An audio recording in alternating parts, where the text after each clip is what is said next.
Minya Kwame Asante ne Komano no Mudia. I shouldn't get Yabaho. I shouldn't get Yabedru. Yeah, oh, okay. Yeah. Okay. And I'm a baby I feel no more room. Kwame, Mekai. The last, that is the 8th parliament, yeah, because of speaker election. I'm telling you. Sabrina umunyina babedru. Na ye we promo members, ye we promo in line. Obi I wild that we say o metimi akọ, but I mean this time emuda ho. Nti ya makra no a we are good to go. Ya makra na emuda ho nti. Therefore that is the whole share see our Facebook page. O share ewo Onua TV so sanso na we tie ewo Onua FM we election command center so I dey that transition I be hu no ene koka ochano pa the 8th parliament ye say ye be dissolve the 8th parliament na fe the 9th parliament so inaugurate you see the wosheni Johnson Asidun Ketia and I wosheno no general no oh yeah, the national chairman for the NDC, and I wish is CA. Yes. One more masala in Ashanti region MPs. I Kumau Mentionov offense. All that days after it. I met way Techiman South and Sunni and I wish is CA. TV no so live no.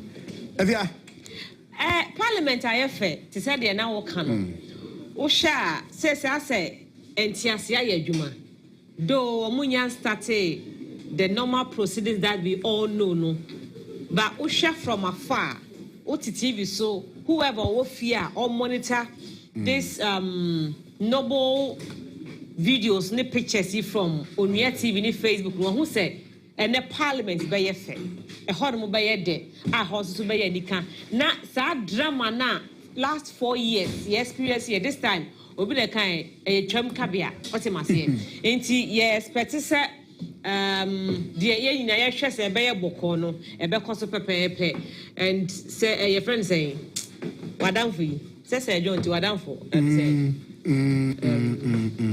I see a dunketia. Also, no, could you upon Croma? Could you bracado? Or a senior mine? I did not pour. And then no be up to a Dominic. I will need to look. No, Gina, a chain on a quadruple. And then one governance expert needing come or say, or no in ya and car.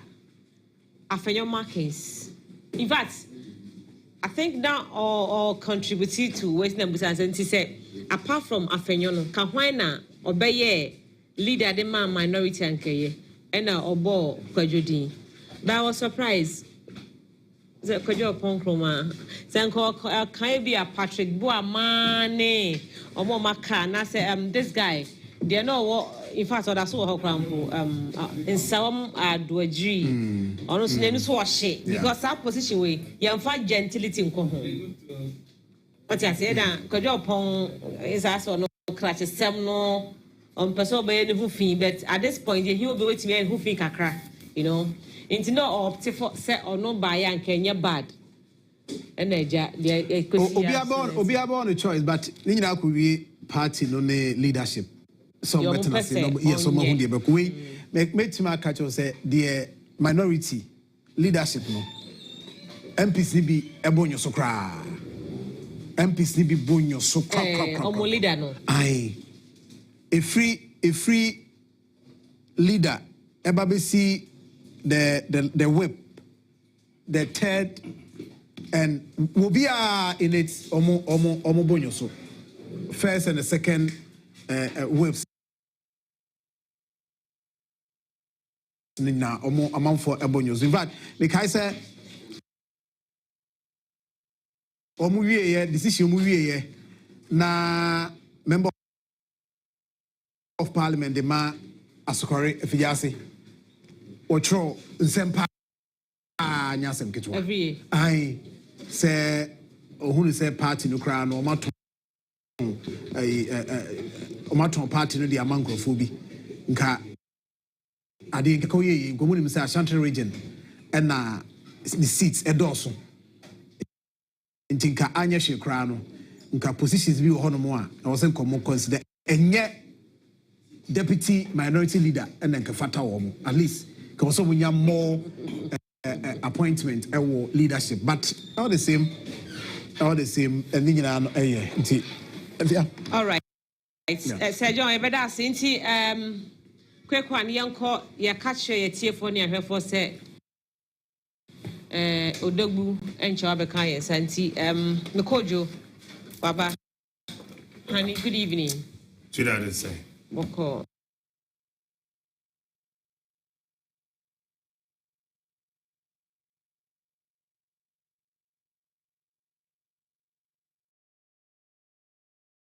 No, sir.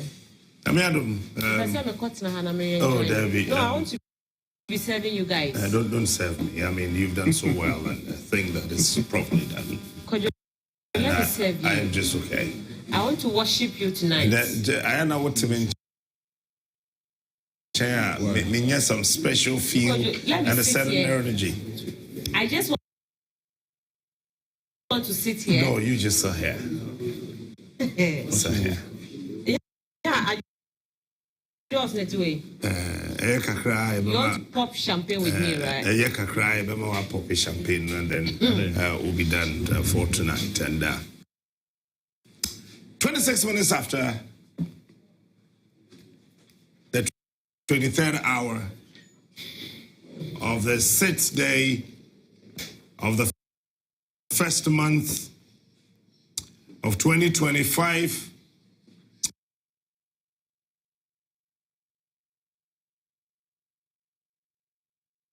And in the next few minutes, we will not see His Excellency Nana Dankwa Akufo-Addo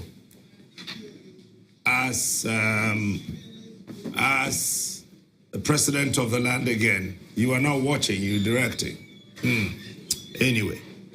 Now, Ushan Komono said you see Akoso Enyumreno Obefiane Sir John, I are there pa. And we share sa in Niama Hodwa Niama Ekosono. You must understand, sir. Niama Esesa. The other kind is and Chekrana 9th Parliament of Ghana no yeah swear mu in. Now the attendant say history of Bagbin and make you a parliament no. Sana John Mahama so make you our presidency no. Number 1, 1993, Justice Daniel Francis Annan. I tap from the DF Annan. PM ana Achamehene Emaganam Rashabidum. Only the first ever Speaker of Parliament, Yantona Swaba. Also, Yantona Swaba. If it's 1992, Yato Abanuye, you know, every before Anchor Parliament. Every before Anchor Parliament. It's Justice DF Annan. Oquaye, your body dean say on the Oquaye Speaker of Parliament, you know. Okodu yano. Na because they NDC Fonkwa and na ewoha SSC. Womu ebomode no moto abadamano. Justice DF Annan say mpanifo kakra etie ye no bekaya.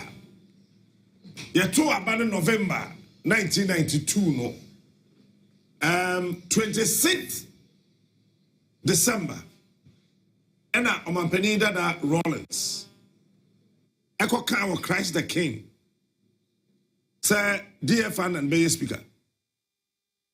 That uncommunicating officially to anybody. Oh, didn't come over so now. Come on, okay, would you boom a bam? Say DF, Bay Speaker.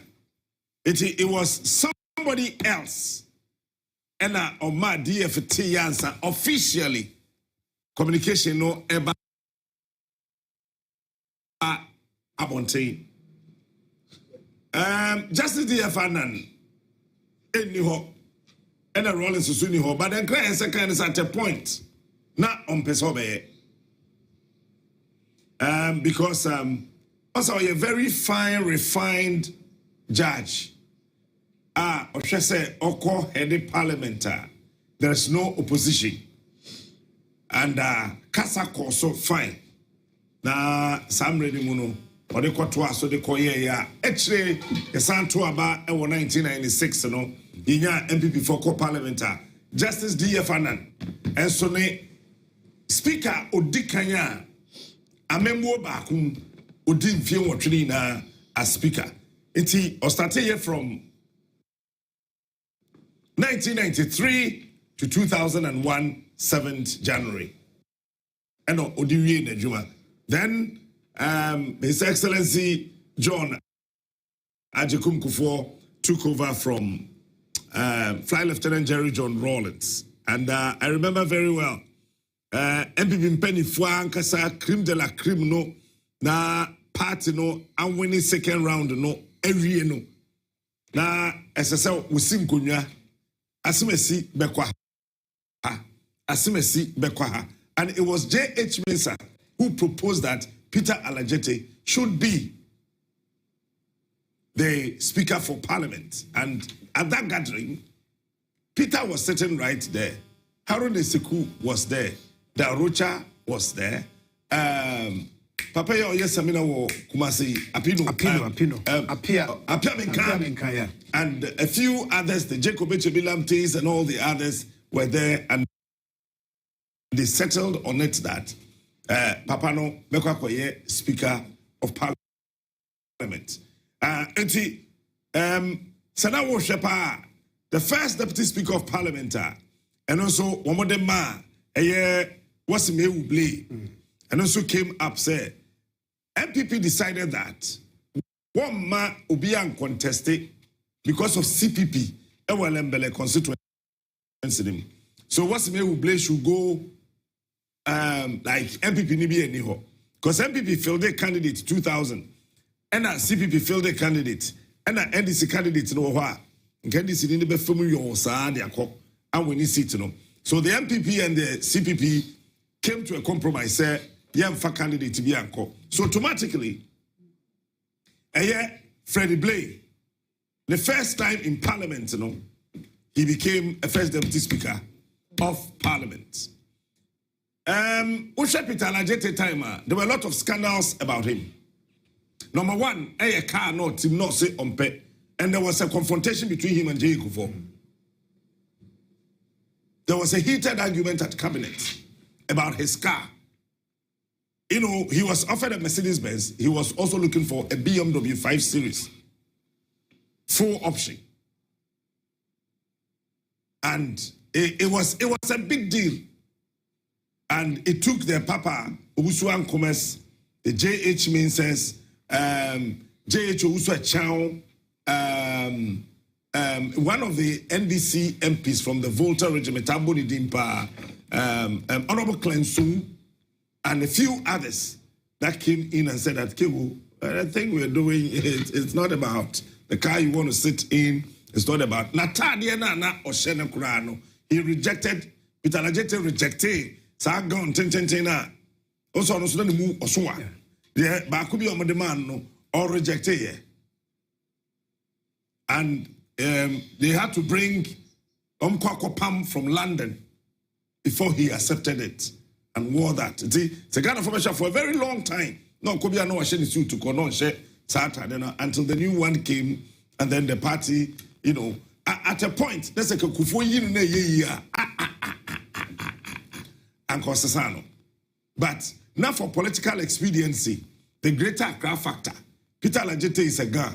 When you take him out, now Oshana Jacob Echebilamte, a chief of staff, and then you have another guy who is your friend saying Speaker of Parliament, and then you had Sheikh Isikwe Almighty, who also became the Greater Accra Regional Minister. Oquaye or say only the Insua Alaju Nzunu Funny certificate in it, and also Edeko. So yeah, we 2004 election, it was automatic. Say Peter Lajete will not return to Parliament, Sir Obeye Speaker of Parliament. And then Right Honorable Ebenezer Bejina Sechi Hughes, Johnny Hughes, distance cousin, Muwa Kakrade, and a Kufoso de Ononso, Ebaye, Bejina Sechi Hughes, the Dean. Or that dean to say DFANAN so that DFANAN ya koko or that dean Sechi Hughes that dean but Uriye Yena or Bekono and also caused the biggest political blunder that time in the Fourth Republic. Maybe I not say as speaker no Okono of our best seat who in our society of Andre of or Sabi Biadam said, Brother Makwa Yaodia. Over 20 Adjaho, that fako, but that time no so na I say I had the Wohobi Dadanti na Oquaye Akohe. In any case, on one Adaso. What that's Kunyano Watinem cutlery on one of the fork and knife he did. Into Usakras Oquaye. Mekaisa near maybe that time state protocol for no months assessor the beko and chance none and woman diane. Almost no matter new ones, mini and the Hokani, Okokran, Kadad and Jahone. And I mean, there were a lot of things. I social media, very vibrant here. Kapapani shows a bit more public view. It was a big deal. It was a serious deal that time. And then, you know, NDC, led by Professor John Evans, Fifiara Mills. About winning elections, and then also FR Oba,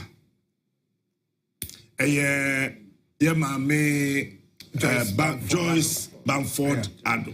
And that crowd, omo inaugurate museum, no, commission museum. Me who know. And also there's one thing about her. Who be so beyond in a year, Jumada, teaching the drivers and then the security team now. So when Joyce Bamford Addo, e could do fee. Now we are the security, we are the driver, no one did or no one did. So when you took wine, more can one money be took wine. So more team, you know, beyond the dim rear, Joyce Bamford Addo owned it. She will make sure everybody, Eddie, are you okay before answer? It's not my friend of mommy. A friend of mine. Now, if you don't cry to me, I remember one of the MPs, friend of mine, on the floor of the house. I've forgotten the name. Don't you be MPs in the back. Or first wear Asma and the entire house S3 fine. She came in cool and left cool. I said to me, Amma Neho. And then Professor Mills, Difi Muyaya. John Dramani Mahama, Ebisu Afna, Edikai Musa, yes, a Ghana Mampany, or maintaining Mame Joyce Bamford Addo as speaker. Because he say a tour Abani, you know, and then Mamina Ankasa, a call John Hoko Catcher and say, my brain. And according to story, Naka John in Yaya, as a mother don't call on Twasso, but Mamina Ankasa Catcher and say, what bread. Say a funny performer, and then became the very first time that we've had Obia Waye MP, our Fourth Republic in Mua Udikai Obeye Speaker, Honorable Do Adjaho, Edward Do Adjaho, Kano Aveno Ave MP. Now Ono Obeye, the Speaker of Parliament. He had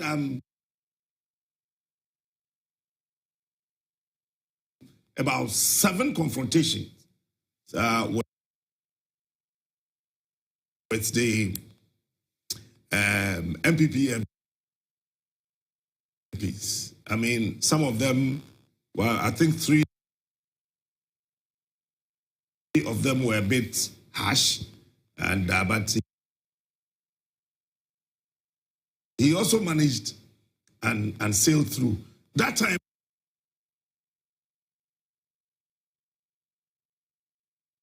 Mahama winning, you know, and if you watched carefully, say yes, na unya do Adjaho to become speaker, na votarians nega. So we share positions na chomama chair na. The votarians were actually neglected, apart from said speaker.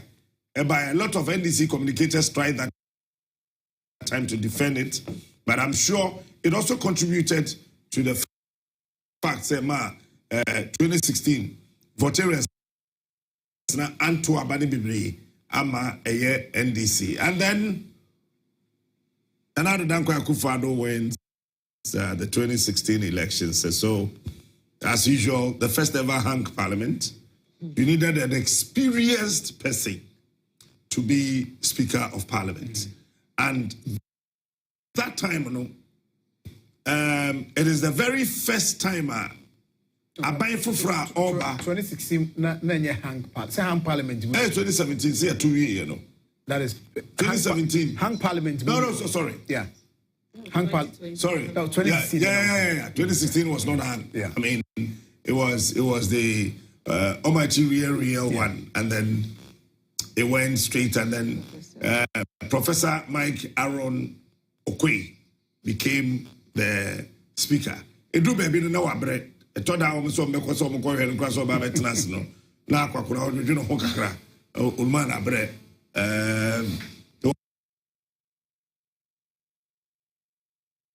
Wabre sa no wabre. La ye betu 2020 elections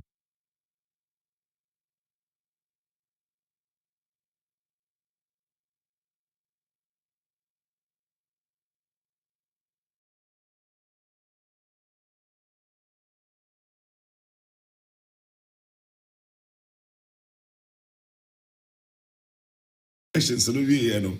O say answer no meto o mo abare be speaker no. Na eye o mo brochure na o mo aye no. No the new speaker of parliament. But na nyon necessary die. If you say let's have binding negotiate.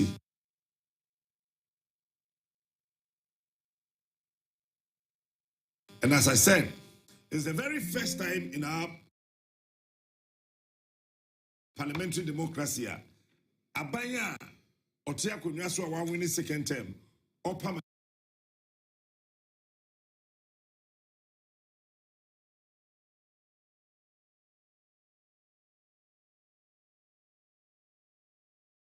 minority actually. So you agree on something. And yes, idea and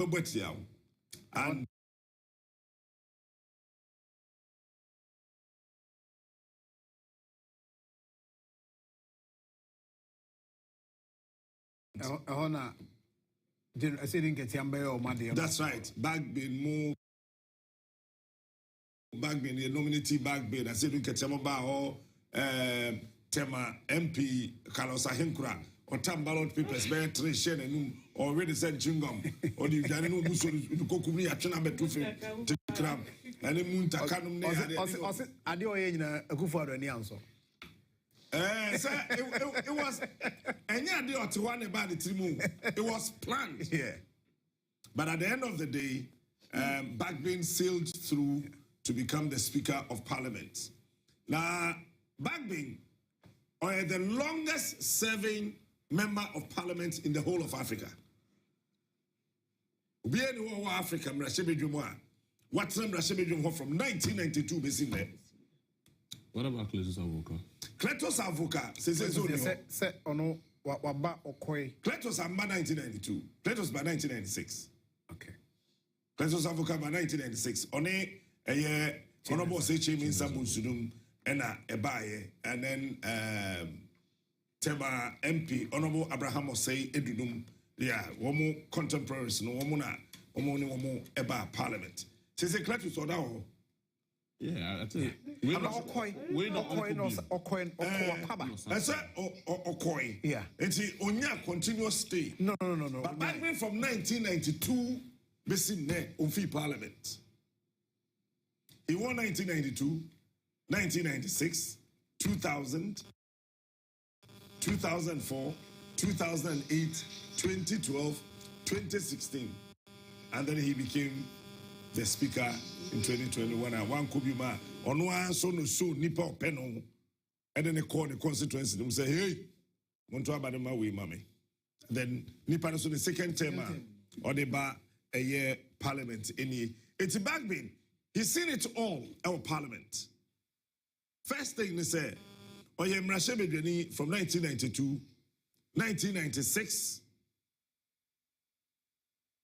2000, Obeya minority leader. And then Professor Mills' time, Obeya majority leader. It's all the positions are a wofie ho ina no wedibi. And afi wabedi speaker. And I also abedi speaker.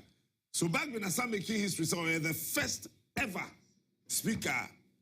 Why yeah? I was two political parties in MPP speaker, NDC speaker. Why leader so? Why leader so? As majority leader and minority leader. It's Bagbin history no anoshe. Okay, and so Alhaji Collins Dawda so bad. I think 92, right? Alhaji Collins Dawda about 1996. Alhaji Collins. Collins Dawda about 96. Okay. Since 92 for no, me nyesho so bi ho. No, I think there should be some. I'm not too sure, but MPs about 1992 no. Me who be ho. Because NDC side in Inauguration, there's nobody who came to Parliament in 1992. Yes, Collins Dawda journey Parliament 1992, 1993.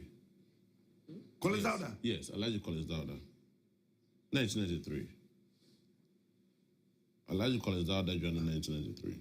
Now Collins Dawda what you say? Who said no? As no, 1957, right? That was I think 13 February 1957. Yes. Collins? Yes, Collins. So 1992? 1993, no Parliament. It's on the back with the M24 of you. It's 1990. Also, Ofrimu Bako, 1993, Oquaye to 2001. And Ofri Parliament, two no Sasso baby. So, on to be no longer serving? Yes, but yes. It's on to be no longer serving. Continuously, Nipa Watsana Ho. Yes. Oquaye went free work with his own Casa Uncle be one AOC means some. Yes, and Oquaye from 1996 through to this time. Technically 28 years. One Kubium. And then Bagbin started from 1992. Yeah. Obesa Parliament up to 2028. 36 years. 36 solid years in Parliament. Haruna came around 2000. Haruna is what we invested in chair. Yeah, sure. So it was around 2000 and then Haruna. And so about Parliament. Don't forget, Haruna, the MPP wanted to court him. Haruna, Omani Buama, Samuel Okujeto Ablakwa. These are the guys, the MPP were actually watching them from afar to grab them. But unfortunately, Sami coming from the voter regime and then having his big uncle, lawyer Okujeto,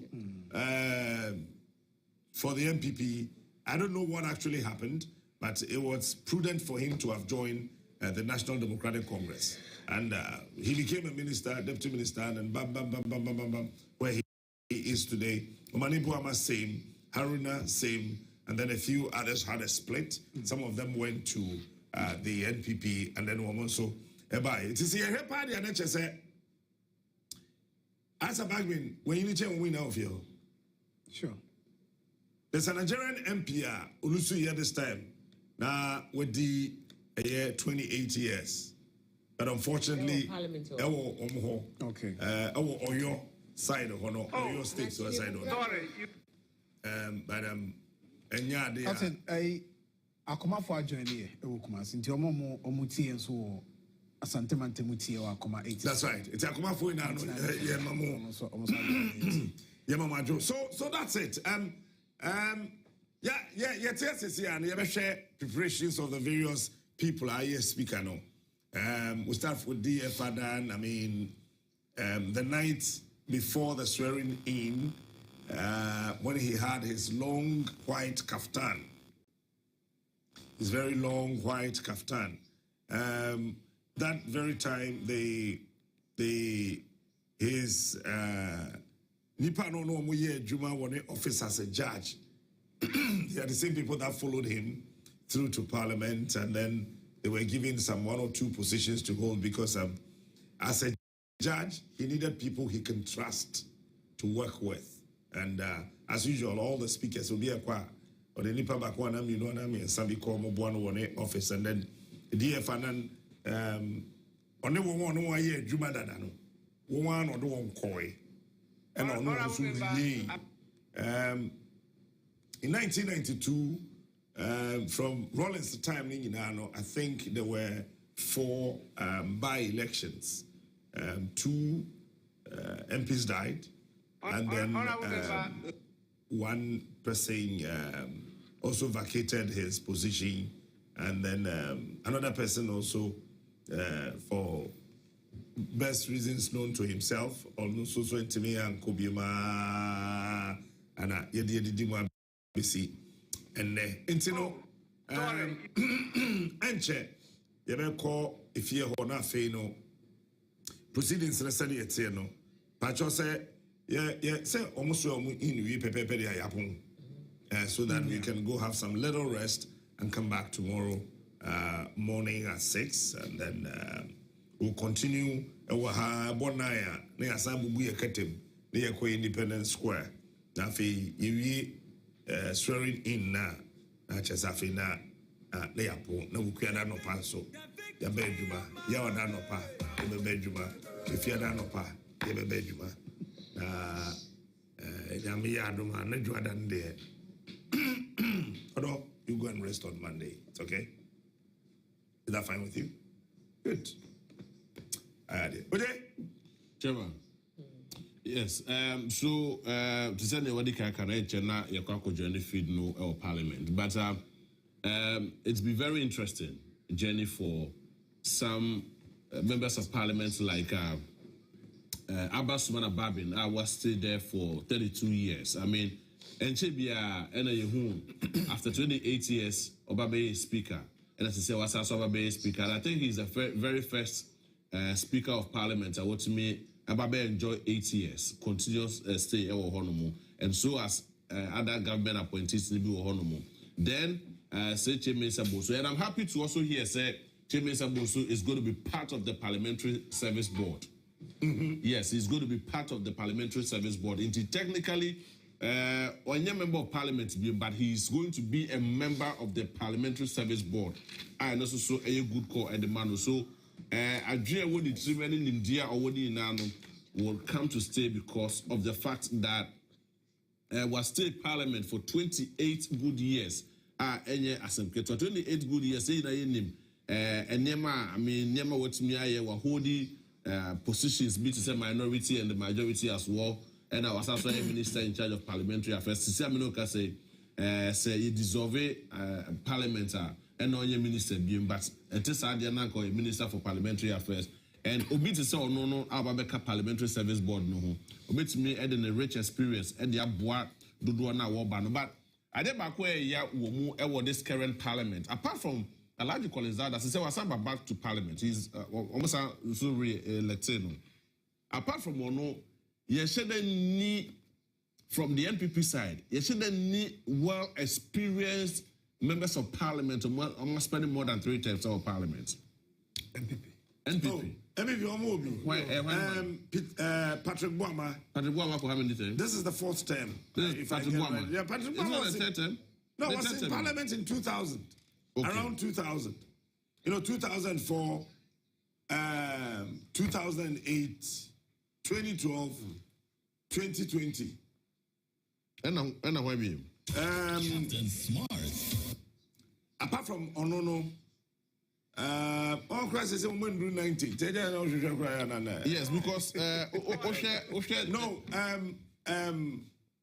Afenyo Markins, I think this is his third term. Yes, Afenyo Markins is his third term. Sure. Nitiwu ba. Yeah, no, I'm at 2016. Yeah, Anyimadu should be Anyimadu even fourth term. Yes. Anyimadu the fourth term. So that is deputy Central. Deputy Agric Minister. No. Deputy Agric Minister. Defense.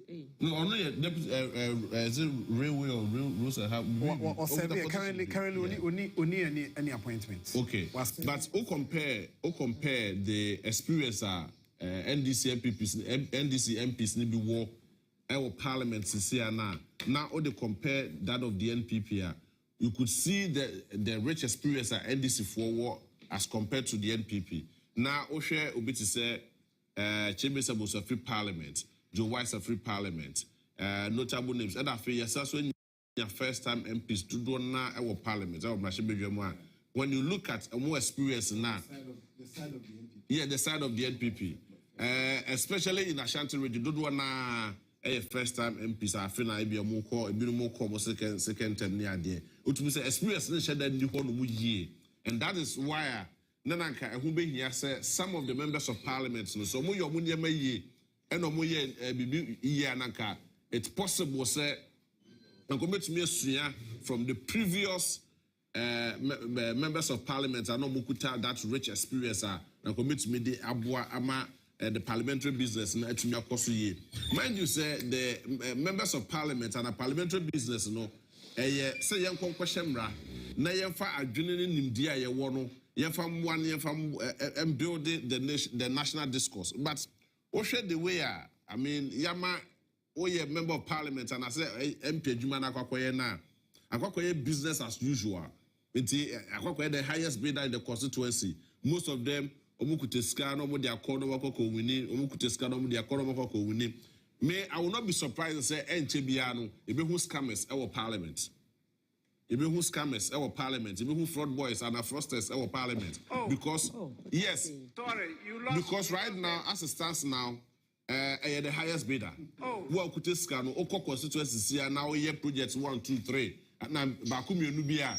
I mean, you are likely to be voted to becoming the parliamentary candidate, and now say Oquaye as independent candidate. And when it comes to that, say you have far and no tunchen, near share the experience and kofobi wana, NGBA, they say, Captain Market on the wall. You been your scammers, parliament. You been your who told you there are no scammers everywhere? But you see, parliament. Yeah, you expect people like that. You expect no more dream, I'm on mine, shemra, and the amount of mine punto to me across ye. It is a business as usual. Now the highest bidder, and no the constituency, no parliamentary seat, no the abba, media. Then that is not the way to go because of bad.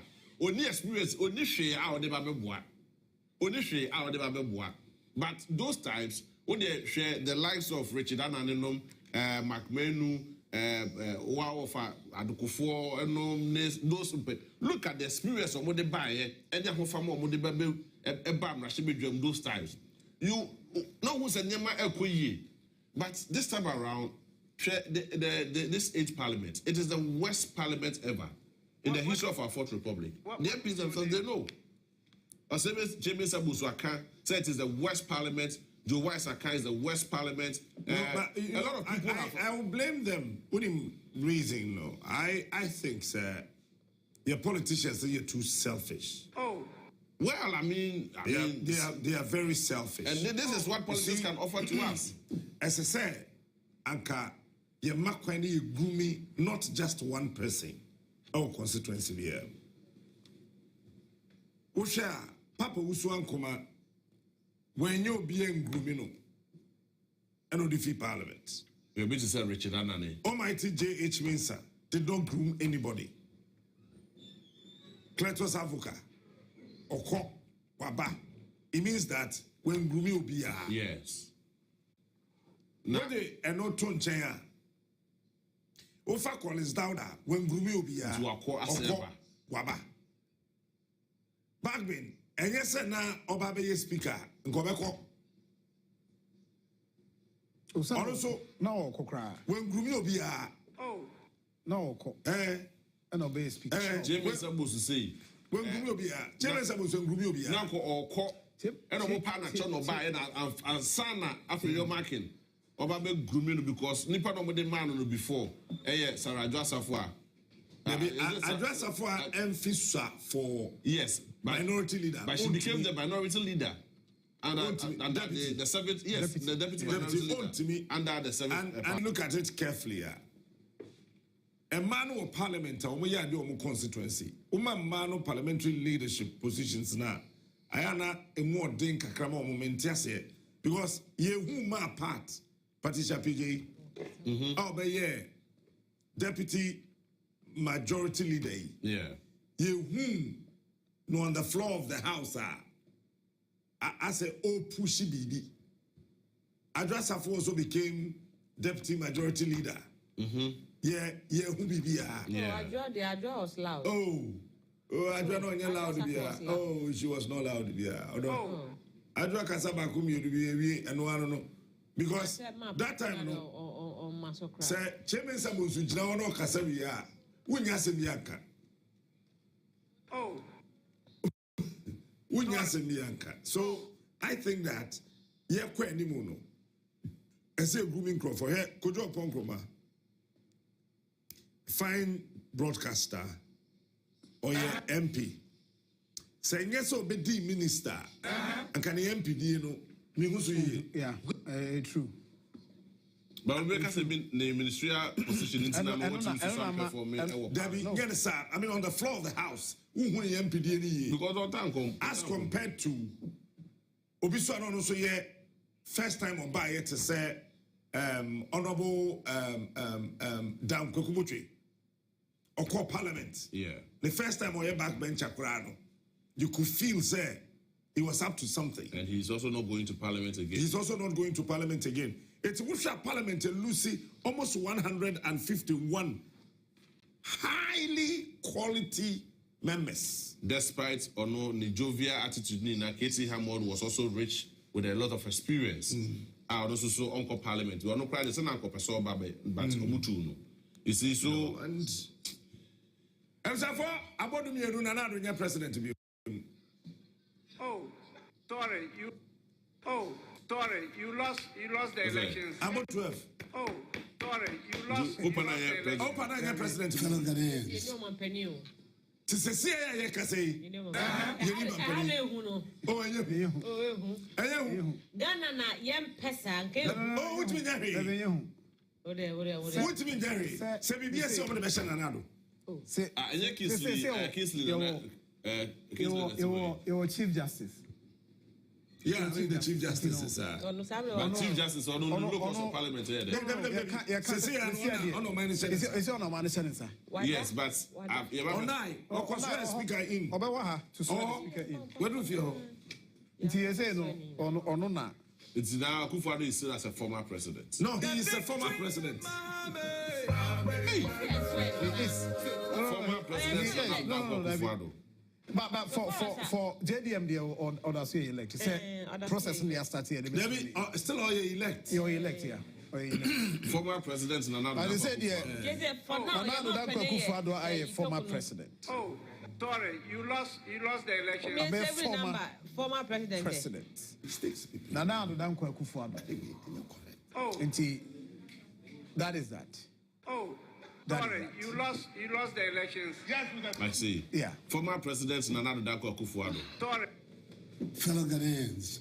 So the 8th Parliament, Egu. Yeah, Egu. Egu, I don't know. Oh, sorry, you lost the elections. Oh yes, I lost. Oh, sorry. And na the nominated speaker Ebebana Fei, Omo, Exime. But yenya any MPP for mu nominate to be a man contest Abasumana Bagbin. Like the previous. Bibia bet me. And talk about Oquaye. Bibia bet me. Debbie, so I contest Abasumana Bagbin. Like NDC for a year. Oh, Bibia bet me. NDC for the cramp. Where? Oh, Aban. I mean. President There are some of them. And then the same president now, Professor Michael. It was a hanged parliament. Yes, so Bibia bet me a see. No way in your hand. Now, and this before, and young people before the Binatuma, Aaron Makokwe, and your friend said, Abasman. 8. It's the same NDC MPs Libya. Where the NC? Where NC, but young try here. There be, yeah, we see at times how. 8. Young try here, Bibia bet me. Yes. 8 senior. There's no need to try. Yes, I mean, Nakaya nominate to be Nipa Bako. Then I call no more occupy that seat near Shad. Yes, I'm no more contesting. You're saying I did see, but your man in your friend. There be wasted time. Wasted time. Sorry, my Aquadao. Honorable member, what is your name?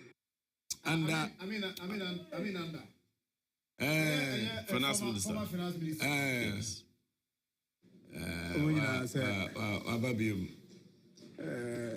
And I don't like the spirit war MPP side. I say they are too down. 8 senior. I say Omar Fordodo. And I had a conversation and Efiane Papa Bakunombo about Enipa SSA or minority leader. Oh, suddenly, are you for now nominated? There be not or patch say na ni kwan so nominate Afenyo marking. But sitting here, I can tell you, sir, it would have been a difficult job for Kojo Ponkroma. Now, Cecilia, who is likely to be the majority leader? Cecilia, we don't know yet. Because from the other side, from the NPP side, you know who the minority leader is. If I don't want to name all their leaders, but for the NDC, we do not know who becomes the next majority leader. And also, so yeah, as it stands now, until otherwise determined, for the swearing in, Atufosin will be the majority leader, and then Amakofi. Okay, so Speaker is Emsia, as I said, okay. You call Ghana a year Emrashe Bidjanim, Emra a year. Bejedi say Speaker Pijaniti and I say Chief Justice. 8 senior. And Waba to be draw. Let's not forget. Na Speaker ni host CEO.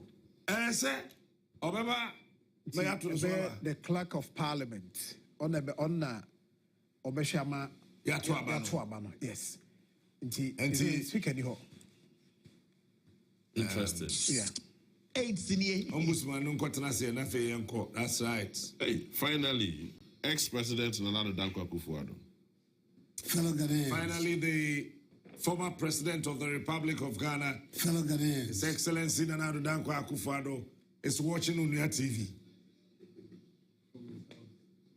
His Excellency, the former president of the Republic of Ghana, Fellow Ghanaians. Nana Dankwa Akufo-Addo, Nana watching to remove the is watching on your TV. Nana, good morning. Nana watching to remove the third. You are out. See, I hear two. Yeah, what that for next way? Watch it down. Now when I shall can take blue air pump pizza. Honorable member. Yeah, A lady, Obey.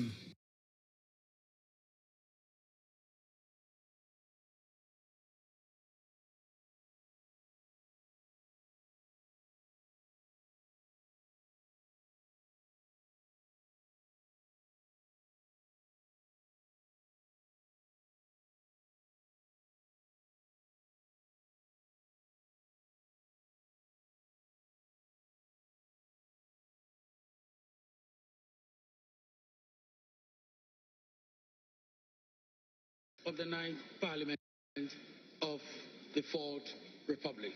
Signed Ebenezer Ahmad Jethro, acting clerk.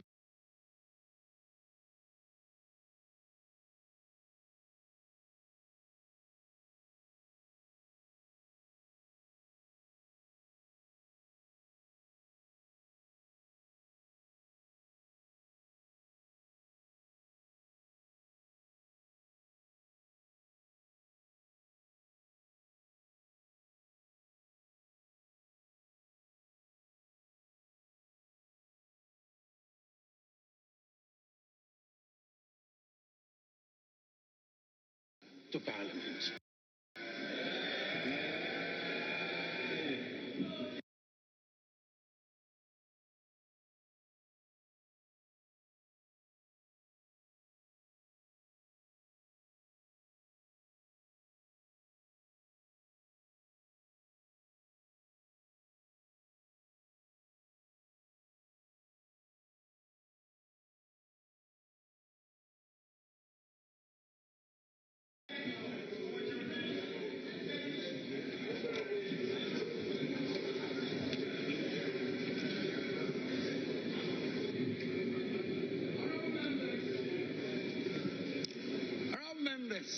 Elect, it is my honor to inform you that I have received from the Electoral Commission the writ of elections for the December 2024 presidential and parliamentary elections, and I shall proceed to read the communication from the Electoral Commission.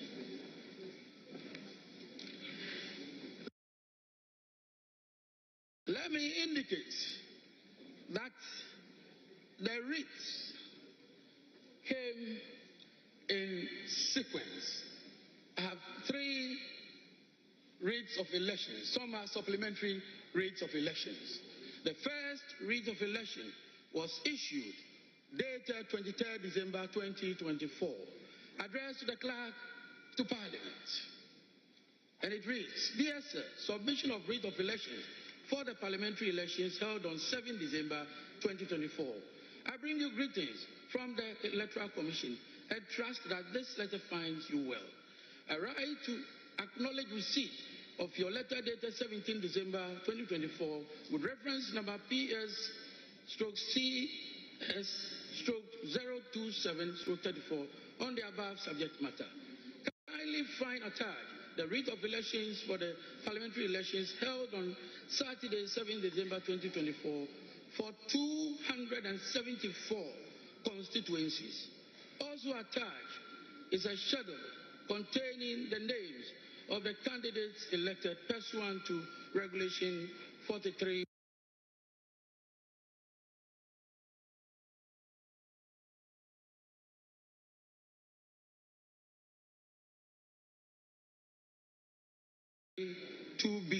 Of the Public Elections Regulation 2020 CI 127. Please note that there are 2 constituencies which have issues with their coalitions. The Commission will notify you when the issues regarding the 2 constituencies have been resolved. So that is the first one. The second writ of elections was received on the 2nd of January 2025. It reads, the clerk to Parliament, Parliament of Accra, yes sir, submission of writ of elections for the Domi-Kwabenya parliamentary election held on 7 December 2024. I bring you greetings from the Electoral Commission and trust this letter finds you well. Following the completion of the collation of polling station results for the Domi-Kwabenya constituency, kindly find attached the writ of elections for the parliamentary elections held on Saturday, 7 December 2024 for the Domi-Kwabenya constituency. Also attached is a schedule containing the name of the candidate elected pursuant to Regulation 43(2)(b) of the Public Elections Regulations 2024 CI 127. Signed, Samuel Tete, Deputy Chair, Operations. The third writ of elections was received on the 5th of January. 5th January also addressed the clerk to Parliament, and it reads, Dear Sir, submission of writ of elections for Oquaye Central, Tema Central, and Techiman South parliamentary elections held on 7 December 2024. I bring you greetings from the Electoral Commission and trust that this letter finds you well. Following the completion of the collation of police station results for Oquaye Central, Tema Central, and Techiman South constituencies, kindly find attached writ of elections for the parliamentary elections held on 7 December 2024 for the above-mentioned constituencies. Also attached is a schedule containing the names of the candidates elected pursuant to Regulation 43(2)(b) of the Public Elections Regulations 2020 CI 127. Again, signed by Samuel Tete, Deputy Chair, Operations for Chairperson. Honourable members,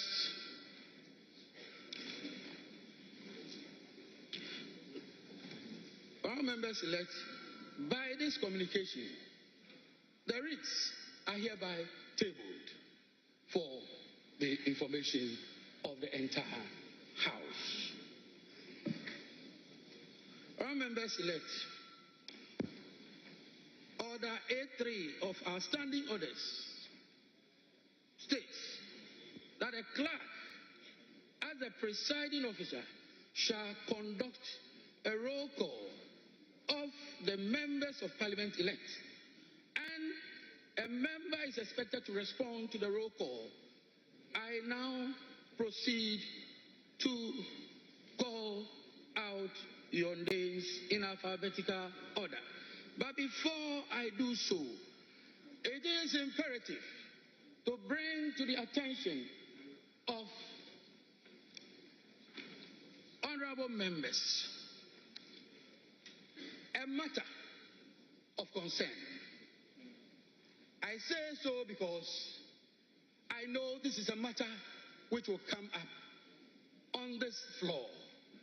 And so it is my noble duty, legally, constitutionally, and procedurally, to draw your attention. For your... So I proceed, honorable members. I proceed. Two issues relating to two constituencies are outstanding.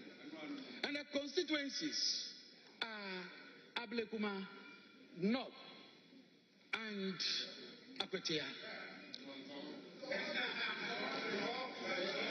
Honorable members, would you kindly listen as we proceed?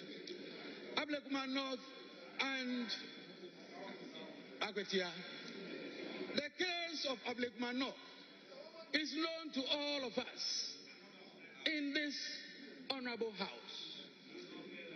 We don't have writ of elections from the Electoral Commission in respect of Ablekuma North.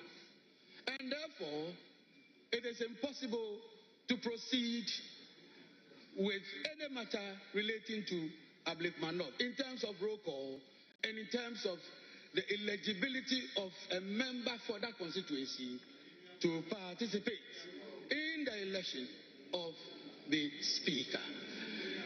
In the case of Oquaye, the clerk to Parliament was served a process on the 3rd of January 2025 with an order of interim injunction from a high court in Kumasi. This order was served through the legal office of the Parliamentary Service. The order directed the respondents, including the clerk to Parliament, indicating that they are restrained from proceeding to call, admit, register, swear in, recognize, gazette the said Ernest Yao Kumi as the elected member for the Oquaye constituency. At the time of the receipt of the order, the Parliamentary Service had already completed the process of registration of Ernest Yao Kumi as member-elect. This is precisely because the first writ of elections that we received, NS Yao Kumi, was part of that process. So we received writ of elections in respect of NS Yao Kumi. And without the pendency of any suit, any process, the Parliamentary Service, in compliance with due process, had to register the member. So we did so. Subsequently, it has come to our attention. There's a restraining order of a court. Restraining not just the member, but the clerk to Parliament from proceeding with the registration from proceeding with the members' participation in the election of the Speaker. This is a matter that honorable members ought to know. Since it is a court order, which order restrains the clerk to Parliament as well from proceeding or dealing with a member in this matter, I find myself constrained.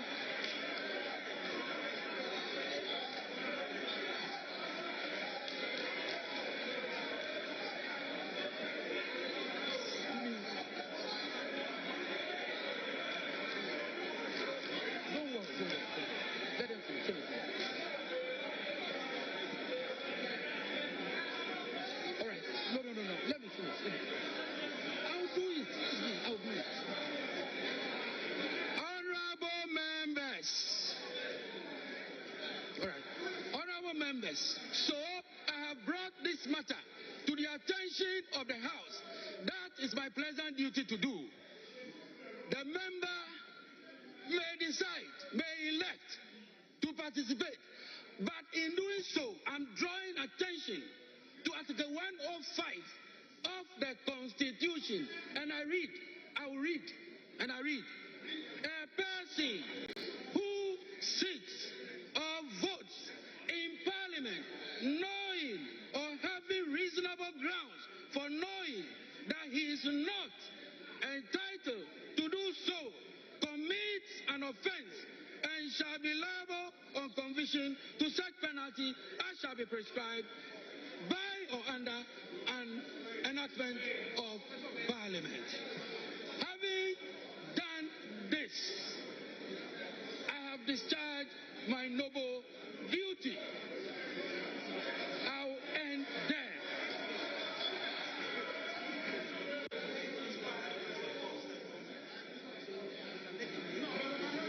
At this time, honourable members, I proceed.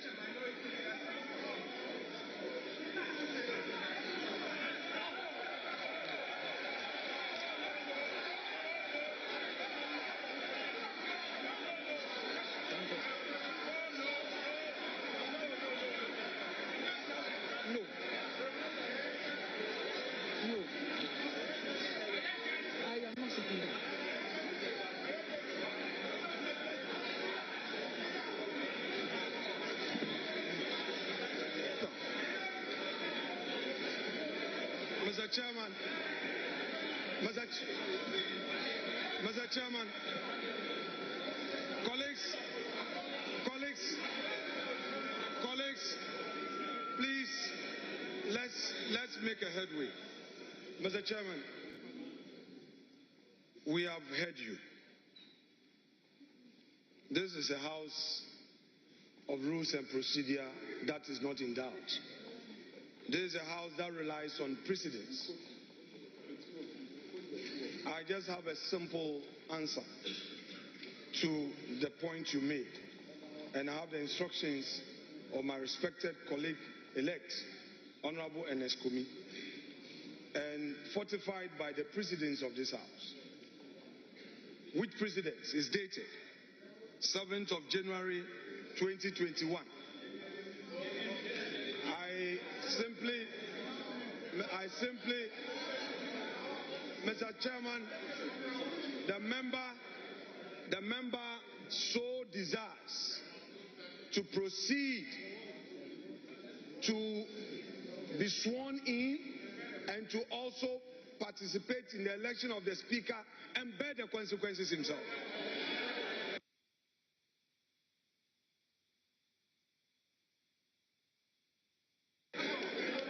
Thank you very much. Thank you very much, Round Members.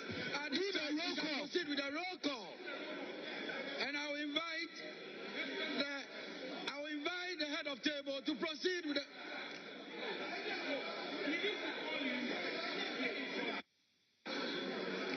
Mr. Chairman, Mr. Chairman,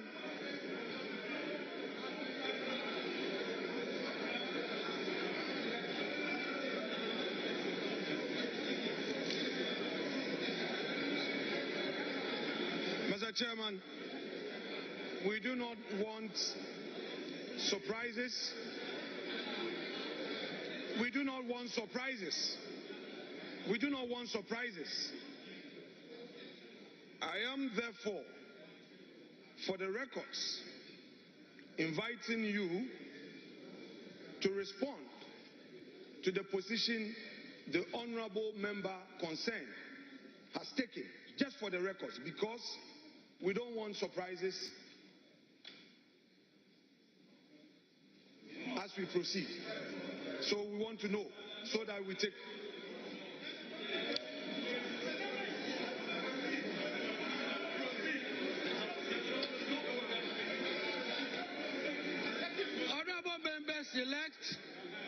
honorable members elect, I have taken note of what the honorable minority leader has said.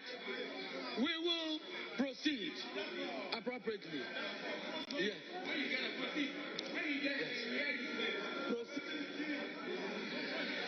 I have taken note of what the honorable minority leader has said. The honorable member heard what we said. He knows the consequences of his actions and inactions. So we leave it there. We will proceed. All right. So, head of table. Mr. Chairman. Thank you, Mr. Chairman. Mr. Chairman, thank you again for the opportunity to speak on this matter. Mr. Chairman, yes, the minority leader has spoken. He spoke for the member. But Mr. Speaker, Mr. Chairman, since the member elect is before this House, it will only be right for that member to speak for the records.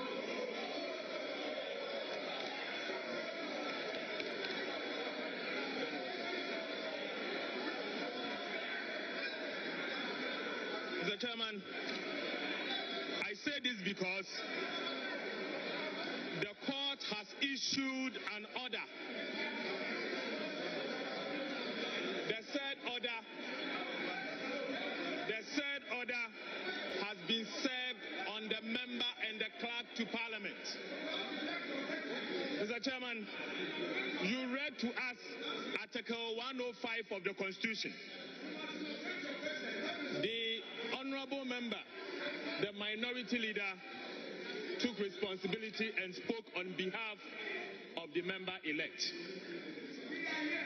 We want to... Yes, I listened to him. I heard him. If he's taking responsibility, let the records reflect.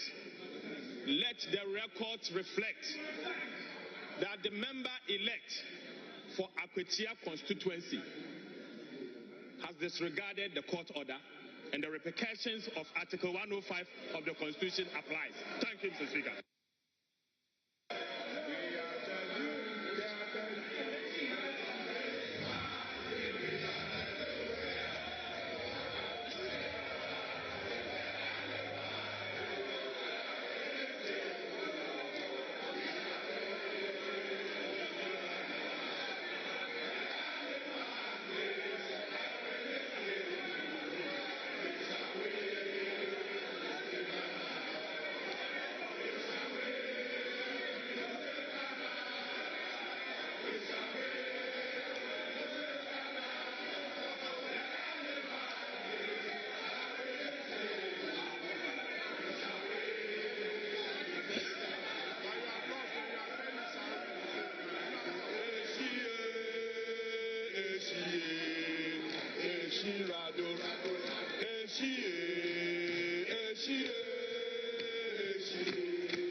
We shall now proceed with a roll call.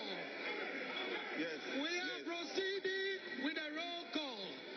When a member-elect's name is mentioned, the member must rise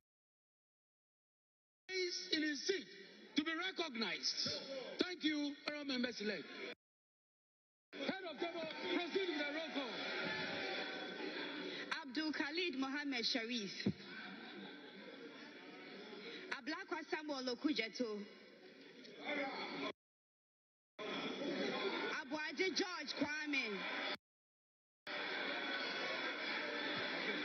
Abuaje George Kwame.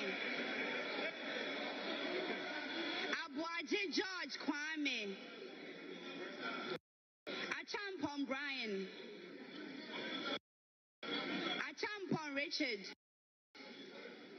Aqua Alexander Kwesi.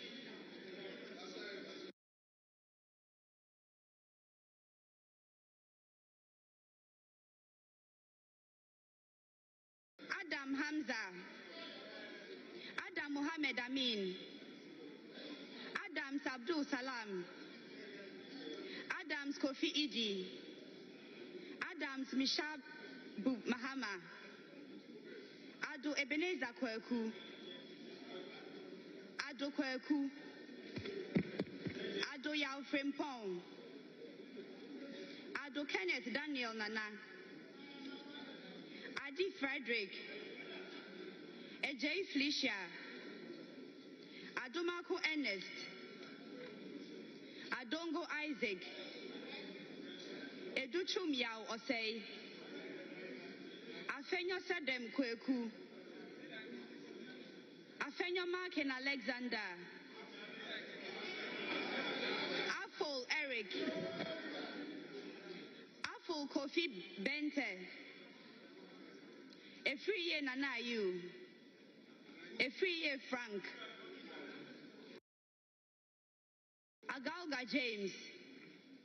Agbana Eric Edem. Agbenyo Fred Kwesi. Agbeve Charles Akwesi.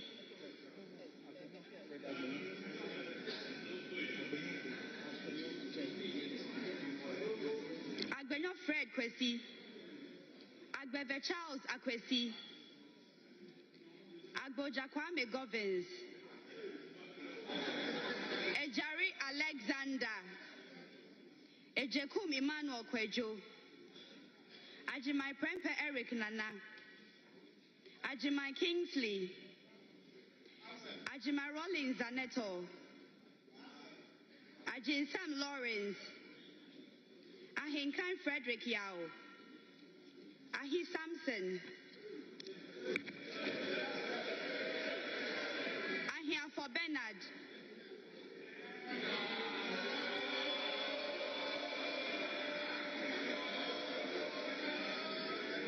Ahmed Ibrahim.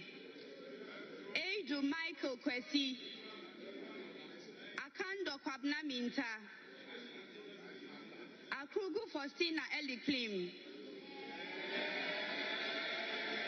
Akwete Oquaye Felix, Adjaho Seidu Al-Hassan, Al-Hassan Abdul Fatawu, Al-Hassan Suini Saibu,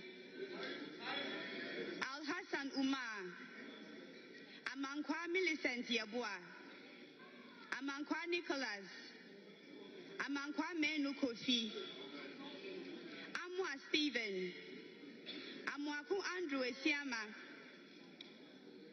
Amwaku Jampo Rudolph, Ampabin Simon Chreme, Ampofu Kwame Chumesi, Amprechum Sapon Kweku, Enim Enestiao, Ankuma Emilia, Anodompre Frank, Anyimedu Enchi Kwame, Anyimedu Enchi Kwame, Apak Clement Abaz, Apia Patricia, Ahen Ebenezer Prince, Ama Blay Nyamike, Asa Emilia, Asamoah Fred Chey, Asamoah Vincent Opon, Asante Lauret Koko, Asante Boatin Kweku, Asare Kwame Obeng, Esiedu Aida Adjoa,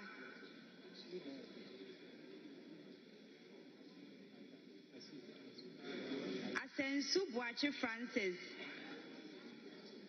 Ashi Alfred Nikote, Esiedu Charles, Asafwa Vincent Eko, Aworigo Simon Akibangi, Ewa Nane Bafo, Ewuku Samuel, Awuni Theresa Ladi,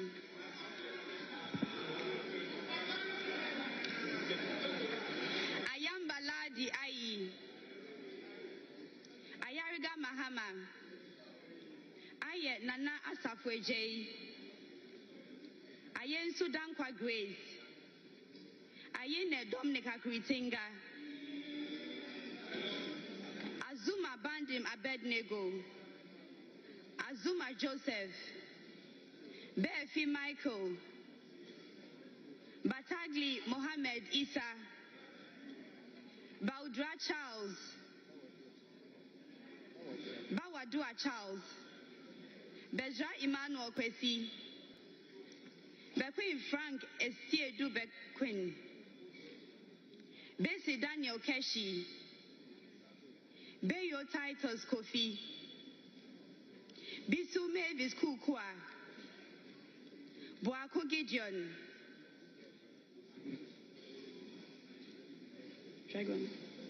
Boachi Yadom Patrick, Boa Emmanuel Kweku, Boa Ma Patrick Yao, Boatin Joseph Apia, Boatin Kwabna, Brahma Muhammad Bawa, Brefo Bright Asamoah, Boa Emmanuel Amakofi, Bachman Philip Fifi, Bukari Joseph Nipe, Chiwete Andrew Dari, Kujo Comfort Doyo,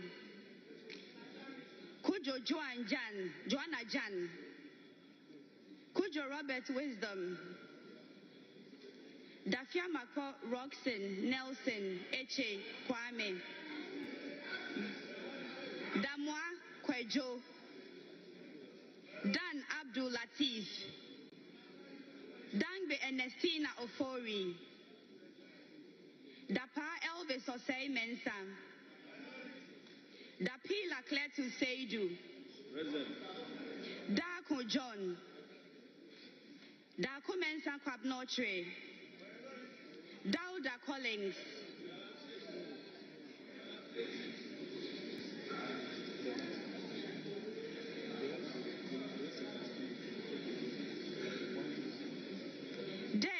Sebastian Fred, Jabab Nelson Kofi, Jogbadi Dorani Godwin Enimli, Dra Emmanuel, Dumelo John Seto, Jiwonu Laurentia, Enu James, Fatahia Abdul Aziz, Foko Chinebua Kodia, Fodro John Intim, Fomadi Jean-Marie, Forsen Castle Atoba, Forsen Charles, Frimpon Nanampao Kwamiado, Frimpon Joseph, Frimpon Ohene Kwame, Frimpon Owen Kwame,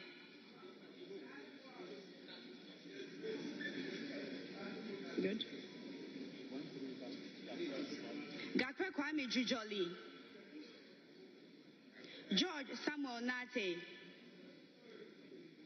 Ganza Al-Hassan Kobna, Gomadoyao, Gomashi Jifa Abla, Jan Mensa Richard, Jechi Nasira Fra, Henry Benzel Godfred, Hotoje Alexander Roosevelt, Ibrahim Mutala Mohammed, Ibrahim Azura Mohammed, Idrisu Habib, Idrisu Haruna,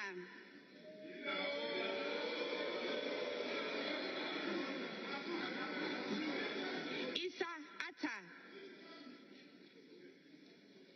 Isifu Mahmoud, Jack John Kwame Ado, Jaja Yusuf Isaka, Joso Godfrey Seidu, Jinapo John Abdullahi, Jinapo Samuel Abdullahi,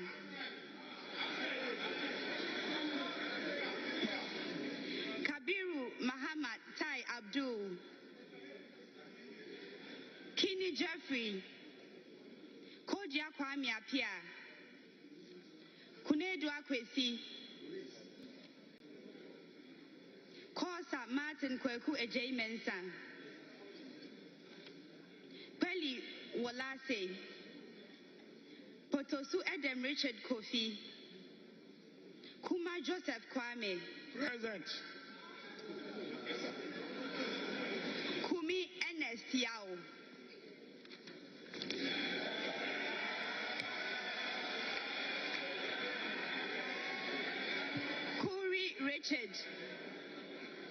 Kuri Richard, Kuyon Solomon, Kwenu Othniel Echo, Kwatin Kweku Ajimai, Che Shirley, Chiredria Dixon, Lamisi Akanvari Balidia, Labi Oscar Ofori, Late Agnes Namumo, Lukuto Maxwell Kwame, Mahama Daniel Dung, Mahama Shaibu, Mafu Kofia Henkwa, Mensa Collins Adomako,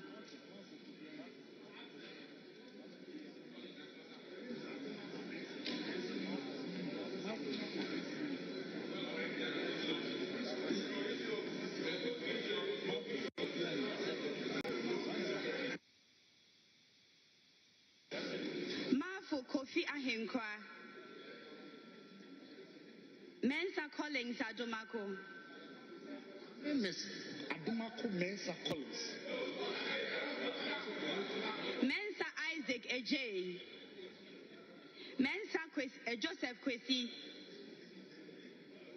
Mijima Shaibu Nuren, Mills Samuel Atta,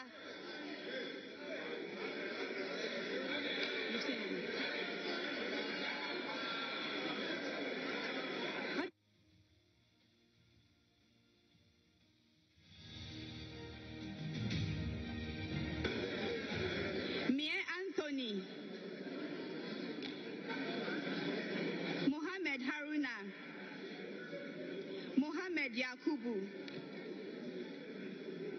Mubarak Seed, Mumuni Alasan, Muntaka Mohammed Mubarak, Inkwikara Suma Anthony, Nandaya Stanley Yao, Nanja Sanja, Napari Dominic, Nate Ayiku Benjamin, Nawani Mark Kurt, Indebila Ebenezer Alumri, Nichema Bila Alamzi, Nitiwu Dominic Bingham Aduna, Inkansabwedu Mavis, Nkrumah Kojo Opon,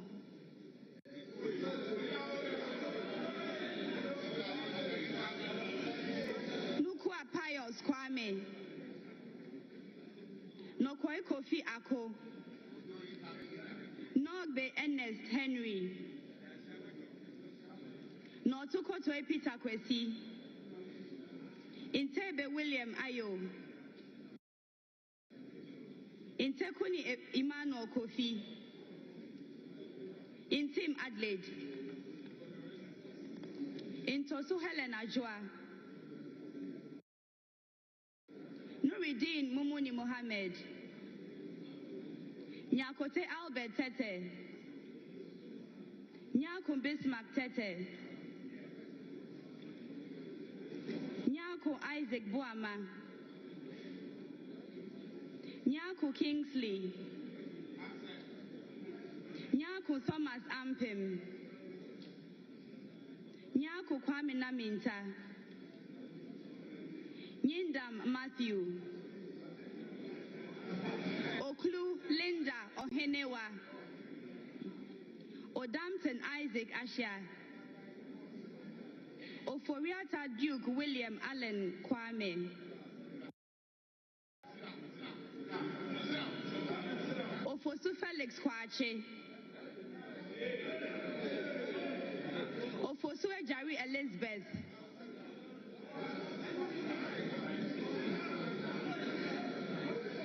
Okuno Phyllis Nakoyo,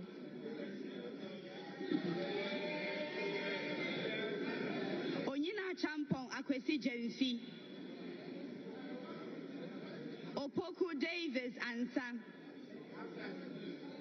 Opoku Eric, Opoku Isaac Yao, Osei Kennedy Nyako, Osei Ejay Nana,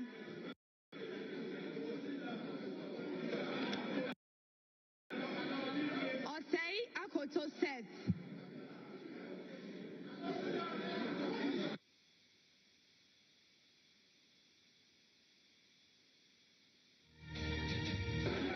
Osei Akoto Seth,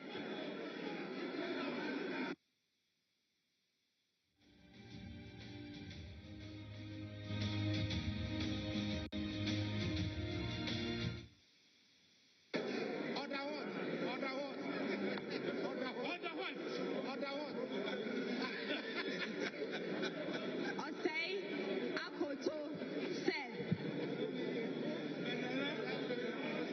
Osei Asari Abina, Oti John Kwabena Bless, Oredu Charles Esuaku, Owusu Gloria, Owusua Rachel Amma, Owusua Charles Francis Kwabena Brimpong, Peito Desmond de Graft, Pelpo Abdul Rashid Hassan, Pokwe Dusei Ralph,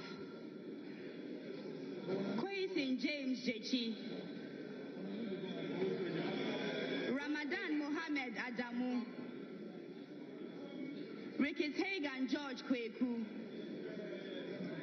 Salam Damata Ama Epianima,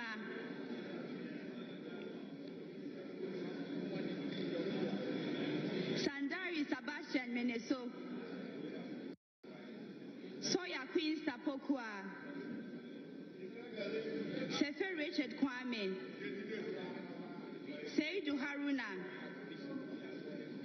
Shaib Jerry Ahmed, Sosu Francis Xavier Kojo, Sowa Rita Nao Dole, Supari Mohammed Adams, Absent. Suleimana Adama, Absent. I'm here. Suleimana Al-Hassan, Suleimana Al-Hassan Tampuli, Suleimana Yusuf, Tanko Mustafa Amaju, Taylor Isa Salifu, Taylor Abi Ebenezer Oklite, Tete Agotri Gisela, Tete Joycelyn, Tete Joseph Akwete, Tobin Emmanuel, Tofi Dokas, Tobu Peter Lanshini, Ture Mahama Nasir, Chekpo Thomas Walanyo, Tubazu Abdul Rauf Tonjem,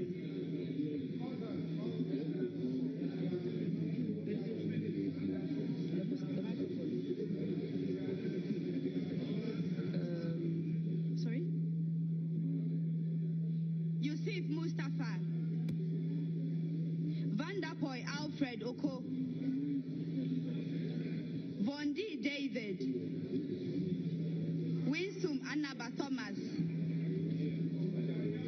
Yabua Frank, Yabua Kofi Obri, Yibo Isaac Awuku, Zidin Bid and Watazumo.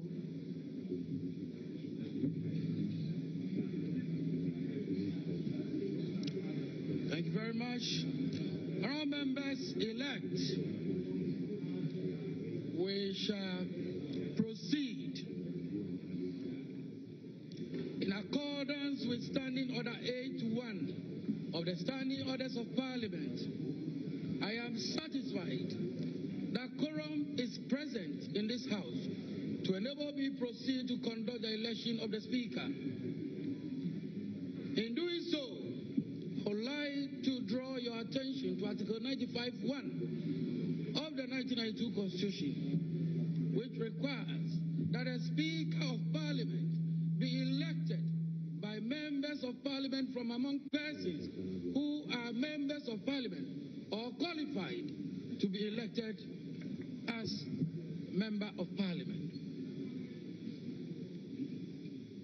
I also want to refer you to Order 7.2, which states, a person shall not be proposed for election as Speaker unless the person has given a written consent to the clerk to be nominated as Speaker.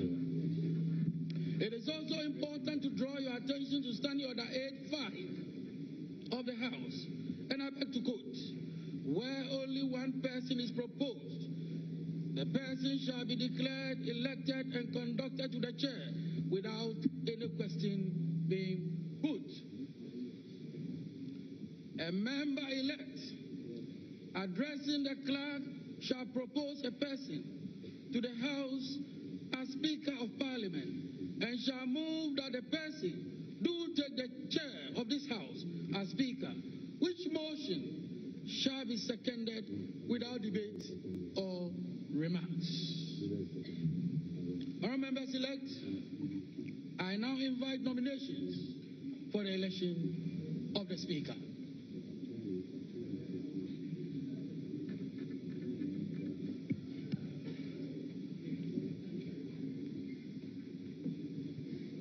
Majority Leader.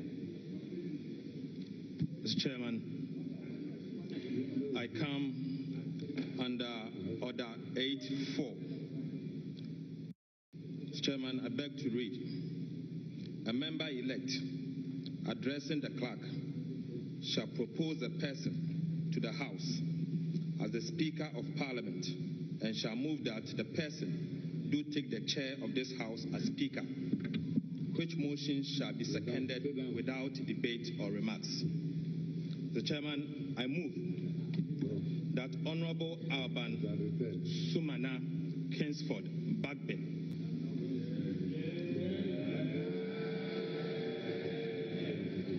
Do take the chair of this House as the Speaker of the 9th Parliament of the 4th Republic. Mr. Speaker, Mr. Chairman, Honorable Alban Sumana Kingsford Bagbin is a teacher, a lawyer, a politician, a statesman, a result-oriented and transformational leader. He was elected as Speaker of the 8th Parliament of the 4th Republic on the 7th January 2021, thus becoming the first person ever in the history of Ghana and the Parliament of Ghana to be elected to the high office of the Speaker of Parliament from a political party that is neither in government nor controls the majority of seats in Ghana's Parliament. He was called to the bar as barrister and solicitor of the Supreme Court of Ghana in 1982 and engaged in private legal practice between 1983 and 1993. He later established a law firm in 1994 called the Law Trust. Right Honorable Speaker entered the University of Ghana in 1977 and graduated of Parliament at the end of his term of the 7th Parliament of the 4th Republic in the year 2021. He was elected Speaker of Parliament of the 8th Parliament of the 4th Republic of Ghana. Within these years, spanning some 28 good years, Honorable Alban Kingsford Bagbin served on various parliamentary committees and chaired several of them. He served as the minority leader from January 2001, a position he held for 8 good years until he transitioned to the majority leader and leader of government business in the year 2009. Honorable Bagbin again served as the Minister of Water Resources, Works and Housing, and later the Minister of Health between 2010 and 2013. In 2014, he returned to the House as the majority leader and leader of government business for the second time. He was elected the second Deputy Speaker in January 2017 for the duration of the 7th Parliament. He was a member of the task force responsible for the President of Ghana's priority project in health, education and transport from 2013 to 2017, famously referred to by Ghanaians as the 3 wise men.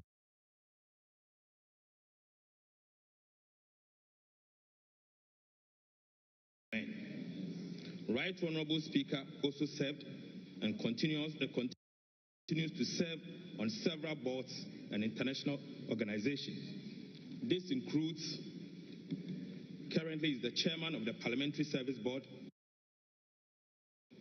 of the 8th Parliament of the 4th Republic of Ghana that dissolved today. He was a member of the Parliamentary Service Board for the 3rd, 4th, 5th and 6th Parliament, and he was also in attendance as a member of the Parliamentary Service Board for the 7th Parliament of the 4th Republic of Ghana. He was a member of the African, Caribbean, Pacific and European Union Joint Parliamentary Assembly, the ACPEU, at Belgium between 2013 and 2015. He was again a member of the International Council for Parliamentarians for Global Action. He is again the founding member, Global Organization for Parliamentarians Against Corruption, GOPAC, between 2004 and 2014. He was a member of Parliamentarians for Global Action, again between 1994 to 2017. He was the Vice President of CPA between 2021 to 2022. Currently the President, Conference of Speakers, and President of African Legislatures.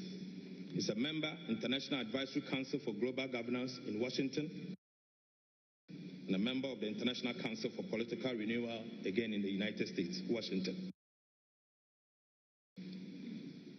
For his outstanding leadership and lifetime of dedication to public service, both in Ghana and abroad, Speaker Bagbin was awarded Doctor of Law Honoris Causa, LLD, by the University of Professional Studies, UPSA, in the year 2017. Right Honorable Speaker has won a significant number of international and domestic awards. He's a strong advocate for gender and social inclusion, women's rights and empowerment, and equitable representation in Parliament in all decision-making across the country and globally. He's also noted for his principled, courageous, firm, decisive, and resolute personality. Right Honorable Bagbin is a man of high integrity and a Democrat per excellence. Mr. Chairman, Speaker Bagbin has championed several institutional reforms and the welfare of members and the parliamentary service during his first term as Speaker. In addition to this, he is the first Speaker of this House to demystify Parliament by taking the institution to the doorsteps of the people of Ghana. He is married with 2 kids. I so move. Thank you. Any seconder?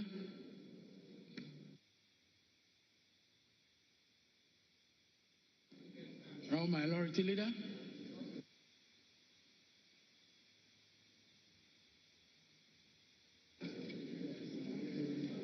Chairman, it is my distinct honor to rise to second this motion ably moved by my respected colleague, Dr. Kesil Atoba Foss. But before I second this motion,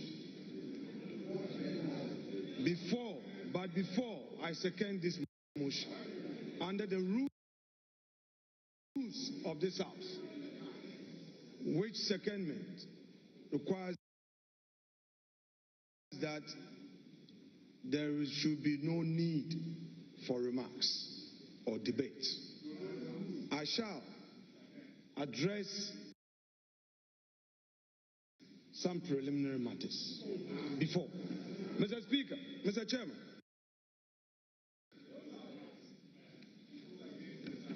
this House is an independent constitutional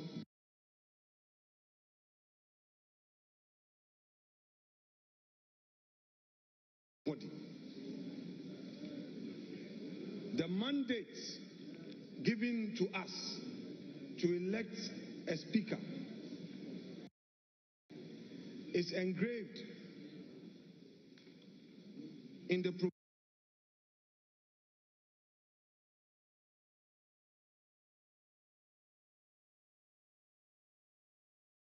provisions of the Constitution, in particular Article 95 of the Constitution.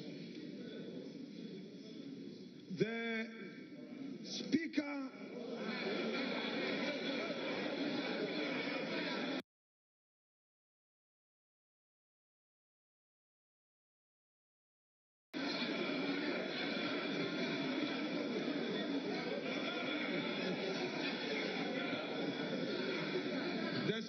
he hasn't called. Mr. Chairman, your guidance will be needed in this matter. This is my 4th term in this House. And this is the first time in the history of this Parliament our standing orders are very clear. When you rise to second a motion, there must be no remark, no debate. What the minority leader, who has not told us if it is now spiritually okay for him to sit in the minority leader's chair. I don't know what his spiritual advisors are telling him now. He cannot be violently violating our standing orders with such impunity. We cannot accept it. So, Mr. Chairman, please, we invite you to ensure that this solemn occasion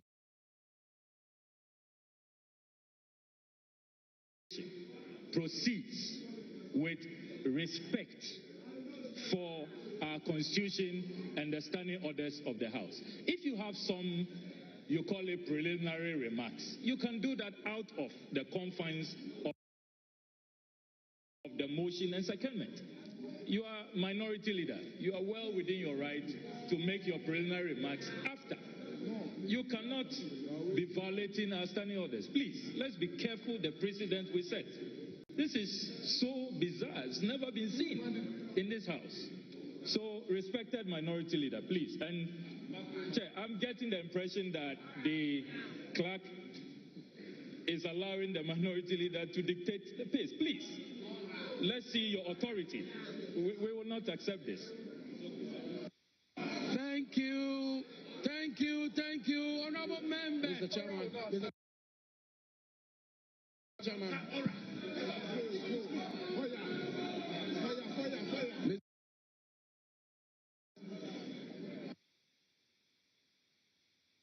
Honorable members, thank you very much. The honorable minority leader indicated that he is aware of the rules of engagement regarding seconding the motion nominating the Speaker. That should be without debate or remarks. And I believe the honorable minority leader will do exactly so. Honorable minority leader, you may proceed without debate or remarks. Honorable minority leader, you have the floor. Please proceed. Mr. Speaker, I do not want to take issues with my respected colleague, Honorable Ablakwa. I will always want to respect his views, but I love debate, and I would want us to go into the issues. Respectfully, I kept quiet. You are impatient. I kept quiet for you. Let's have some decorum. Mr. Chairman, my practice at the bar is always a guide for me. I said I have a preliminary matter to raise in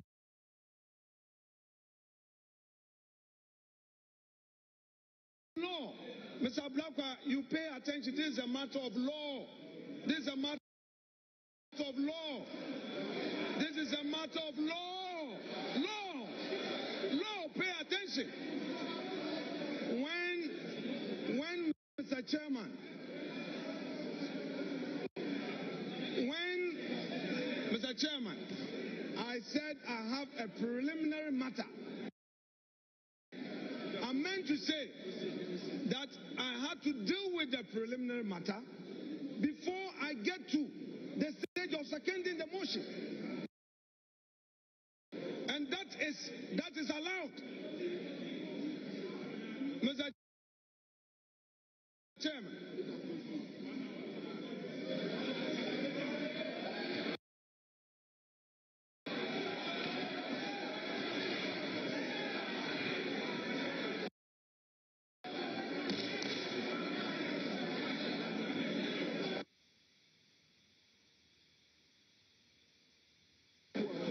Mr. Chairman, Mr. Chairman, Mr. Chairman, Mr. Chairman, this house is a house of rules and procedures. Mr. Chairman, before I proceed, let me put on record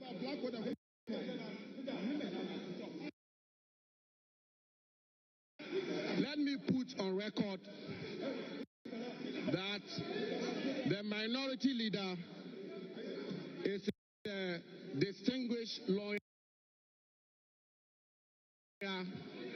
of repute.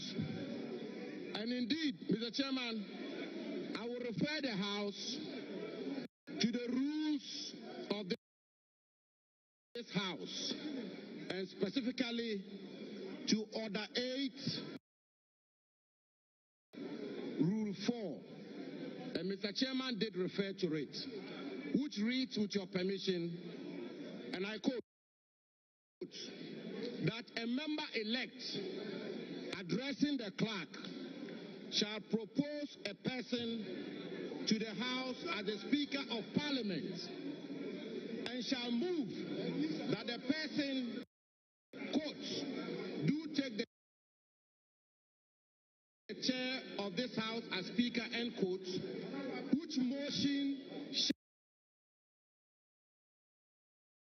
shall be seconded without debate or remarks, end quote. Mr. Chairman, my colleague, brother, and friend, the Honorable Oquaye made the point rightly that in seconding the motion for somebody to take the chair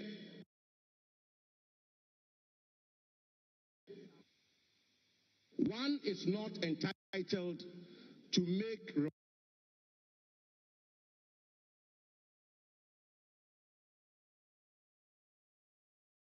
remarks or debate. But Mr. Chairman, we all heard the venerable, distinguished, astute lawyer, minority leader, Honorable Afenyo Makin, loud and clear. Mr. Chairman, he said, and I quote him, before I second the motion, and end quote, before I second the motion, Mr. Chairman, he had not seconded the motion.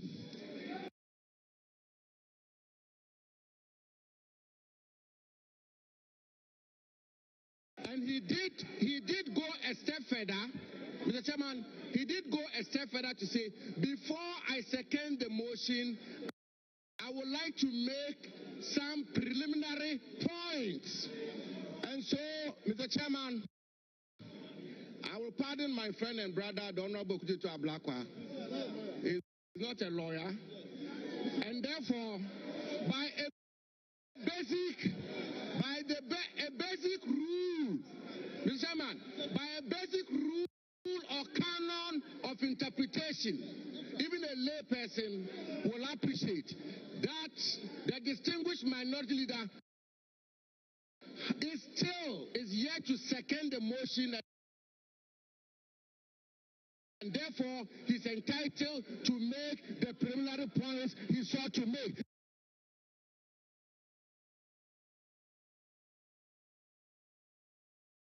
So let the minority leader make those points. Thank you very much. Thank you, honorable members. Thank you, honorable members.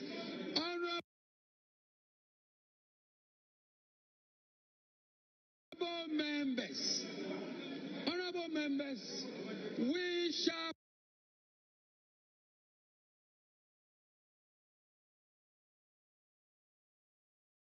proceed with seconding of the motion. And Honorable Minority Leader, please proceed. Brevity is the rules of the game. Mr. Chairman,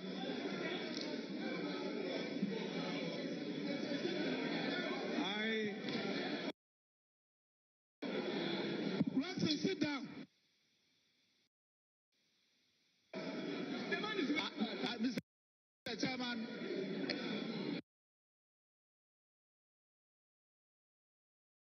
to rise to second a motion is a voluntary act. If he's not interested in seconding the motion, he should sit down. I rise to second the motion. The motion is therefore seconded. Thank you.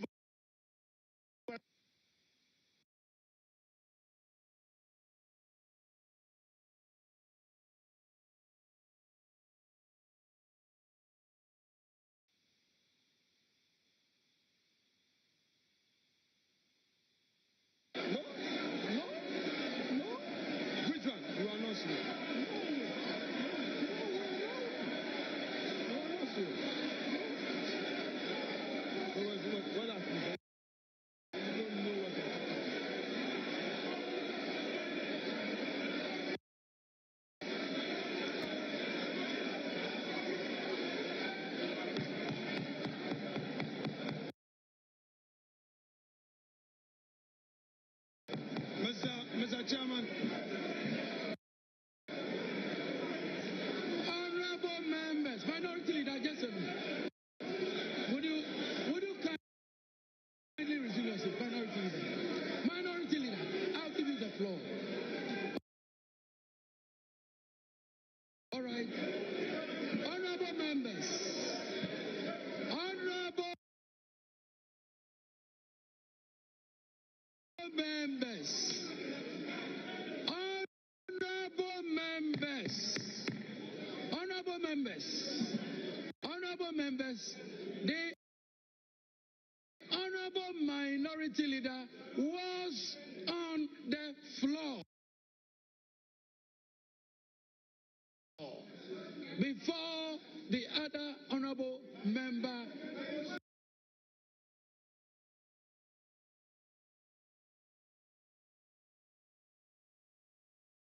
interjected.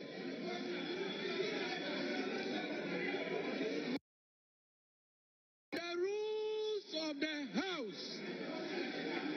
Honorable members. Honorable Minority Leader. Honorable Minority Leader, please continue with the seconding of the motion. Mr. Please Chairman. second the motion. Please second the motion. Mr. Chairman,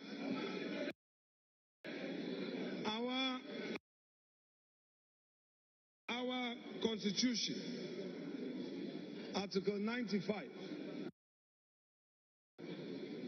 provides that there shall be a Speaker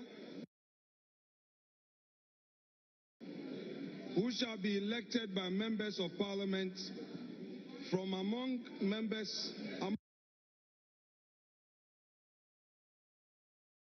persons who are members of Parliament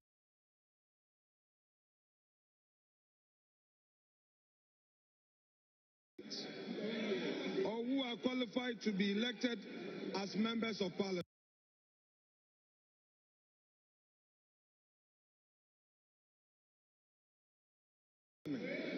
Mr. Chairman, I have in my hand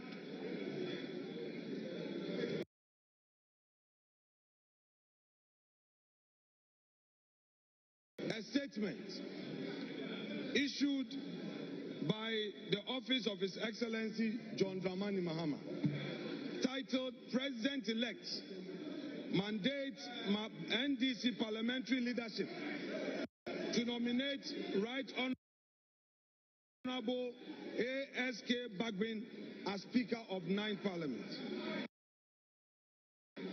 It reads, the President-elect, His Excellency John Dramani Mahama, has, in consultation with the National Executive and Parliamentary leadership of National Democratic Congress, mandated the nomination Mr. Chairman of the Right Honorable Abansuman Kingsford Bagbin as Speaker of the 9th Parliament of the 4th Republic. Mr. Speaker, Mr. Chairman, this letter is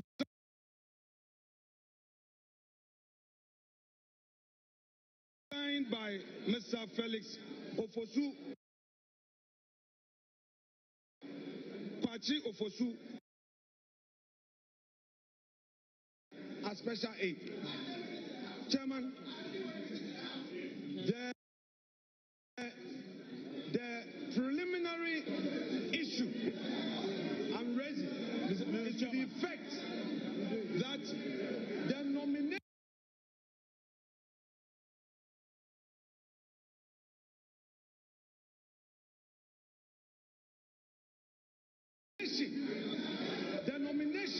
Mr. Chairman only requires the consent where from of that the letter person to be nominated. Where from that letter? That letter, where is it from? Situation where It must not be tolerated. that the executive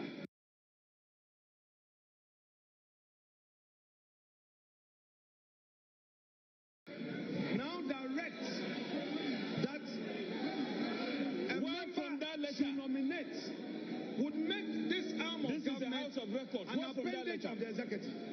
Mr. Chairman, no, where from that letter?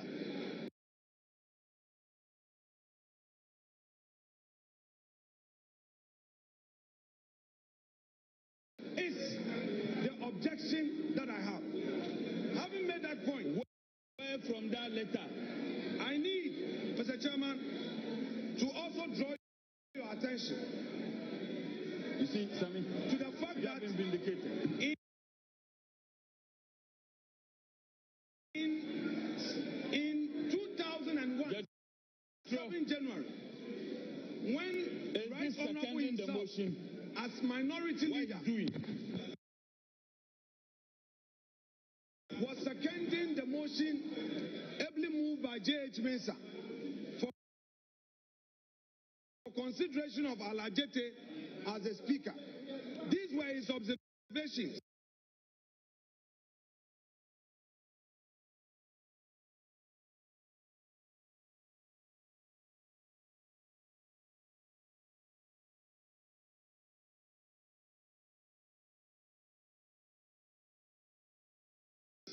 And I read from column 4 of the Hansard of 7 January 2001. I quote, ASK Bagbin, NDC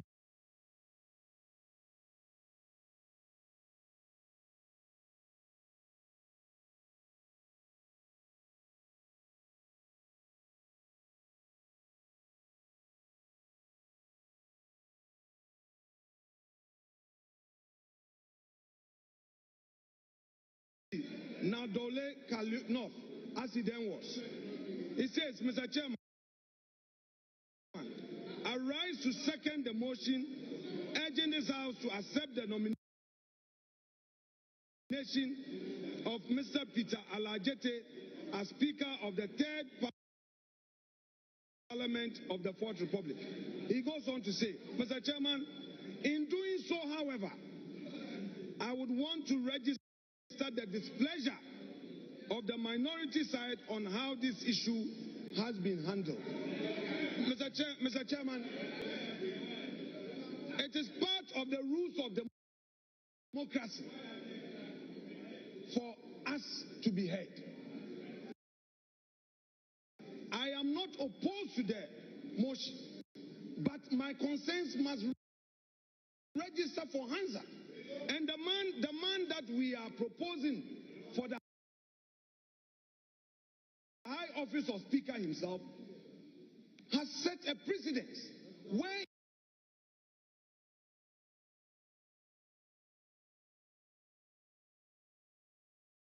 in seconding Alajete, the chair allowed him to raise his concerns.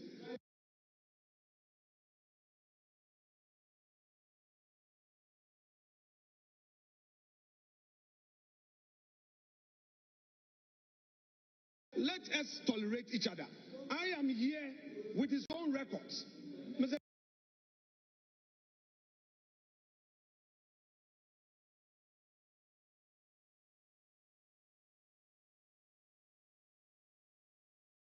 Chair, my contention basically is that in view of the improper consultation, from the majority side in this matter, and in view of the fact that, Mr. Speaker, the executive in a public statement is directing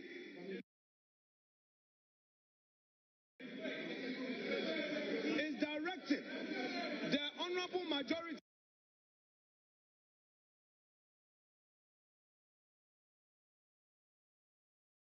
leader to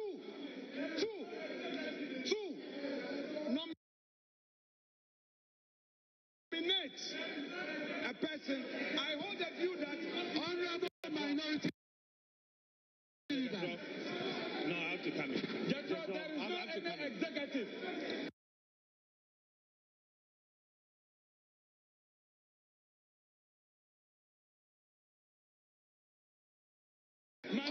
Minority leader. There is no any executive. Minority leader. Honorable minority leader. There is no any executive. Honorable minority Which leader. executive? Honorable minority leader. There is no executive.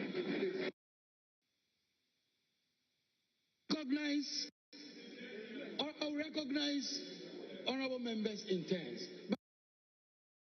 But let me make a point. Honorable minority. I'm the chair of this proceedings. Let me make my point. Honorable minority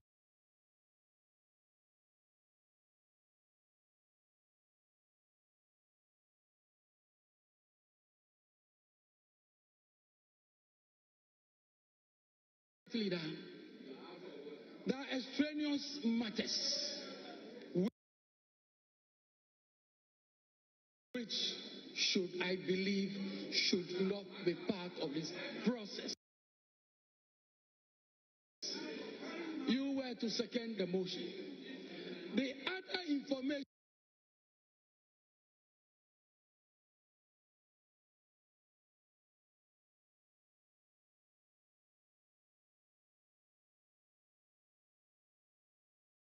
you were tendering, the other information you were providing, is not an information which is before this House. It is not part of the process for consideration for nomination of the Speaker. So, in seconding the motion, these matters ought not to have been brought to the floor of the House.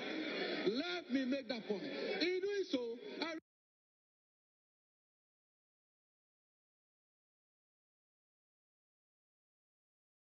recognize Honorable Muntaka, please.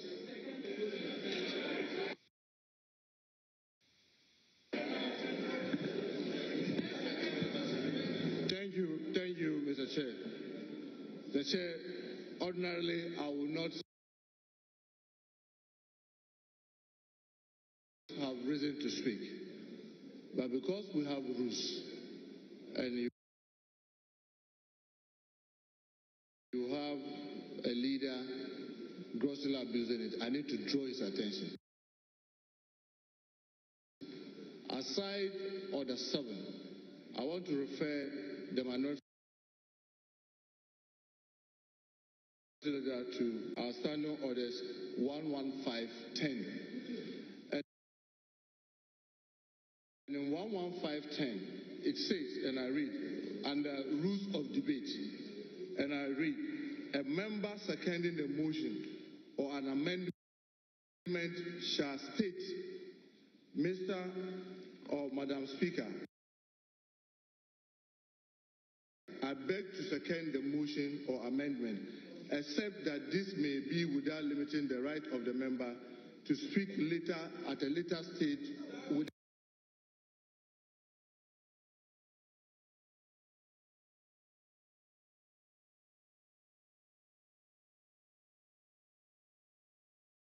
the debate.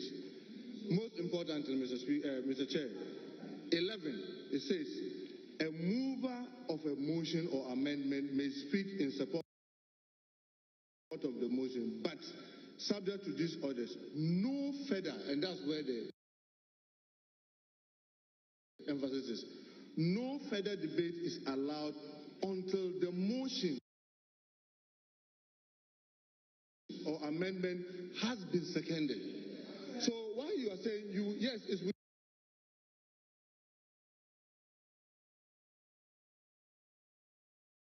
within your right as a member, and even when you go to order 8, after seconding,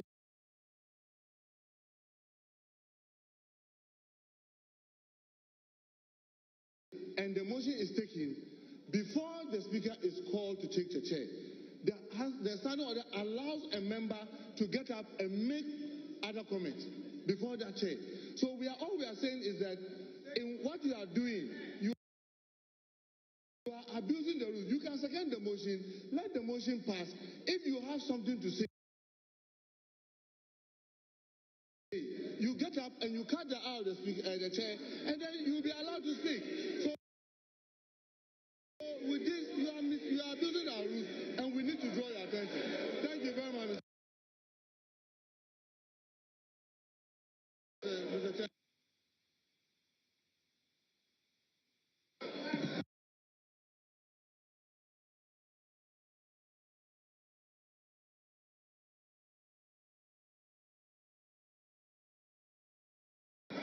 Honorable Minority Leader, I take it that you have seconded the motion. If you haven't seconded the motion, Honorable Minority Leader, you will second the motion. You will not proceed on any other matter apart from seconding the motion. So long as I remain the chair of these proceedings, you will not do any other thing apart from seconding the motion. Thank you. Mr. Chairman.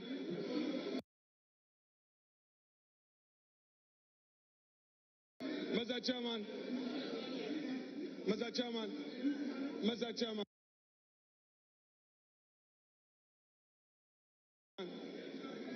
Mr. Chairman, I have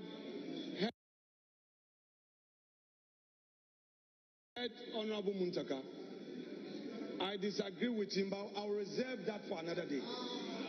Mr. Chairman, with the greatest respect to you.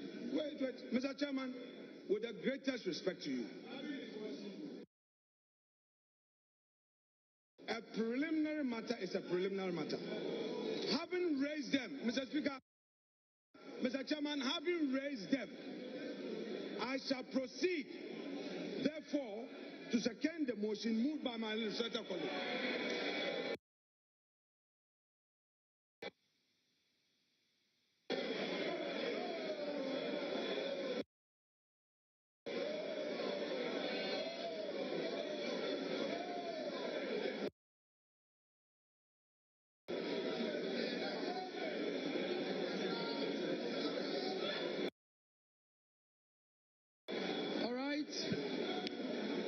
The motion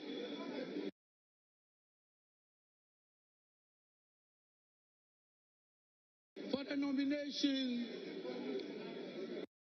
for consideration for election to the office of the Speaker has been moved and ably seconded.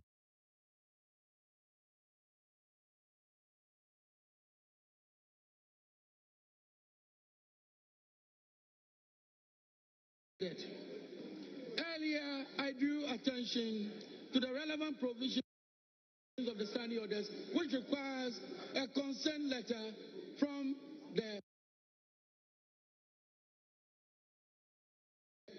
person nominated. Let me indicate, I have in my hand a consent letter addressed to the Clerk to Parliament, Parliament House Accra. Attention, Mr. Ebenezer Ahuma Jetro. Written consent to be nominated as the Speaker. Pursuant to Order 7.2 of the Standing Orders of Parliament, I hereby consent to be nominated to be elected as the Speaker of the 9th Parliament of the 4th Republic. Your cooperation is highly solicited. Signed, Right Honorable Alban Sumana Kingsford Bagbin. So we have a consent letter. Having secured a consent letter, yes, it is appropriately tabled. It is appropriately tabled. Yes, together. Yes, together with all. Yes.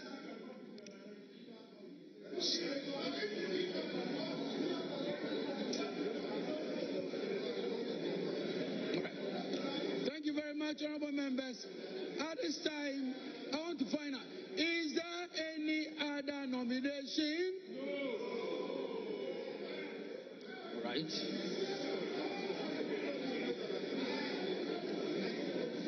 Mr. Chairman, in response to your question, our side has no other nomination. Just for the record, we do not have any other. Why are you scared? You think we want to pull a fast one on you? Why are you scared? Mr. Speaker, why are they scared? We are not pulling a fast one on you. We will not. Are you sure you don't have any other nomination yourself? Mr. Chairman, I want to find out from our side. Mr. Chairman, have patience for the process. Our side, the MPP minority, has no other nomination. But we want to find out from the backbench whether they have any other nomination. They should tell us.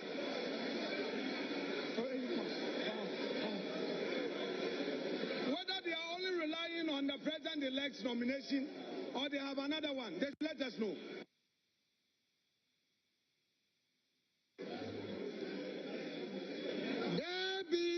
Other nomination, I hereby duly declare Alban Sumana Kingsford Bagbin as having been elected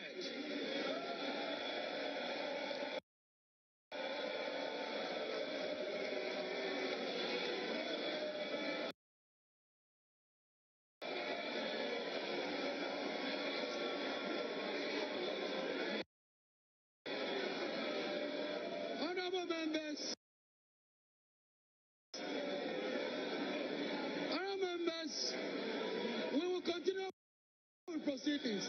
I beg you humbly resume your seat. All members, please resume your seat.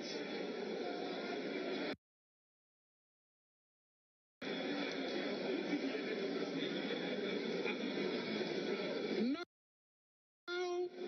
we will invite the sponsors to conduct Alban Sumana Kingsford Bagbin to the chamber.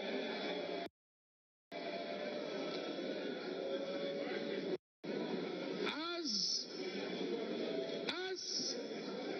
Alban Sumana Kingsford Bagbin is being conducted into the House, I shall invite the Chief Justice, Her Ladyship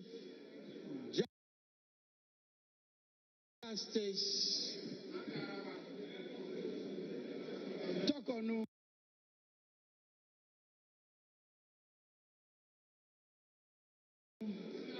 to proceed to the days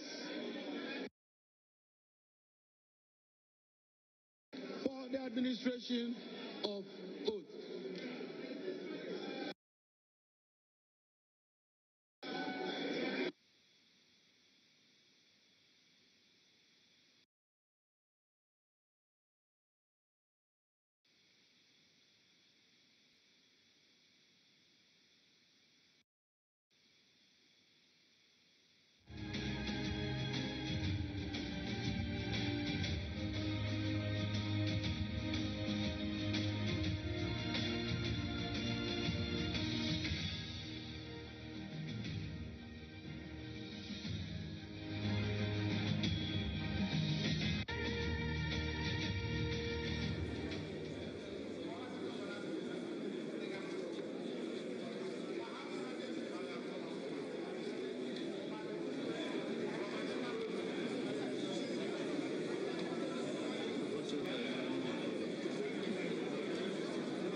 the Speaker to the Speaker-elect. Your Ladyship, the Chief Justice, may proceed to the days for the administration of the oath.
We will start with the oath of allegiance. You kindly say after me. I, Alban Sumana Kingsford Bagbin, do in the name of the Almighty God swear. Do in the name of the Almighty God swear. That I will bear true faith and allegiance. That I will bear true faith and allegiance. To the Republic of Ghana. To the Republic of Ghana. As by law established. As by law established. That I will uphold the sovereignty. That I will uphold the sovereignty. And integrity of Ghana. And integrity of Ghana. And that I will preserve. And that I will preserve. Protect. And defend. The Constitution. Of the Republic of Ghana. So help me God. So help me God.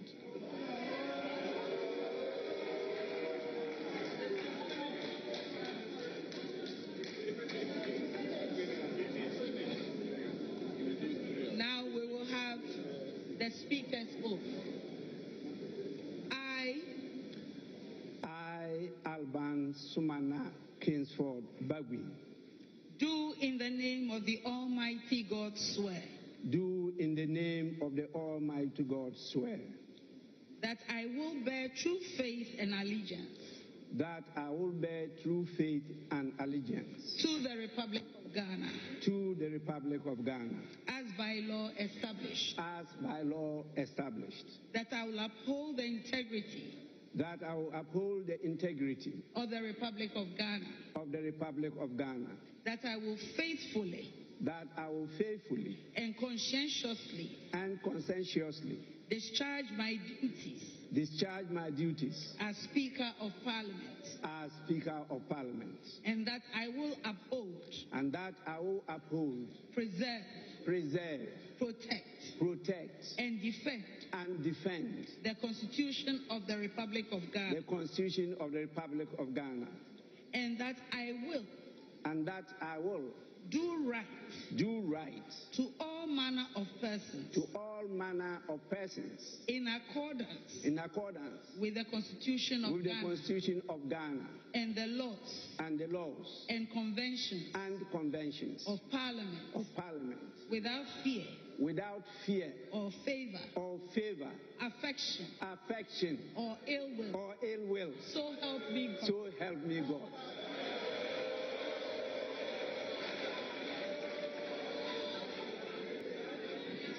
Are you cool?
It's now time for us to move to item 5 on the order paper.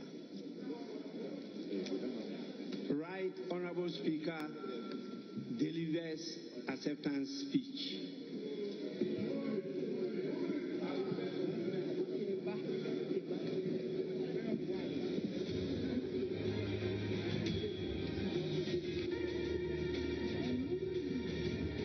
Honorable members, I proceed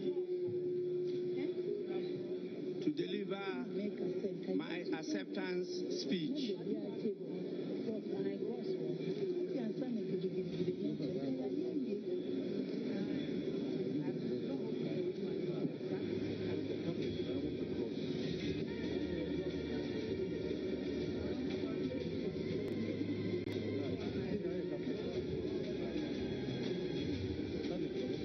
Your Ladyship, the Chief Justice, Justice Mrs. Gertrude Araba Isaba Saki Tokunu, Honorable Members of Parliament elect, Your Excellencies, Speakers and Presidents of legislatures present. I'm aware we have a number of them with us today. Your Excellencies, members of the diplomatic corps present, our most revered spiritual and traditional leaders of the country, chairmen and executives of political parties present, distinguished invited guests, ladies and gentlemen. It is with great humility that I accept the high and privileged office of the Speaker of the 9th Parliament of the 4th Republic of Ghana, having had the same honor to be Speaker of the 8th Parliament. I am grateful to the Almighty God for His grace and mercies for me to achieve this rare feat. To Him be all the praise and honor. Honorable members of Parliament elect, I am very grateful for the privilege and confidence you have reposed in me to be Speaker and to head this honorable House once more. I also express my gratitude to the President-elect, His Excellency John Dramani Mahama, for the trust and confidence in me and my leadership of the House, and for recommending my candidature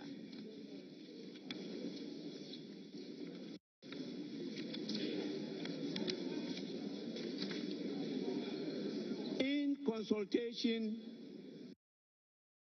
with the leadership of the great National Democratic Congress to be elected Speaker of this Parliament. I came to the Speaker of the 8th Parliament with my experience as the longest legislator of the House. I now come to the 9th Parliament with just not that background, but now with the experience of 4 years of speakership of a very difficult hung Parliament. I promise to bring all these experiences to bear in guiding this House to perform its mandate with efficiency, diligence, and above all, with a sense of being the bulwark of democracy in Ghana. To the good people of Ghana who continue to hope for a better Ghana, I urge you to support your parliament and be interested and engaged with the work of parliament. As the standard orders of parliament direct, after we have performed this duty of electing me as the Speaker of Parliament, I will have the singular honor and duty to also proceed to perform the other duties imposed by the standing orders of the House. That is, to swear in the members elect and proceed to supervise the election of 2 deputy speakers of the House. Once again, I am very grateful for this great honor. I thank you so much.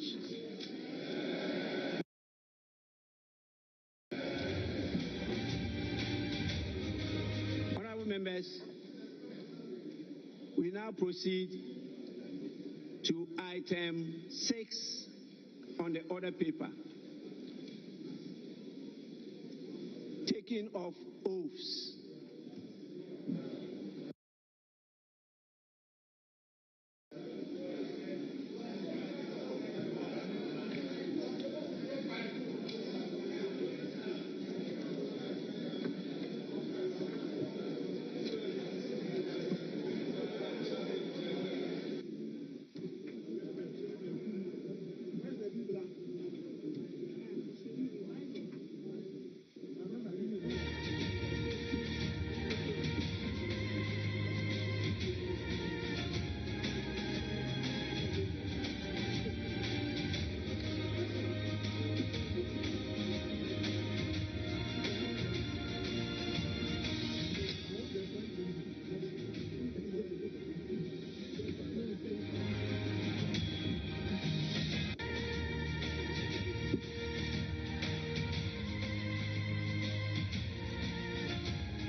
We do know that the ninth Parliament is in full force, in full session now. Speaker Bagbin has taken his seat. We can confidently say that he has broken the fall because he is perhaps the second speaker to have had an opportunity to break the fall. Go back to Parliament. Have moved out of the chamber. And if you are not sworn in, you remain member-elect.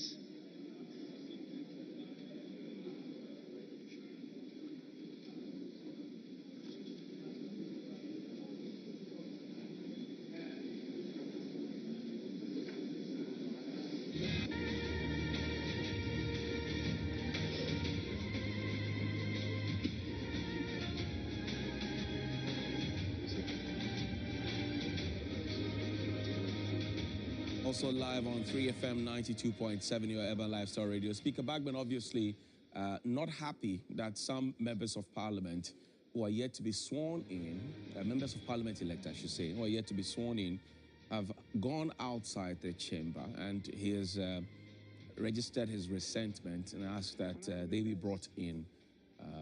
Well, go back to Parliament. I swear you in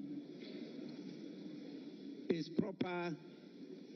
I draw your attention to the presence of some important dignitaries in the House. We have the spouse of the Chief Justice of us, Mr. Francis Tokonu, apart from my spouse, Madam Alice Adjoho Yunus. We also have His Excellency Adama Bitogo, Président Assemblée Nationale de Côte d'Ivoire.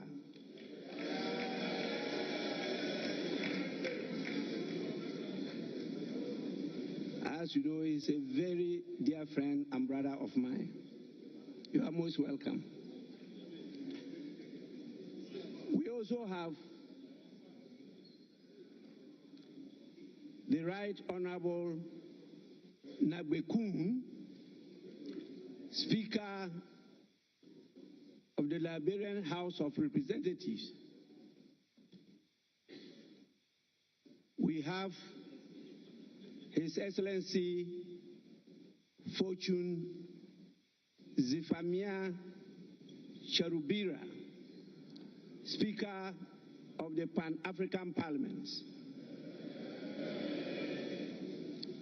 We have Honorable Adjaho Coulibaly, Second Deputy Speaker of the ECOWAS Parliament.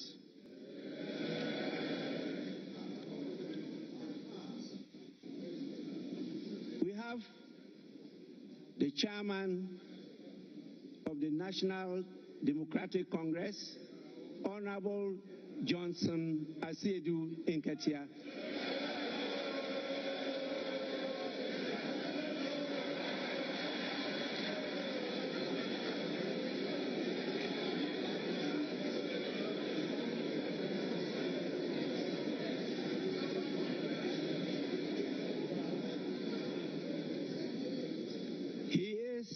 Ably supported by the General Secretary of the National Democratic Congress in the person of Honorable Fifi Fiavi Kweti.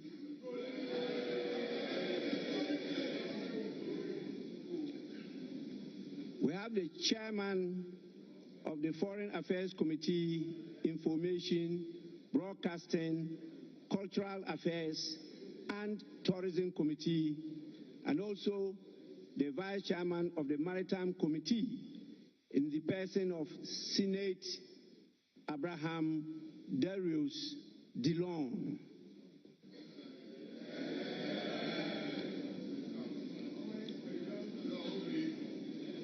I'm sure you can see the galaxy of our kings, our queens, our queen mothers in the public gallery.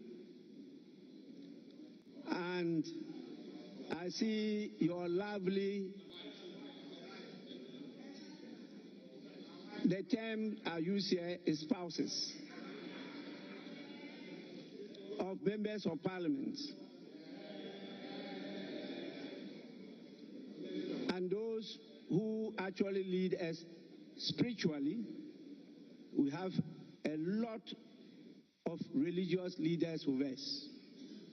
So those of you who go quoting the holy books, whether the Holy Quran or the Holy Bible, please kindly take note and don't mislead when you are quoting.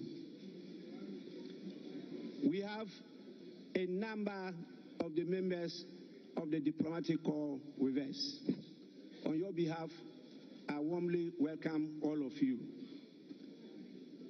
Now I can see that all members are present.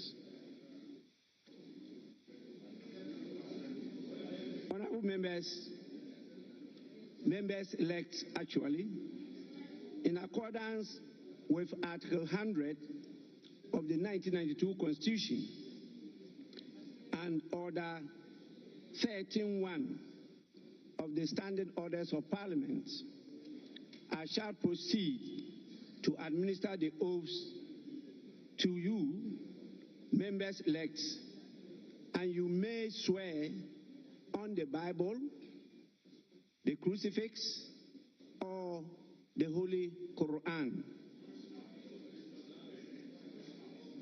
Alternatively, a member-elect may make and subscribe to a solemn affirmation.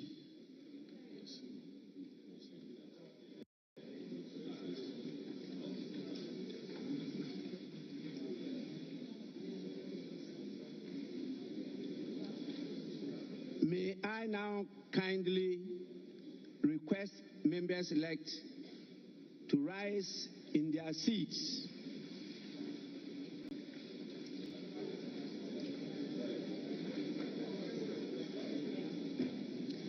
I intend to commence with the oath of allegiance.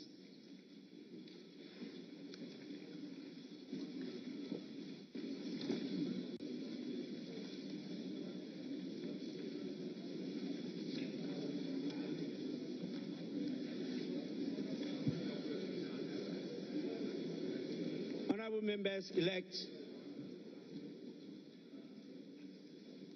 you shall repeat after me. I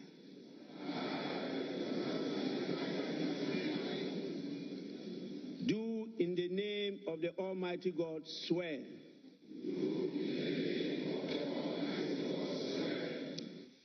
that I will bear true faith and allegiance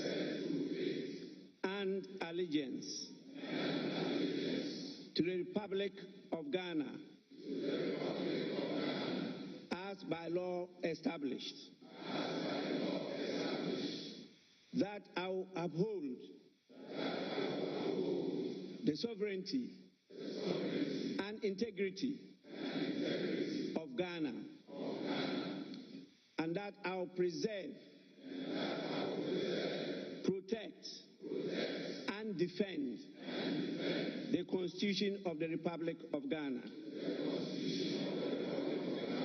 So help me God.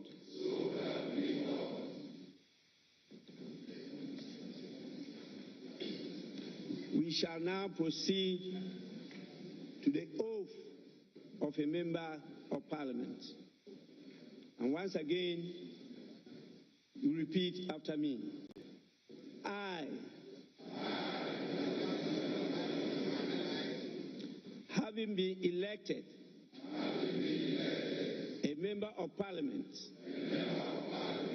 do in the name of the Almighty God swear that I will bear true faith and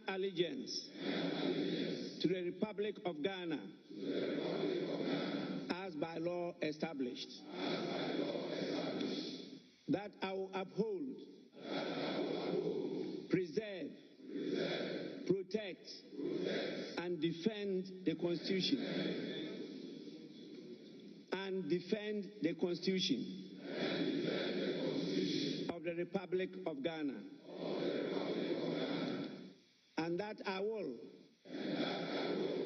faithfully and conscientiously discharge the duties of a member of Parliament. So help me God. Honorable members, you may now resume your seats.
Benefit of our listeners on 3FM 92.7. The members of Parliament are done taking their oath and presently are congratulating each other, shaking hands and extending warm regards to themselves. I'm sure at this point, once proceedings are done here, the Speaker would have to adjourn, sitting, and then hopefully tomorrow morning by 10 a.m. I'll go back to Parliament. Speaker has something to say. Resume your seats. Please resume your seats.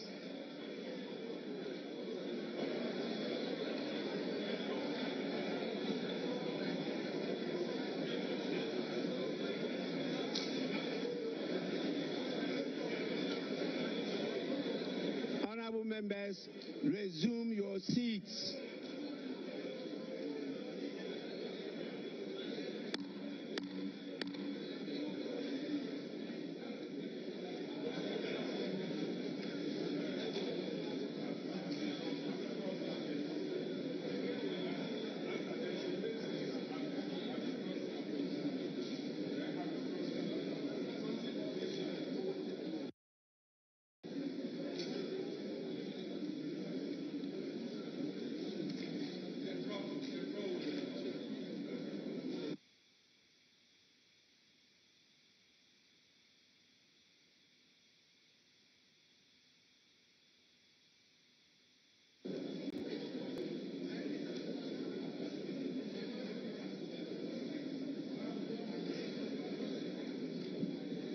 Honorable members,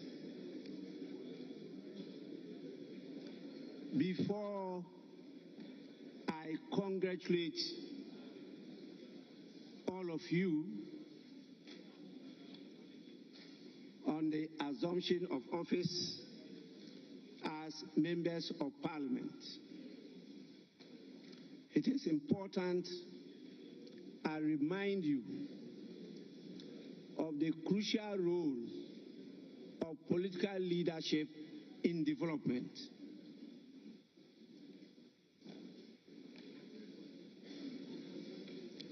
Honorable members, it is very important for you to keep uppermost in your mind the crucial role of political leadership in the process of national development. Society develops or fails to develop depending on the extent to which its political leadership is intelligent, creative, skillful, committed and has the capacity to enlist support, induce loyalty, and to inspire confidence. Today, we are now the political leaders of Ghana. And this onerous responsibility rests over us. I know together we can do it. We have no alternative than to coalesce together to develop Ghana.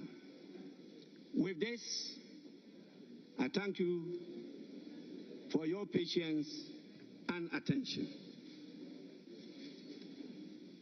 I will, on behalf of your constituents, the good people of Ghana, and our beloved Mother Ghana, congratulate you all for this achievement. I'm aware of what you went through before you got elected to this house. And I trust that you will not abuse the trust and confidence of the people. With this, honorable members, you are all to sign the oaths and submit the signed copies to the marshal.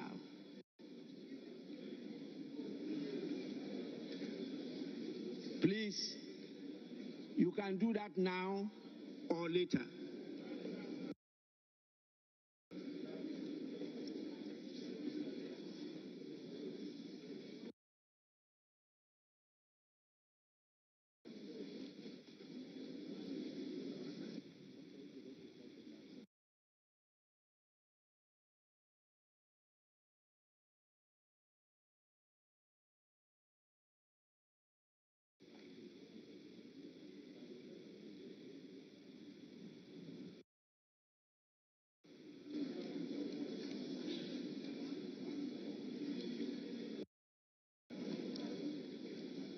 Honorable members, happily, your new standing orders is in print, and you'll be giving copies soon.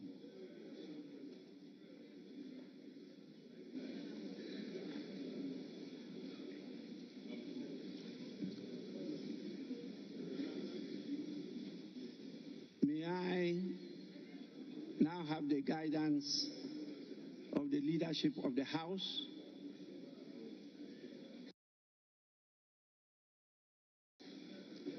whether there's any more item for us to take, or we should call it a ninth.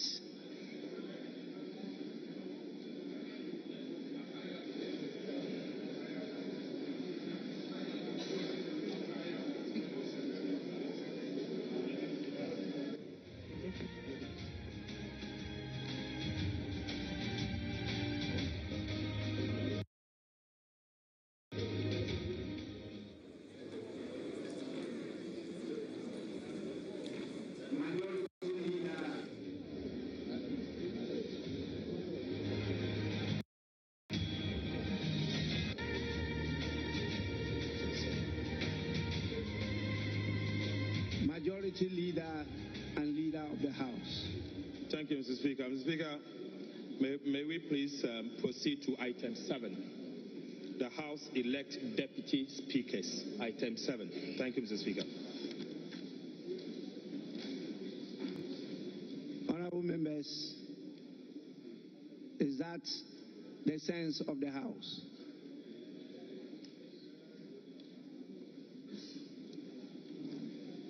We shall now proceed to item 6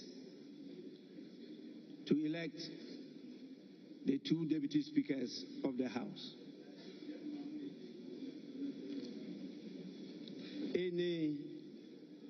nominations.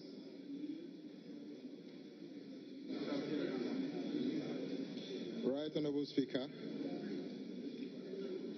Pursuant to Article 96 of the 1992 Constitution of the Republic of Ghana and the Standing Order 12 of this House,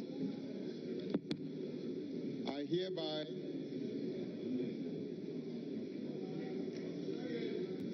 hereby nominate Honorable Bernard Adjaho for consideration by this August House as the first Deputy Speaker of this Parliament. Mr. Speaker, Honorable Adjaho is a distinguished lawyer with 23 years of experience at the bar. He is currently an NDC Member of Parliament for Akachi South constituency. In the 8th Parliament, Mr. Speaker, he was a respected member, ranking member for Constitutional, Legal and Parliamentary Affairs Committee. Mr. Speaker, Honorable Adjaho comes from Atijive in the Akachi South municipality in the Volta region. Mr. Speaker, Honorable Adjaho was born on the 6th day of February 1973. So he's over 52 years today. Mr. Speaker, I so move.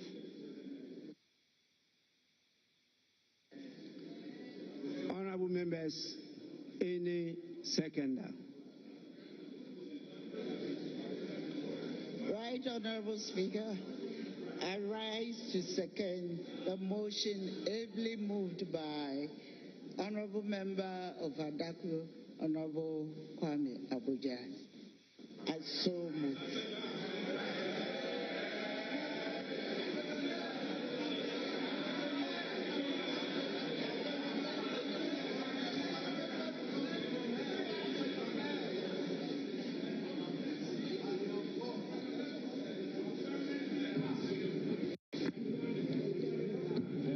I hope,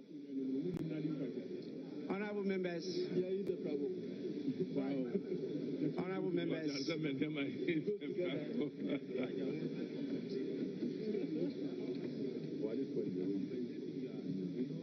honorable members, I hope this time around there will be no theatrics, and so I'll proceed.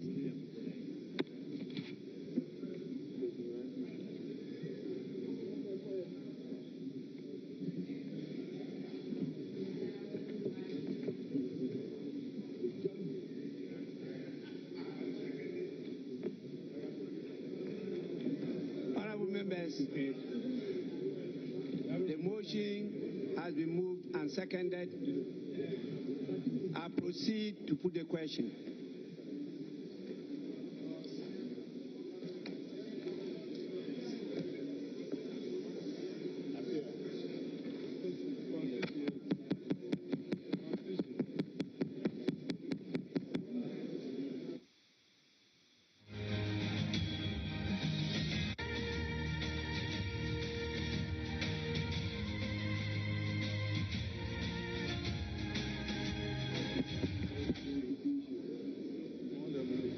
Members, can you hear me?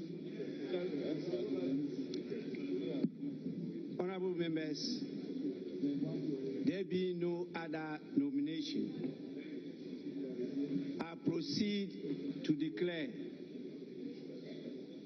Honorable Bernard Adjaho, Member of Parliament for Akachi South constituency, duly elected as the first Deputy Speaker of the 9th Parliament of the 4th Republic of Ghana.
Honorable members, may we now proceed to the election of the second Deputy Speaker. Any nomination? Yes. Speaker, I rise with respect to nominate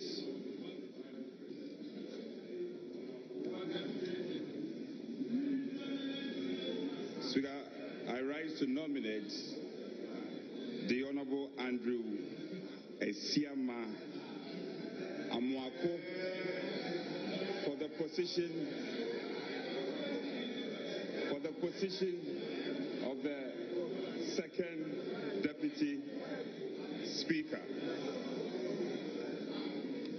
Speaker, the Honorable Amuako Esiama is a respected surveyor, a lawyer, an educationist, and to top it up, a politician.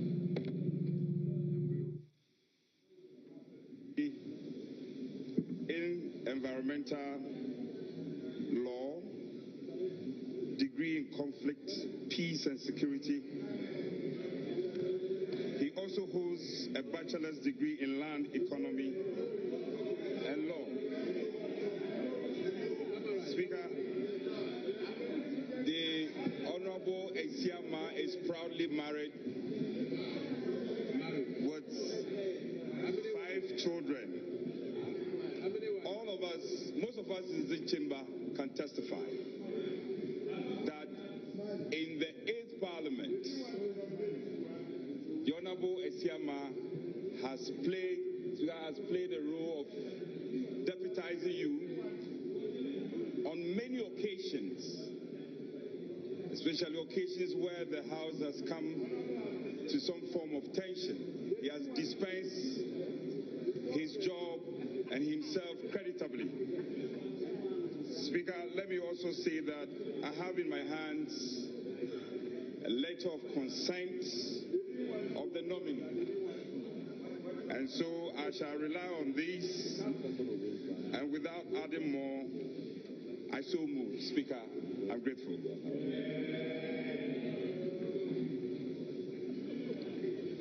Honorable members, any seconder? Mr. Speaker, having regard to Article 96(1)(b) of the 1992 Constitution, noting the election of the first Deputy Speaker from the NDC party, I beg to second the motion. Thank you.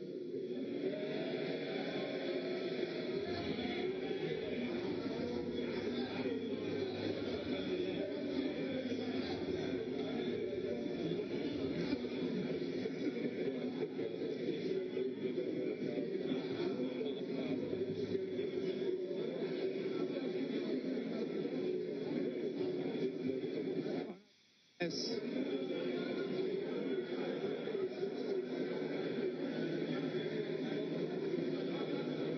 There being no other nomination, I proceed to declare Honorable Esiama Andrew Amuako, Member of Parliament for Formina constituency, duly elected as the second Deputy Speaker of the 9th Parliament of the 4th Republic of Ghana.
members.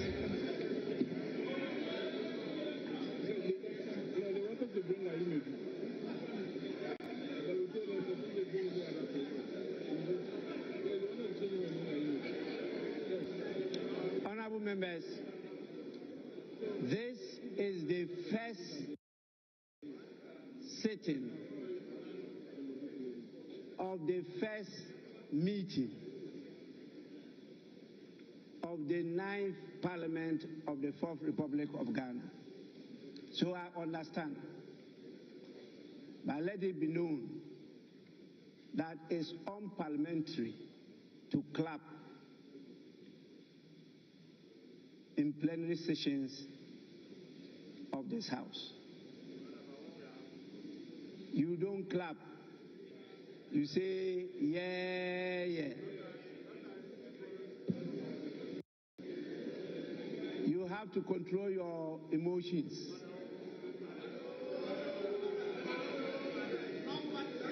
It's a learning process, and so it's important I draw your attention.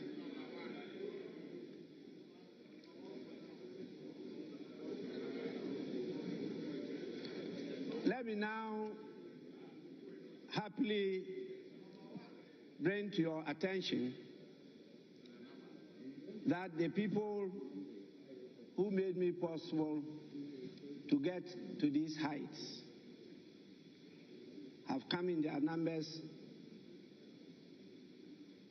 from the beautiful constituency, the Nadolu-Kaleo constituency in the Upper West region.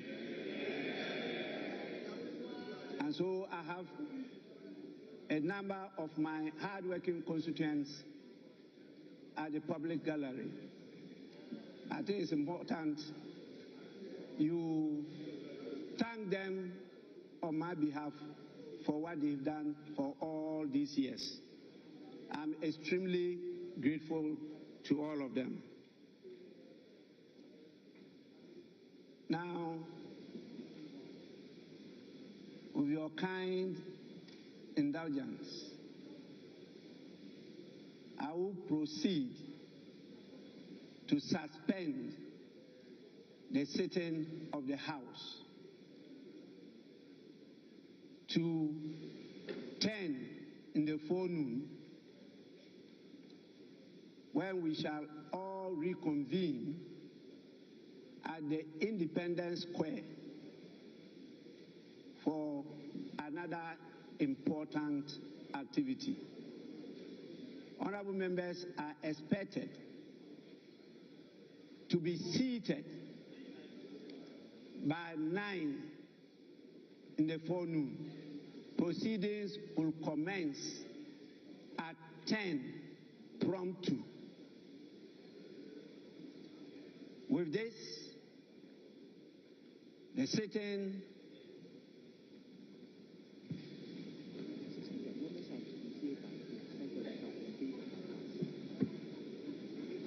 honorable members, I've been given further information that in view of the numbers expected at the Independence Square, you are all urged to convene in the presence of Parliament, where there will be some buses to convey you to the venue, that is the Independence Square. And so you are expected to be here before the 9 in the forenoon. Please, let's be time conscious in this matter. With this, I proceed to suspend the sitting, and that is the first sitting of the first meeting of the first session of the 9th Parliament of the 4th Republic of Ghana. The House and sitting is accordingly suspended.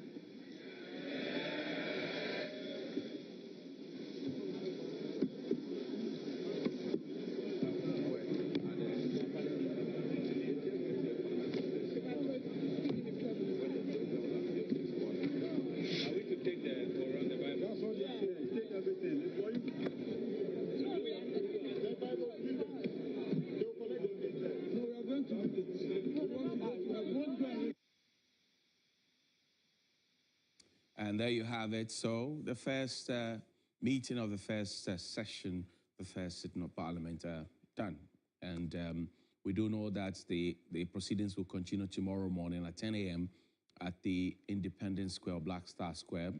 We have taken you around the place, how ready it is and fit for purpose for tomorrow's activity. We do understand that over 20 head of states from across the world have indicated their commitment to be present. In fact, some of them are already in the country as we speak, and they will all be there to grace the occasion as President-elect of the Republic, John Dramani Mahama, gets sworn in by the Chief Justice, Her Ladyship Justice Tokonu. Also, we will have some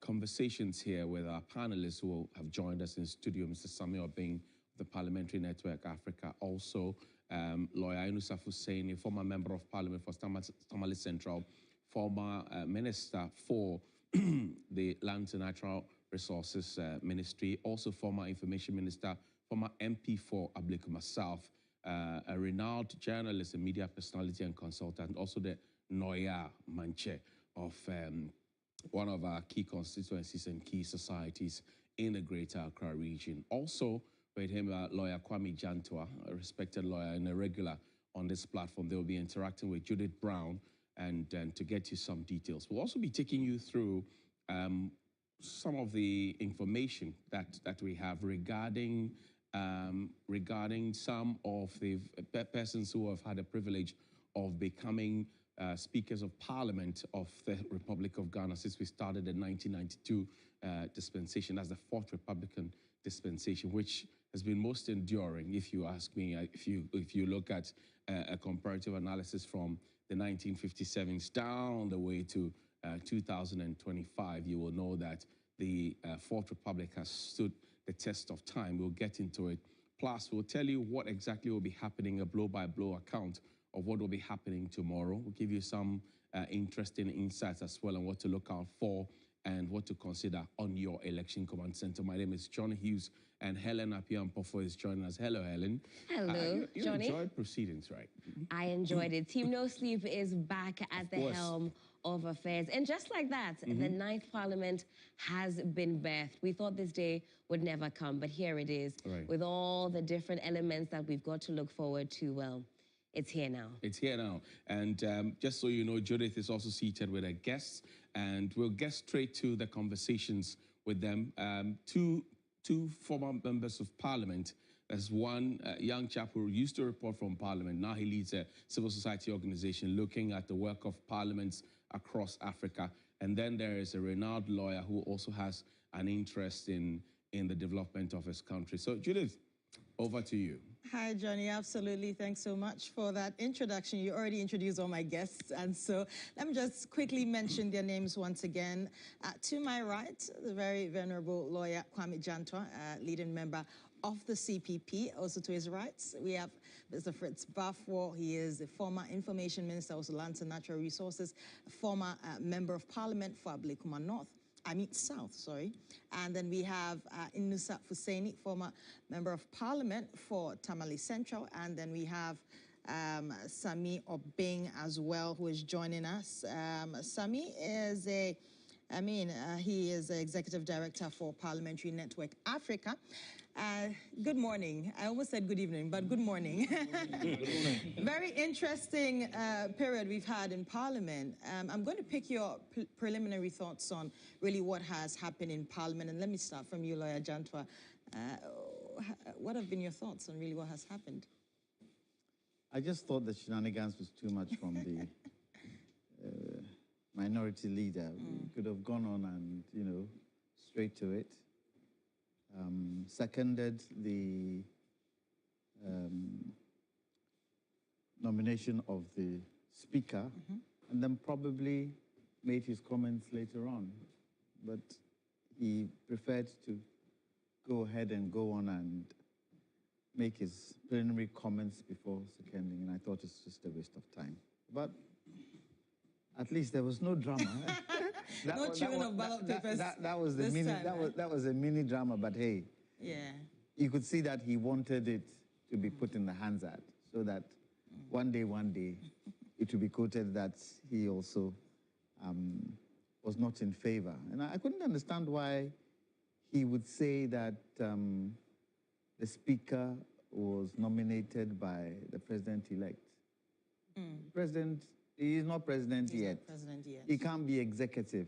Exactly. He has no power whatsoever till he's sworn in as President tomorrow morning. So, and Atufo embraced yes, that exact I just concern. didn't know why he went down that route. But hey, it goes to show you how Parliament is going to be where the opposition is concerned.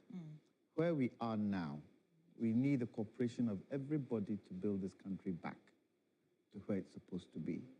We have a debt of 761 billion cedis, quite a lot of money. How we're going to do it is another thing. So I hope this Parliament is not going to be as raucous as we've seen in the last Parliament. And I also hope that with the NDC's majority, they won't rubber stamp things just for rubber stamp's sake. Exactly, and that's a conversation we'd have later on this morning. Okay, I hope they will take into consideration the vote of the people. The vote of the people has spoken out very, very loud and clear, and they should listen. To listen for 4 years is going to be difficult for them because they can fall back into their old ways. But I hope that doesn't happen because we've got to get this country back to where it's supposed to be. Now, so, Fritz Bafwa, let's talk about what you have observed. I mean, the proceedings in Parliament today. I mean, Lawyer Janta says there was a little bit of drama. At least we didn't have the chewing of ballot papers this morning. But then, I mean, what are your thoughts, your preliminary thoughts on really what happened? Well, I think what Lawyer Janta said was very true. I think there's a little bit of grandstanding. And I think people wanted their names in Hansard and all that, so you could see the things they were doing. But at the end of it all, we've seen a speaker elected, a deputy speaker elected, and a second without too much of a fuss. So now what we've got to look at is that they've got a lot of work to do. All right, we all know the situation we're in. We're in debt. Most of our institutions are in disarray, and it's about work. So I'm really not too enthused by the celebrative aspect of the things that we're doing now. I think that we should get together, start working very, very hard to turn this country around. It is a must. And so I'm happy that Alban is the speaker. I'm happy that Bernard, who's a very, very nice young man, hardworking, and I could see him understudying Alban anytime I went to Parliament. And then also the second deputy is experienced. He's a gentleman of the highest order. So that team is now in place. Now let's see what Parliament has got to offer in return. Right, right. Mr. Fuseni, let's talk about the speakers, as Mr. Bafwa has spoken about. Do you think that we've put together a solid team to lead Parliament? Well, first of all, I think that it's proper for me to say good morning to my uncle. Good morning. He has roots in Dagbon. So I see. I need to recognize that. He's your uncle indeed. And then Lawyer Gentua. And my good friend Sami, for a very long time, we worked together in Parliament. Now, the speakers, no doubt, people or part of the leadership of Parliament that clearly sets a tone for the future Parliament or for this ninth Parliament, in the sense that two of them have had experience at the helm of affairs. So we are not going to be in any doubt that they won't introduce things that will surprise us because they know the rudiments of parliamentary practice. And therefore, like my uncle has said, has understated many people. He's of a calm disposition. He's willing to learn. And so I would not expect surprises from him. except that he's got to catch up very quickly because he's going to be called every now and then to take up the mantle of steering the affairs of Parliament. Right. And so he needs to learn very fast. Today's proceedings, we could see some snipers of wrong-cross behavior. It didn't come out too good for us as people who have traversed the terrain of parliamentary democracy for close to 32 years or so. I thought by now we should have known that Ghanaians will want to see whether we will repeat the spectacle of the 2021 happenings in Parliament. Now, I could also see some level of indiscipline in Parliament. We should put, and that's why probably Bagbin said that there are things that they need to learn very fast, because you can have that. This Parliament is unlike any Parliament in the Fourth Republic. We've got a majority, an overwhelming majority, which can be oppressive. Very true. In fact, I mean, when it comes to the conduct of parliamentary business. And so the dynamics of Parliament will change a little. But that should put the majority on notice. In 1997, we had a similar Parliament. 133 to 67 also, yeah. And then that Parliament was very effective, and it led to Kufuor winning the next election. So they shouldn't take anything for granted. Now, for the NDC party and for the members of Parliament elected to Parliament, they should know that a heavy responsibility has been put on them. The motto of the Legon Hall of the University of Ghana is to whom much is given, much is expected. The party has been given an enormous mandate, a mandate that can change things, a mandate that can reset this country. So they will accept no excuses in the next, from the government. And so how we conduct the business of Parliament will determine how Ghanaians will evaluate us. Now, Afenyomaken did not understand what has happened. Having been given that mandate, the business of the executive will be conducted in Parliament. If it is policy that needs legislative backing, it will be in Parliament. If it is policy that is to derive funding from the consolidated fund, it's going to be from Parliament. And so you will have to get somebody who can help the agenda of the president, the agenda of the government. And what has happened is a confirmation of the fact that His Excellency John Dramani Mahama means business. Get the Speaker on your side, win his absolute confidence, and then you can push your legislative agenda forward. So I think that we are in interesting times. Interesting. You know, Safoseni has been speaking to us, and you know he is a, should I say 2 or 2.5 term member of Parliament, former. 4. 4. Exactly. We're going to go to you, Samuel Bing, but we are hearing that there's some feed from Parliament. Mauna Ebeta has been speaking to some of the members of Parliament there right now in the chamber. Let's head there. And then the rest of the action will kickstart. We are hoping and praying that God himself will give us grace to be able to go through this 9th Parliament without the rancor we saw in the 8th Parliament. With the overriding majority we have, we believe that there are so many things we can do for ourselves and for Mother Ghana. In the spiritual realm, it is believed that this is 70 years, we would clock the 70 years of Ghana becoming independent. And so, biblically, people believe that it is time for us to do a reset. And for us as a party, we agreed that we want to do a reset for Ghana. And we only pray to God that He Himself will give us grace to be able to do it. Right. Thank you very much as well, Honorable. Just briefly, in terms of your constituency as well and the expectation on you, how are you? The President said that yes, a lot of MPs, he doesn't know what he's going to do with them, and a lot of you are seeking to catch his eye, lobbying. Are you lobbying for a place as well?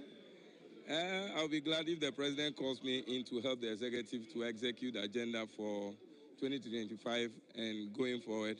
And I'll also do my best as a member of the 9th Parliament to do whatever I have to do at committee level on the floor of Parliament, and also keeping my responsibilities, having an oversight over the executive as well. So whether I catch the eye of the or not, I believe that I have something to offer. And whatever comes my way, I believe that I'll do it to the best of my ability. I believe in myself. I am a licensed surveyor. I'm sure the only one in the House of Parliament for the 9th Parliament. I'm an engineer, I trained one, and also an entrepreneur. I believe that I'll bring all these things on board to make sure that we get the best we can. And for my constituents, I have lived with them for quite some time.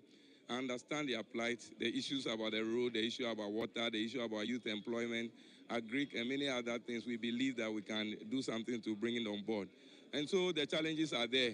That's why they voted for us into Parliament. And I believe that it's because they think that we are capable. That is why they did so. So I would have the opportunity to do my best by lobbying, getting them together, and making sure I inspire the youth to understand what lies ahead of us. Together we can do it for the betterment for our constituency, Southern. Thank you very much, Honorable, for speaking to us. Let me bring in two fresh members of Parliament as well, the Honorable Dumelo and then the Honorable Agbana as well, both joining me. Quick thoughts. First time in Parliament, would you say everything that happened today, you were expectant of it? Yes, I mean, we sort of all knew who the Speaker was going to be. We sort of all knew who the first Deputy and second Deputy Speaker. And we knew that within 2-3 hours we should be done. And so everything was smooth. Thankfully, it wasn't like 2020. Thankfully, it wasn't. Adam, you as well, you expected everything that happened today? Yes, except that I thought that maybe the meeting shouldn't have dragged the way it did, especially with moving the motion to second the nomination of the Speaker. But like John said, we are learning. We came, this is our first meeting, so we were observing. At a point, as a debater, I was itching, but we are now learning. We need to know the nuances of the House. We need to clearly understand the standing orders and all the philosophies and principles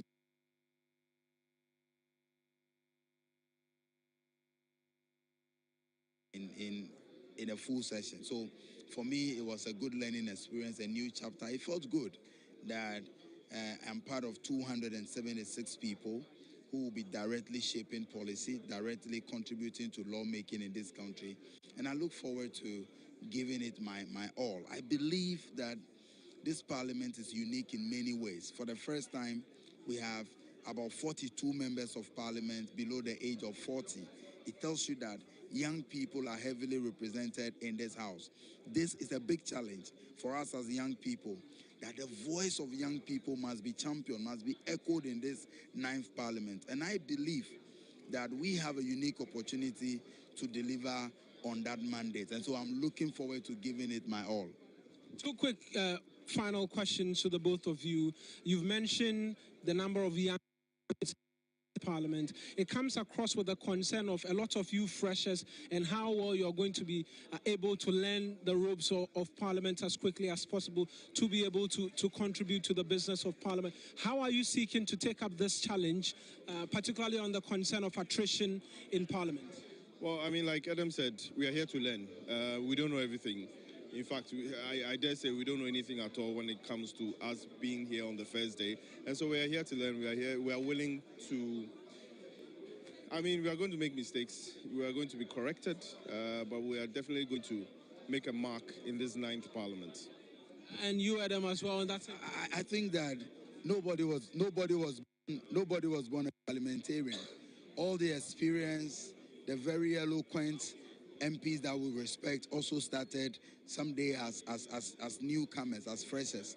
And so for me, I'm not too worried that young people have entered the house, we will certainly learn. And for me, what is even more beautiful is the fact that in the NDC, we have a very structured way of providing mentorship to the young people. So since we have been elected, many of our seniors have reached out and they are already teaching us the ropes. We have the likes of Honorable Haruna Idrisu, Honorable Samuel Okujeto Ablakwa, the Sam George, Honorable Agboja, and many of them.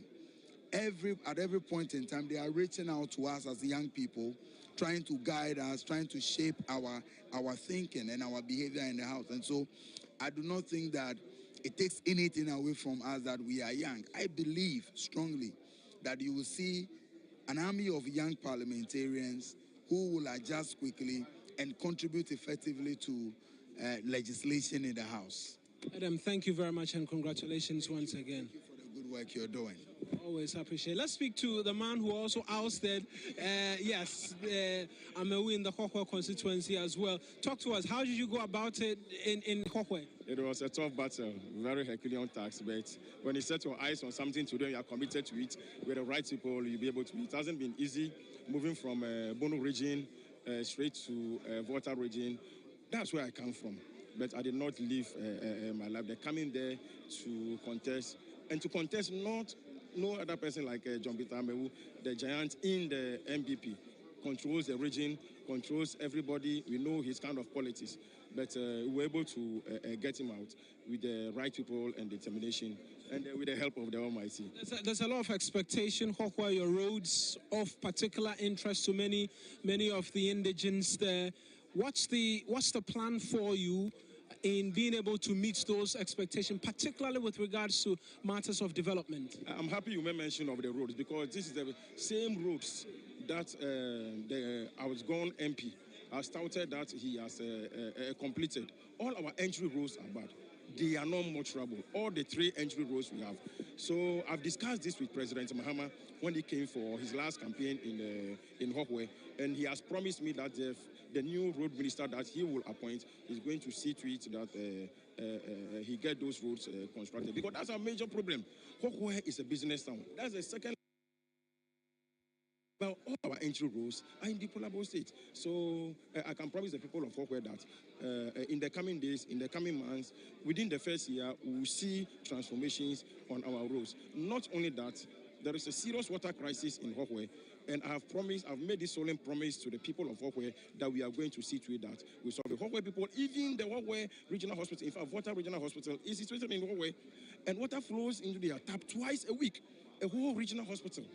It's a problem we are facing, and it's also something that we are going to tackle. Youth unemployment is very, very, very, very, very serious, and it's something that we are going to also handle. We've also promised we are going to establish some factories, Fodome, Alavanyo, Oquaye, Bledi, so that it will reduce the youth unemployment that we have in the. Well, thank you and congratulations as well. Let's speak as well to Kwame Asare-Obeng as well, who has been elected.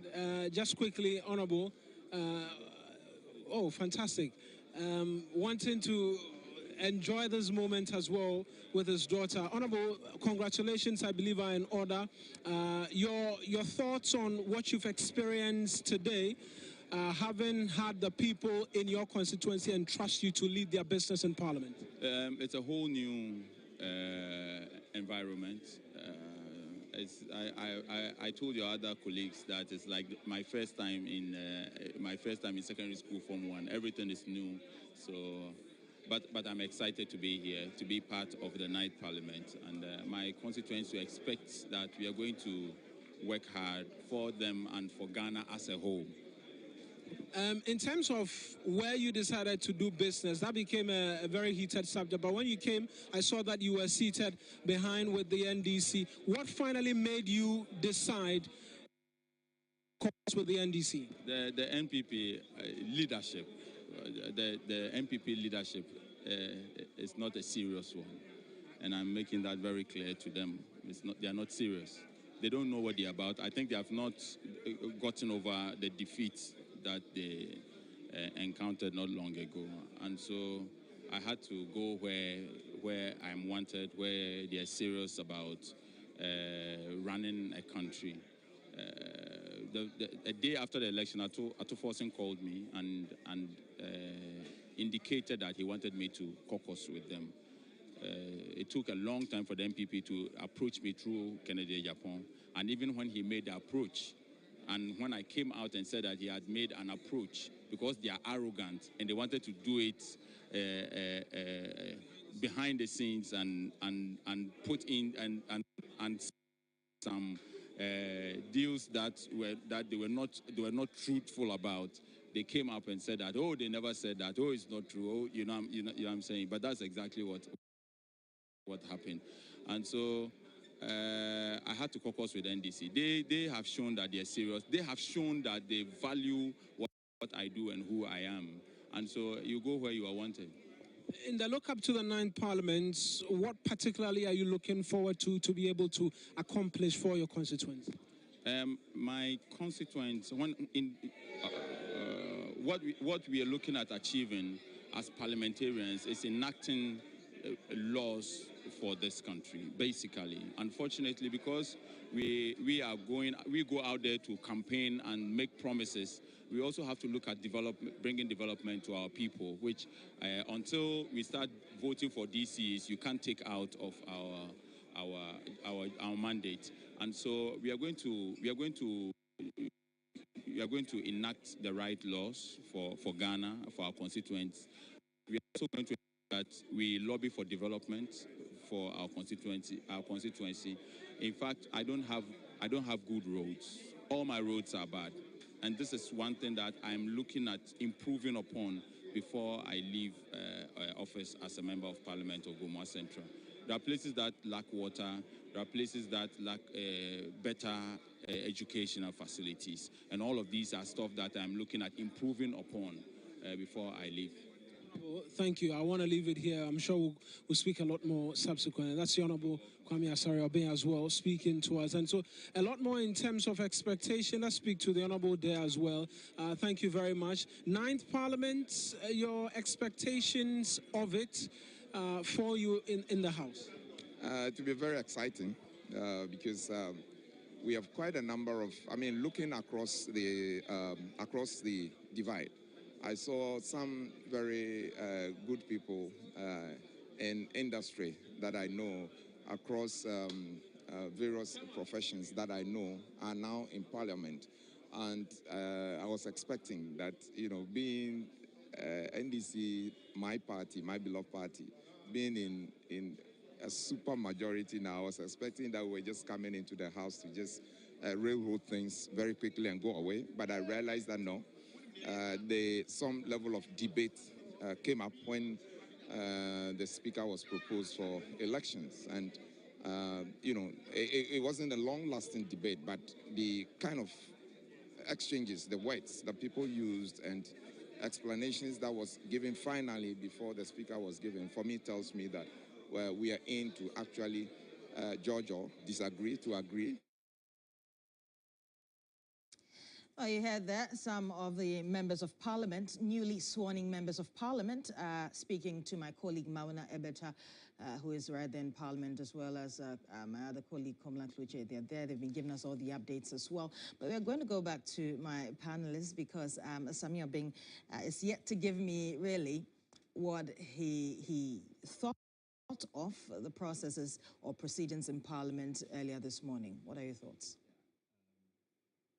First of all, I think that the matter around why this dragged has been clearly established. And of course, compared to the fact that the suspension 4 years ago was around 10 a.m. To prepare for the continuation later in the afternoon, this was relatively shorter, 2.5 hours, but it could have been much, much shorter. And just to add the point that some of the reasons it dragged, were avoidable as it had already been said, especially comparing or pulling out from Hansard of 2001 when the standing orders at the time was different from the standing orders that is being used now, right? And so all of those dynamics, come to play. A check from previous standing orders shows that the addition of without remarks, is a new addition in this new standing orders. In the past, it was just without debate. But of course, with experiences of the past, Parliament thought that not only would they not allow debates at the time of seconding a motion, but also not allow any form of remarks, just so that these things can go on. But those were just in addition to the earlier points made. I think it's also commendable that the clerks at table managed things quite considerably well. You know, it goes to show, in my opinion, the wealth of experience and expertise that the parliamentary service brings on board. You know, seeing Clerk Ahuma Jetro, seeing Deputy Clerk Camilo Puamang, the head of table, Oquaye, and the rest of the team, you know, manage the work quite well. Shows also that they bring on board some level of expertise that they could use to support. But for me, the biggest issues from this new parliament, and as the proceedings were going on, as somebody who works in civil society, were the demographics that it brought, or it brings, the new parliament brings. Right. You know, while the roll was being called, we could count just about 39 women out of the 275 we have now. Which is even a reduction from the 40. One would argue that because Ablekuma North, the two leading contenders are women, we're likely to have a woman from Ablekuma North joining in, which makes it 40, the same number from the previous parliament. However, this new parliament has 276, and so percentage-wise, that is a bit of a decrease for a country that has just recently passed an affirmative action law. We elected a speaker and two deputy speakers, all male. Of course, those three were to be expected, you know, because it was predicted that we're going to have Mr. Hiafo, we're going to have the second deputy speaker, Esiama, Mr. Speaker himself. We knew their prowess have been touted by earlier speakers. But I'm bringing this point so that it draws our attention to even the need to empower our female parliamentarians when it comes to the time of appointment of committee heads. You know, when it comes to, because you look at the front benches of both sides, you know, it's just that single traditional one person, you know, that is made to join the four male on the front benches. So bringing this point up as one that needs to be paid attention to, especially for a country that has just recently, in that same parliament, passed an affirmative action bill. The final one for me is how, like Adam mentioned, the Honorable Agbana mentioned in the interview, the young parliamentarians will play a major role in this, you know, having a little over 40 MPs under 40, you know, is a significant one. In the global circles of parliaments, empowering young parliamentarians becomes a very important one, with the Interparliamentary Union, the IPU, championing, you know, the whole issue around young parliamentarians. And we've often not had too many, you know, of them, you know, from the Parliament of Ghana. As an organization, we've been very interested in young parliamentarians, women parliamentarians, and that's why these matters jump up strongly to me. But by and large, I think it's a great start, and we look forward to how the 120 new members of parliament are going to be fitting in quickly. Right. And I'm going to dwell on your comment about the young parliamentarians, because I want to come to you, Mr. Bafor. We know that, I mean, about 40 members of parliament newly elected are under 40, as he said earlier. And we've seen a number of well-experienced members of parliament like yourself and like Mr. Inusa Fuseni exiting parliament now. How do these young, newly sworn-in MPs navigate through parliament, and what does this mean for the outlook of parliament in the coming days? Well, it's interesting that they've mentioned the young people who've come into parliament, because when I came in parliament in 2009, Casal Forson, who's now the majority leader, was 28 years old. And now he, you know, is now the majority leader from being a backbencher, and he's gone through the process. But I'm very, very supportive of young youth participation in politics, in parliament, because this country, the demographics show that a very, very huge percentage of the population is under the age of 45. And so it's important that they should be able to fully participate in the mechanics of ruling a country. And so it's exciting for me that they've recognized their power and they're going to work together with others. And don't you think that the fact that we've lost quite a number of experienced MPs would in any way affect the outlook of Parliament? Oh, there's an attrition rate with Parliament because you either get defeated, you die, or you resign, or you retire, and all that. So that attrition rate is there. And actually, when I went into Parliament, I was about, I think, 58 or something. And I left when I was 65 because I didn't believe that I had the energy to do what I wanted to do for them when I came into Parliament. So with the energy factor and the innovative aspect of youth, I think it's going to be a bonus for Parliament. And I think more young people should aspire into politics, learn and acquire the experience. Because the reason why Castle is doing so well is that he took his time and he learned at the feet of very, very, very, very senior people. When I came into Parliament, I was older than my as I call it, my nephew. Your nephew. I learned a lot from him because he would sit me down and talk. Because in Parliament, you have to learn. You have to learn by interacting with others who have been there from both sides of the political divide. So it's an important factor. So in reality, I believe that it's a good thing and more should happen that way. What about you, Lawyer Janta? Because I quite remember that during the election, you mentioned the fact that they have a whole lot to read as young and newly sworn-in members of Parliament. So what are your thoughts on this as well? Look, Judith, if you're going to get the two sides, women and the young people, we need to be deliberate. We have to be deliberate. Political parties, with the passing of the Affirmative Action Act, should be deliberate in putting women in constituencies and to stand for Parliament. They shouldn't wait for the women to come up. They should make places for women. So, how many women are in political parties? Even if you take 10 constituencies, just give it to women.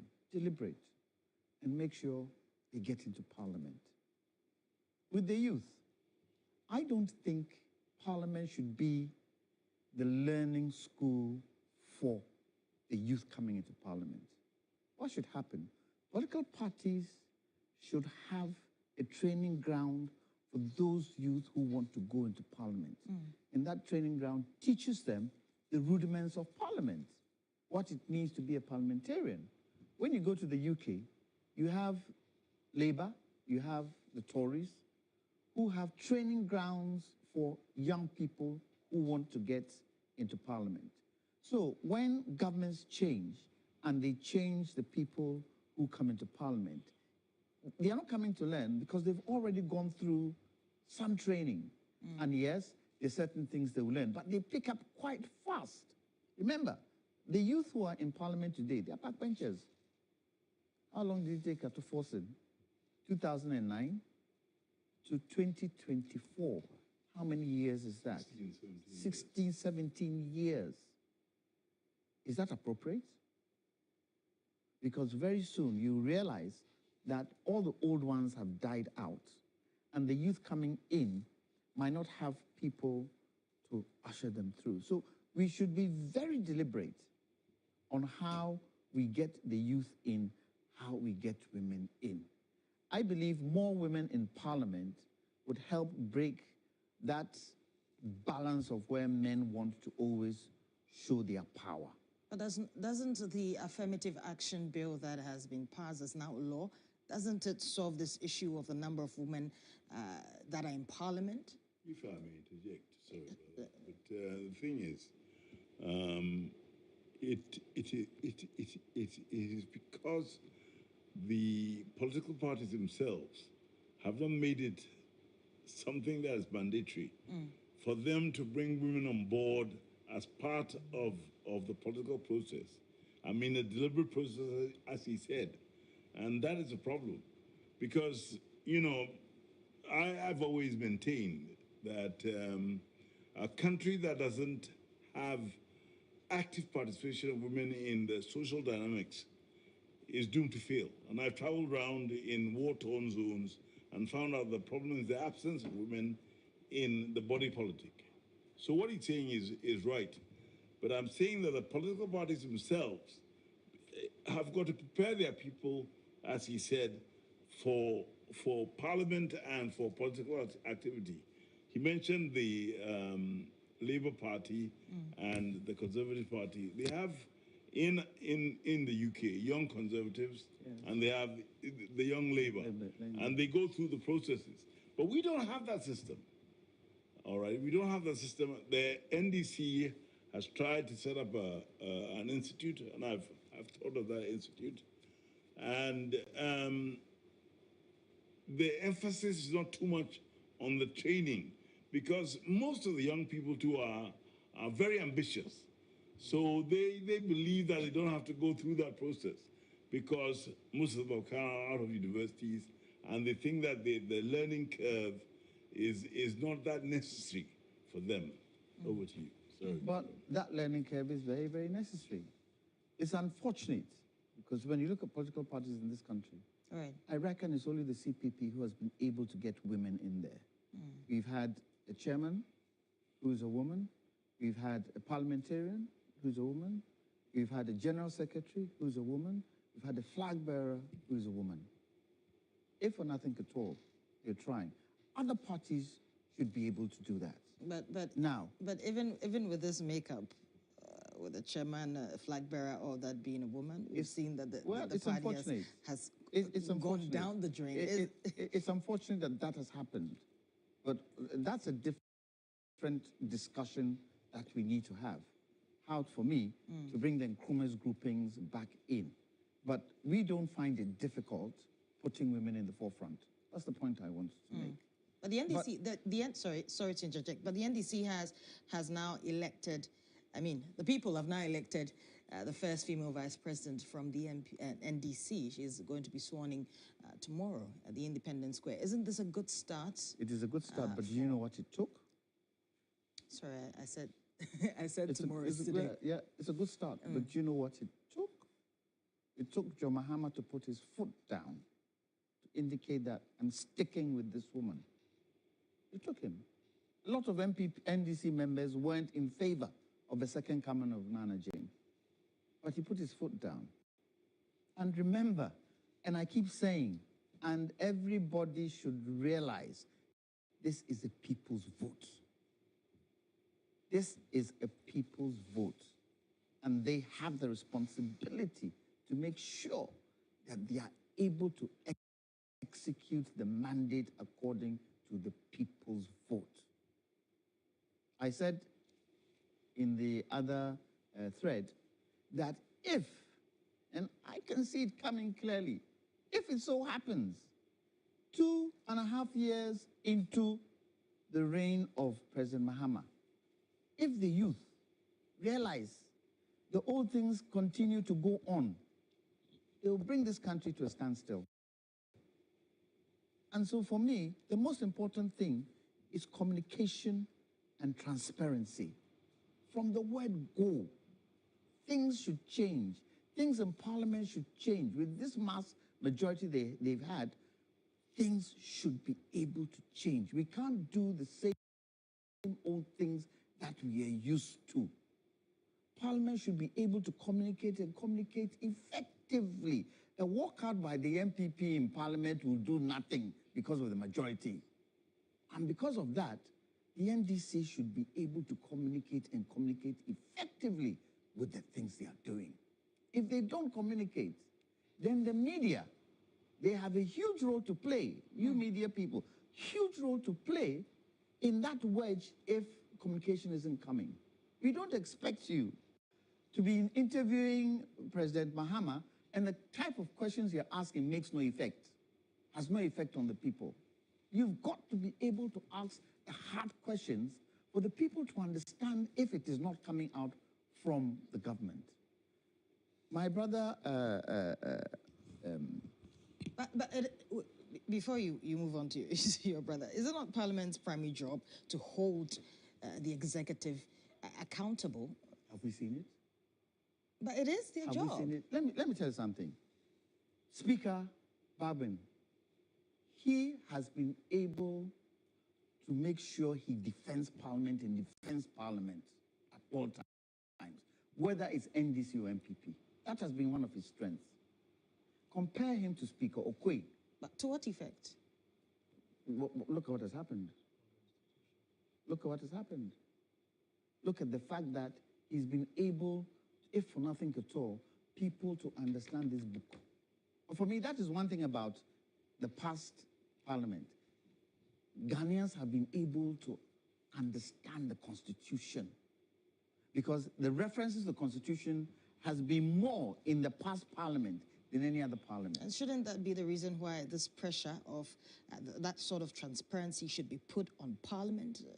I mean, the media also has a role to play, but isn't it Parliament's It shouldn't be put on primary Parliament role? alone. It should put on all the arms of government. The people need to hear what government is doing. The people no more will come and tell us, oh, the president is traveling by jet because what? He can't travel by what? Sure.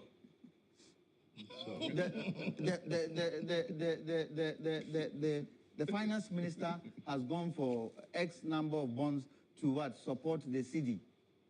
When, if the policies are strong enough to be able to create situations where you can add value, export, and get more revenue in. We have discovered oil onshore, and that oil onshore, politicians seem to be taking it over, or foreigners are coming in, when Ghanaians should be the ones who take, the helm of affairs. If things don't turn, and it's not done right, and the people don't seem to see that, yes, things are changing, it's going to be difficult. Now we'll talk about, President-elect John Dramani Mahama's 120 days initiative soon. But first, let me come to you, Mr. Fuseni.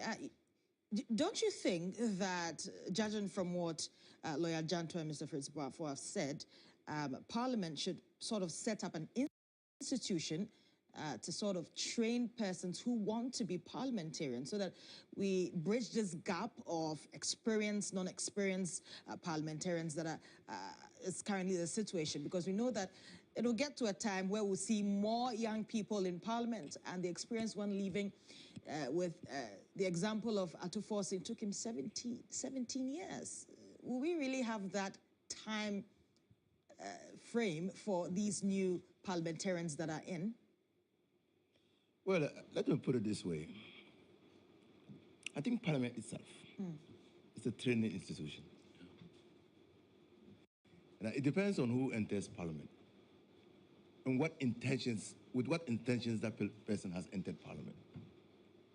Now, if we look at Parliament, the configuration of Parliament, from 1992, there has been changes, okay?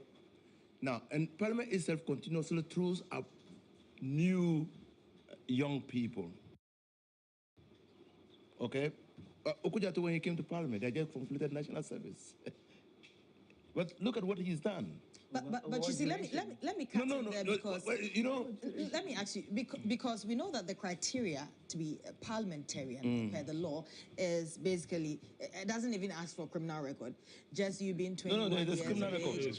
There's criminal record. There's a criminal record, yes. There's 21 years, there's you being of sound mind. The issue of training, the educational background really doesn't come to play as regards to requirements. And so, how does this play out in what you're saying? John Major, when he became Prime Minister of Britain, did not have a university. Shouldn't it be changed? Because you say for yourself that Parliament is a training ground. Yes. Don't you need some form of education? And I'll give you another example. He was there, we were in Parliament with Dominic Azuma. Azimbe. What was his educational level? Yeah. But he was the master on standing orders. And local government. And local government. How long did it take him? No. So that's what I say. Parliament itself is a training ground. Yes, I understand. Now, but you see what is happening. What we need to interrogate, and I agree with them, that we need to interrogate why women are not getting into Parliament. Yeah. That one I agree. Because if you look at the population of Ghana, women are more than men. Why are they not taking that advantage of their numerical strength to send women to Parliament? We need to interrogate that. So maybe it requires some deliberateness, okay? But I can understand why young people are getting to Parliament. Again, Ghana's population is a youthful population. Very. And they are restless. They simply cannot understand why their future is being toyed with. So they're prepared to repose their confidence in people of their same age to go to Parliament, to represent their vision. I can tell you that in the 2028 Parliament, more young people are going to get into Parliament. Because the young people simply want their voices heard. Okay? So I don't have any difficulty getting young people go. Haruna Idrisu, when he went to Parliament, how many years was he? 24. When, and here for himself now, first deputy speaker, when he got to Parliament, how many years? So I can give you many examples. But you see, it still goes back. You say it's a training institute, but I still want to ask whether Parliament should be able to set up an institution, because let's take... There is. They've got it now. There is. The Parliamentary Institute. Training institute. And what institution is that? Except that the focus at the training institute is more on members of Parliament once they've got in there, staff of Parliament, and what have you. So I am asking for an institute that would be there for persons who want to become parliamentarians. Because, you know, when the people give you the mandate and you are given that mandate, they are not waiting for you to now learn. They are expecting you to do the job. The owners should be of the lobby for them, work for them. Yeah. It's the political party. So you believe that owner should lie on the political party? Yes. But again, in a democracy, you don't want to put entry barriers. You don't want it. Yes. Because that can be interpreted to mean excluding some people from the political process. But so it's a balance. But don't you think education is a very important barrier? Because even with someone like Oquaye Blakwa, I mean, he was NUC's president during his time. JRSRC, he has that. I mean, Legon SRC as well. He did that as well. Well, we have other members of Parliament, Arnaud Dompre. He was also the NUC's president during his time. Even Edem Agbana, who is now in as an MP, was a former SRC president for UG. All these things have a form of, I mean, all these people have some form of education, some training with regards to leading people. Isn't it important? Kwame Nkrumah became what he was because of the youth. Now, what had happened was that after the war, when the ex-servicemen came back, they went straight back into the villages and they raised the awareness of the youth. And if it wasn't for the youth, Kwame Nkrumah would never have happened. The CYOs. The CYO was the Convention Youth Organization, which then became the Convention People's Party. Again, so the youth themselves have their way of getting themselves prepared for political duty. And as I am saying right now, if it wasn't for the youth, we're going to have only the ratepayers voting. If you don't pay your taxes or you don't have a house, you can't vote. That was what pertained before. The youth came and changed it. They brought down the voting age and everything from 51 to the present day. So they themselves have it within themselves to change things. It doesn't have to be something orchestrated by educational accomplishments and all that. It's from seeing the problems in society and adapting to mitigate them and solve the problems. And how are the older generation even the in emergence the of the these CPP new MPs? Was a youth revolt against an old order. You see, so I mean, you need to understand that this country, and I believe seriously, that the youth will take over. Okay? And we cannot underestimate their vision for the country. And in Norway, presently, the Prime Minister is about 35 or so years. Yeah. Okay? So, my concern, actually, as a former member of parliament and as a Ghanaian, is why we are not getting women. Yeah. The youth will take care of themselves. And I'm sure they are going to vote their king. I participated in the elections, very actively in the 2024 elections. Our appeal was to the youth. But let me say something. When you take my father's era, my father was one of the youngest ministers. Yes.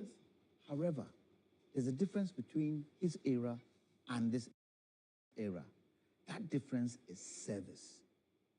They understood in that era that when you come into political, the political office, you are there to serve. People of today, the youth of today, do they understand that meaning? They do. But they and if they do, and if they do, if they do, how many of them believe that it is service? For me, that is where the onus is. We need to be able to teach anybody coming into politics that, hey, this is a service area. You come to give your own, and then after you leave, you take pride for what you've been able to do to help your people. If, and we see it, not even only in Ghana, in Africa, where people go in because, it's an easy place to make money. It is somewhere we can also do better for ourselves. So a lot of them don't even try to find how to work. Look, a lot of people who are in politics today do not understand what it means to run a business. Are they not learning from those who have preceded them? But wait. Let lawyer make his point. But I'm asking you, lawyer, are they not learning? I mean, there's precedents. I mean, there are people before them. Yes, I understand. Where are they learning this money-making machine in parliament from? It is probably, they're looking at how governments have been run and how others have gone in and made money. Not everybody has. Not everybody has. But are you telling me that the past government, which is Nana Addo's government, people have made money? Are you telling me that? That the youth don't see politicians driving the type of cars they're driving, the kind of houses they've got. So the mentality is that there's money to be made there. Not understanding what it takes to govern. And don't you think we've got to be able to change that dynamic in the youth mind? And don't you think the onus lies on, I think I should come to you, don't you think the onus lies on the experienced members of parliament to hold the hands of these young MPs to ensure that they're actually there to serve? You see, what lawyer Gentua is alluding to is a failure of leadership and institutions. You can't justify why there is deterioration in the quality of politics and leadership presently on lack of training. It is a failure. Now, so in his father's era, there was leadership. But they also knew. They also knew the value. It was a project. No. Ghana was a project. Yes, it was a project because there was leadership. There was somebody who had a vision and had to align them to his vision. But when there's total failure of leadership, you descend into what we saw. I believe that it's a human instinct, it's human nature that when people don't get punished for offenses, there's impunity. That's true. It means the laws aren't working. Yeah. Let me come to Sammy. So when you justify why we should build institutions to train people on the basis of failure, I have a problem. If those institutions are working, if there's lifestyle audits of people who get into offices and make certain monies that cannot be supported by their salaries, by their lifestyle, and they are held responsible. Yes. People will learn from that. Is that not why we have the declaration of assets? Well, we are just supposed to declare assets. Don't even go there. Don't even go there. Aside, and even on the earlier point, I think that it's great that we're having this discussion now. One of the things I've always maintained about women participation, youth participation in politics, in parliament particularly, is that we always pick up the conversation when the horses have already bolted. So elections time, party primaries, the primaries are held, fewer women are elected, then, we missed an opportunity. Then we go into the elections. It reflects in the kind of parliament that we get and the women participation.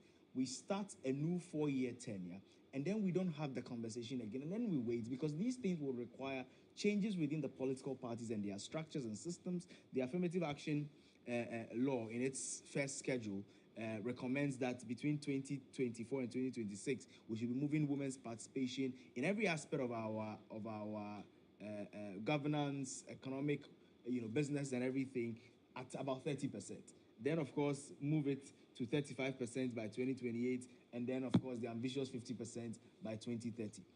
But the point is, none of these will happen if we're not deliberate about it. That's true. And the deliberateness starts from now. How are we asking political parties, what are you doing in line with the newly passed affirmative action bill? And that's why I'm raising the point, even with the Parliament of Ghana that passed it itself. How are we able to ask the Parliament of Ghana, of the X number of committee chairpersons and ranking members that you've got, how is that reflecting?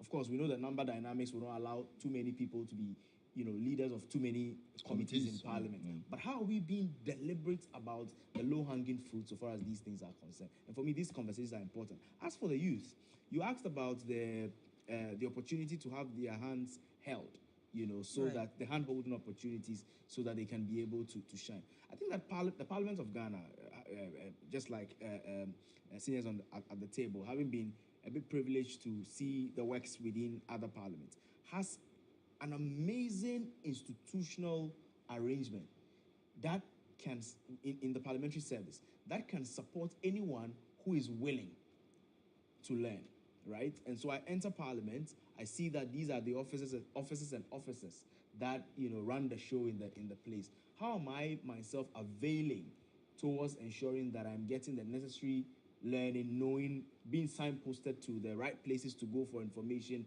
the right kinds of information to use in my research and debate? How am I also reaching out to seniors who are either in Parliament or outside of Parliament to be able to tap into their rich knowledge? One of the things that we miss out on often is that when people finish with their tenures,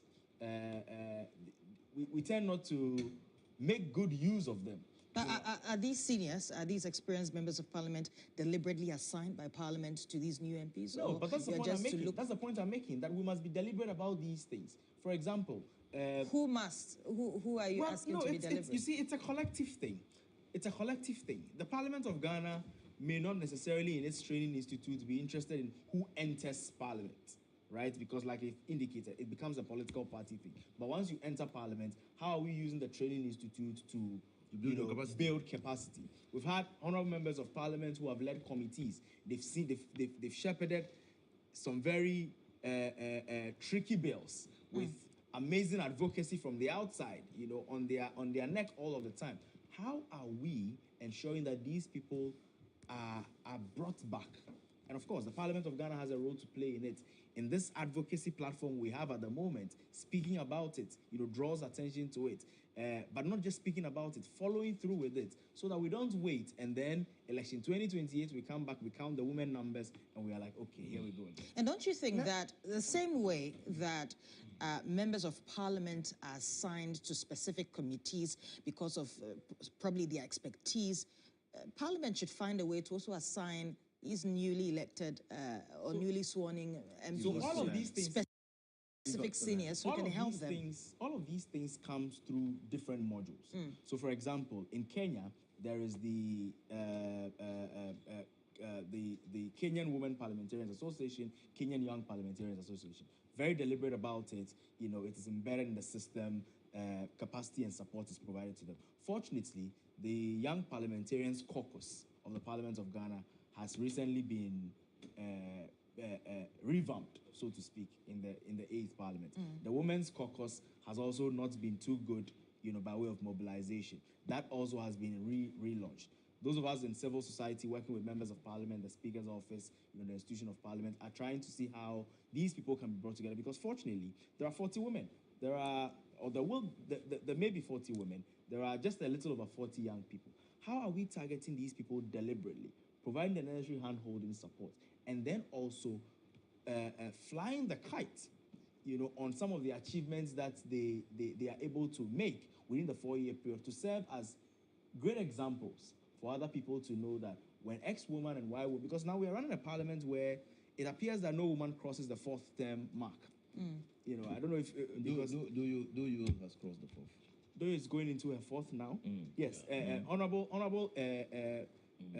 deputy minority leader is also going into the 4th. What I'm saying is that they are now entering their 4th. Cross. Right? They are now entering their 4th. This is the first time we're having female members of Parliament who are entering their 4th. I think Etiwa, Honorable Abna Asari is also entering her 4th. A few of them. How are we coalescing around these people? How are we gathering the efforts that they are putting into these works that they do? And how are we showing the great work that some of them may have done to be able to serve as encouragement? So there is a lot that needs to be done. I'm only saying that this is a conversation that we need to start having now, not stop having them, because when we wait until after the party primaries, it's game over. Judith, let me put the cat amongst the pigeons. One of the major challenges to be deliberate, especially political parties, is moneycracy. Absolutely. It's the money. That's the elephant in the room. And a lot of women will hold back because of the moneycracy. And sometimes, to get them, you've got to find the money to be able to do it, especially where political parties are concerned. I don't think it should be the responsibility of Parliament. It should be the responsibility of political parties. That's right. Core groups. Core groups. They have the wherewithal to have good members in Parliament. It's not, when they come into Parliament, yes, Parliament has its responsibility to make sure that they can do what they have to do. But remember, they start from the backbench. And I can bet your bottom city, there are quite a number of people who have been in the backbench for 4 years. Quite a number of people have been in the backbench for 8 years, and you don't see them on the front benches. They should be encouraging them to come forward. Look, most of these young people who have come, I would wish John Mahama would choose some of them and put them in government. Put them in the deep end and let them learn quickly. Because right now, when you look at the MPP, look at the number of parliamentarians they've got. They've got to work with that small group. That small group now has the responsibility to build the MPP back up. It ain't going to be easy. You talk about backbenchers. We've had, currently, we have Jerry Ahmed Shaibu, who is a newly elected MP for Wejabawe. He is now Deputy Minority Chief Whip. He's now been given that mandate. He's not a backbencher. He's new. He's never been in Parliament. Yeah, but it's because they don't have the people. Yes. For the minority? For the minority, yeah. They don't. They have, how many? Even Ablakwa, Sam George, they sort of made it quickly to the front bench. It depends on how quick they could learn. Yeah. But you see, and what their focus was. And they came as far houses before they came into Parliament. Ablakwa was a deputy minister. Sam George was a presidential aide. You understand? So they had some form of basic training before they came in. Exactly the point. That's what I'm saying. I'm saying that it's not the Parliament who should be doing that. It's the core groups, either the party or the groups that align themselves to political activity. They are the ones to help. So that when you go into Parliament, they polish you because you are now dealing with a certain scheme of things that is not ordinary. Because parliamentary practice is different from civil practice outside. And that is the most important thing. And you know why it brings me back to this issue of education. It is important. You know why it's important not to only look at the before, but to look at the after. Because if you get a teacher who comes into Parliament for 4-8 years and no one in Parliament, then go on back to teaching, what happens to that person?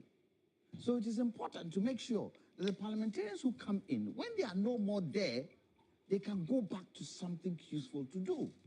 That is why it's important to make sure that the professions or careers they are in, when they now come out of Parliament, they can still go back to it. Otherwise, what happens? They try their possible best to make as much money as they can, because when they leave, they can't go back to the classroom to go and teach. The number of lawyers who have left Parliament today, they are going back to their chambers.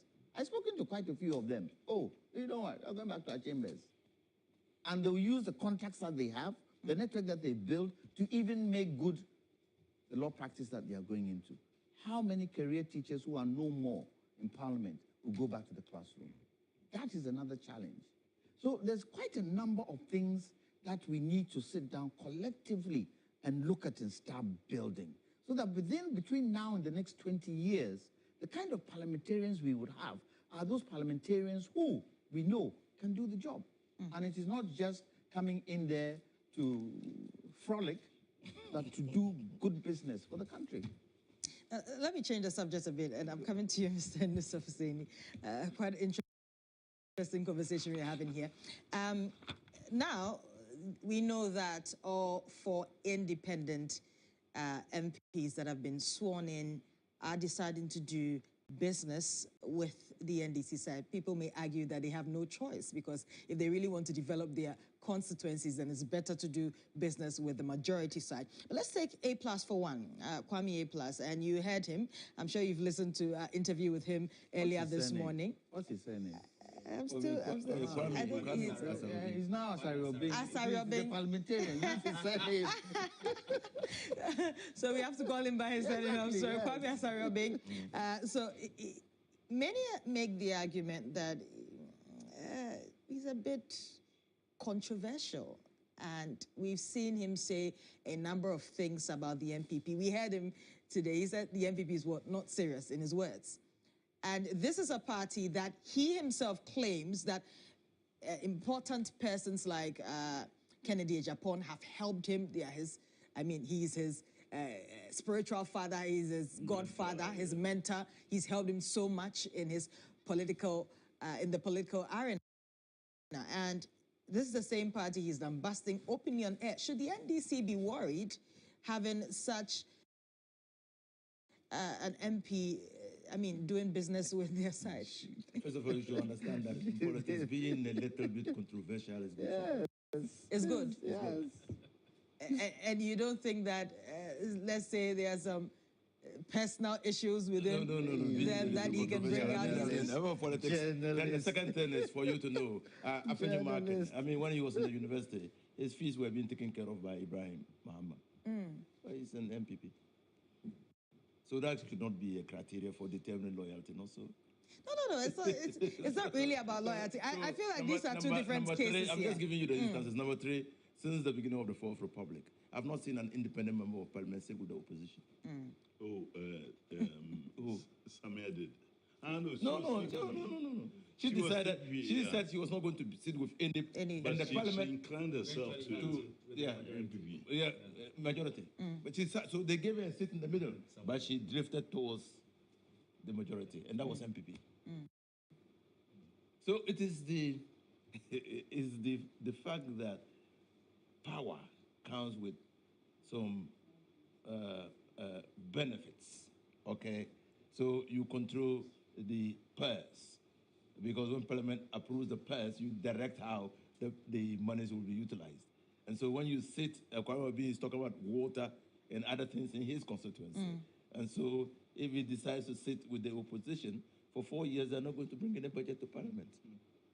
But should this be the case? That should be the case. Should this be the case? That is the case. Not just with members of Parliament. I have personally went to the Volta region and said he was not minding the flood victims because they didn't vote for him. He went to Brownhafo or somewhere again and they repeated the same thing. That is the reality. He's a peculiar man. Even if it's the reality, is it a good precedent we have been setting for these years? I remember Jerry Rawlings in 1992 doing his best to bring good roads to Ashanti. Ashanti. Yes. Because he said it was strategic. Yes. They pass through, you have to pass through Kumasi to get to the Sahel. Yes. So he made sure, because that was for Ghana. Yes. But if it's for yourself or for votes, then what he's saying is right. Ashanti, But should this continue? Ashanti was strategic.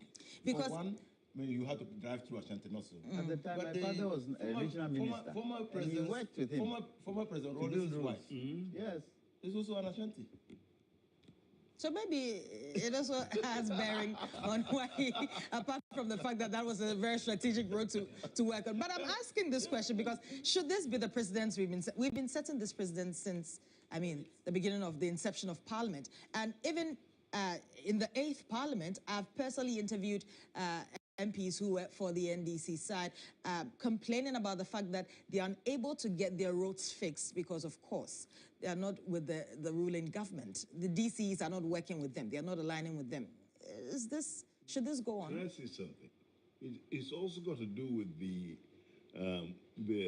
parastatals that are responsible for the various sectors.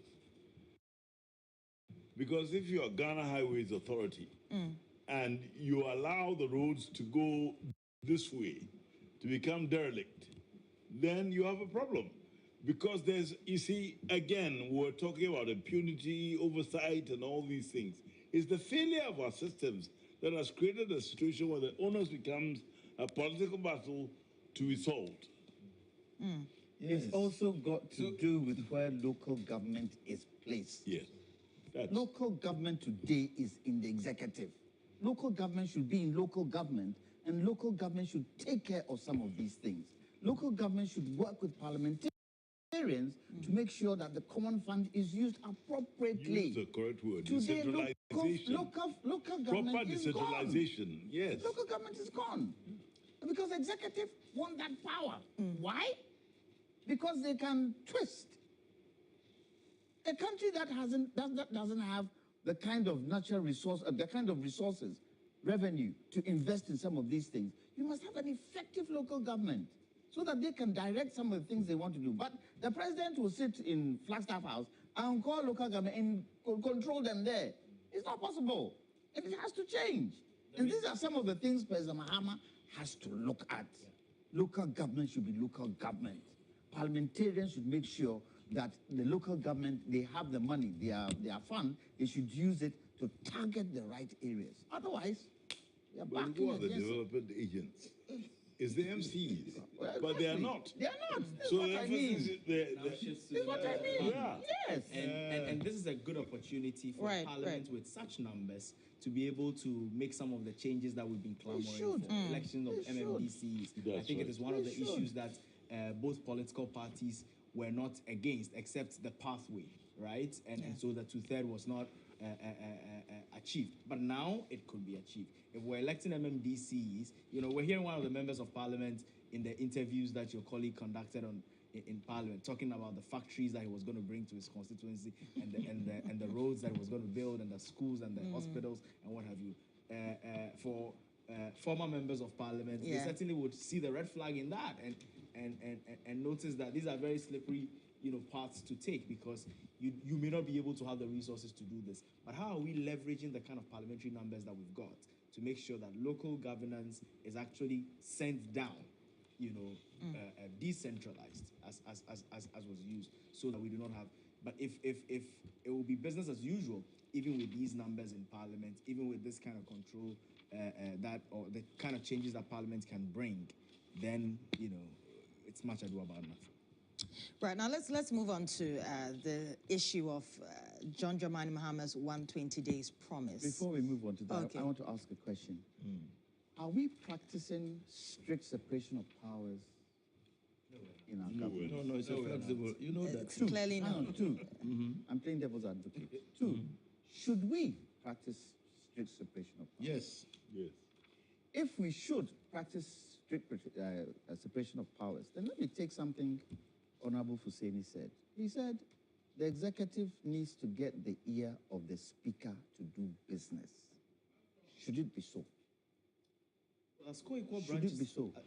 The ear of the speaker? Yes, I believe that The executive and parliament should get the ear of the people. That is where the emphasis should be. Should get the ear of the people. Because we've seen it in past parliaments. Executive trained with legislature, and things that the people want to be done ain't done because executive are probably focusing something that will benefit them. And it has to change. Yes, I believe that we might not be able to have strict separation of powers. However, the parliament should be seen as doing its work. But Lawyer Adjanto, you make the issue, the statement of strict separation of powers. You know that it is in the Constitution for the president to choose a huge number of, 50%, of his ministers from Parliament. But that is why. Don't you think there should be constitutional review? That is why a 989-page constitutional review document is standing on the shelves gathering dust. Excellent document. And I expect President Mahama to stick, as we're going into his 120-day thing, to stick to reviewing the Constitution. Look, this Constitution hasn't been too bad. But there are certain things in there that make it difficult. I don't see how a document that is 32 years old and things have changed and we are still not reviewing it. It's a living document. As things change, the Constitution should change. Yeah, we know there are some entrenched clauses in there that will take a referendum to do. But there are some clauses in there that we can change. Look, this executive, 50% of ministers coming from Parliament. In 79, it wasn't there. In 79, in Liman's government, if you become a minister, you relinquish your parliamentary position. But there was a problem, I'll tell you. And this is the reason why the hybrid came into being. And I have to, if you allow me to explain. Go ahead.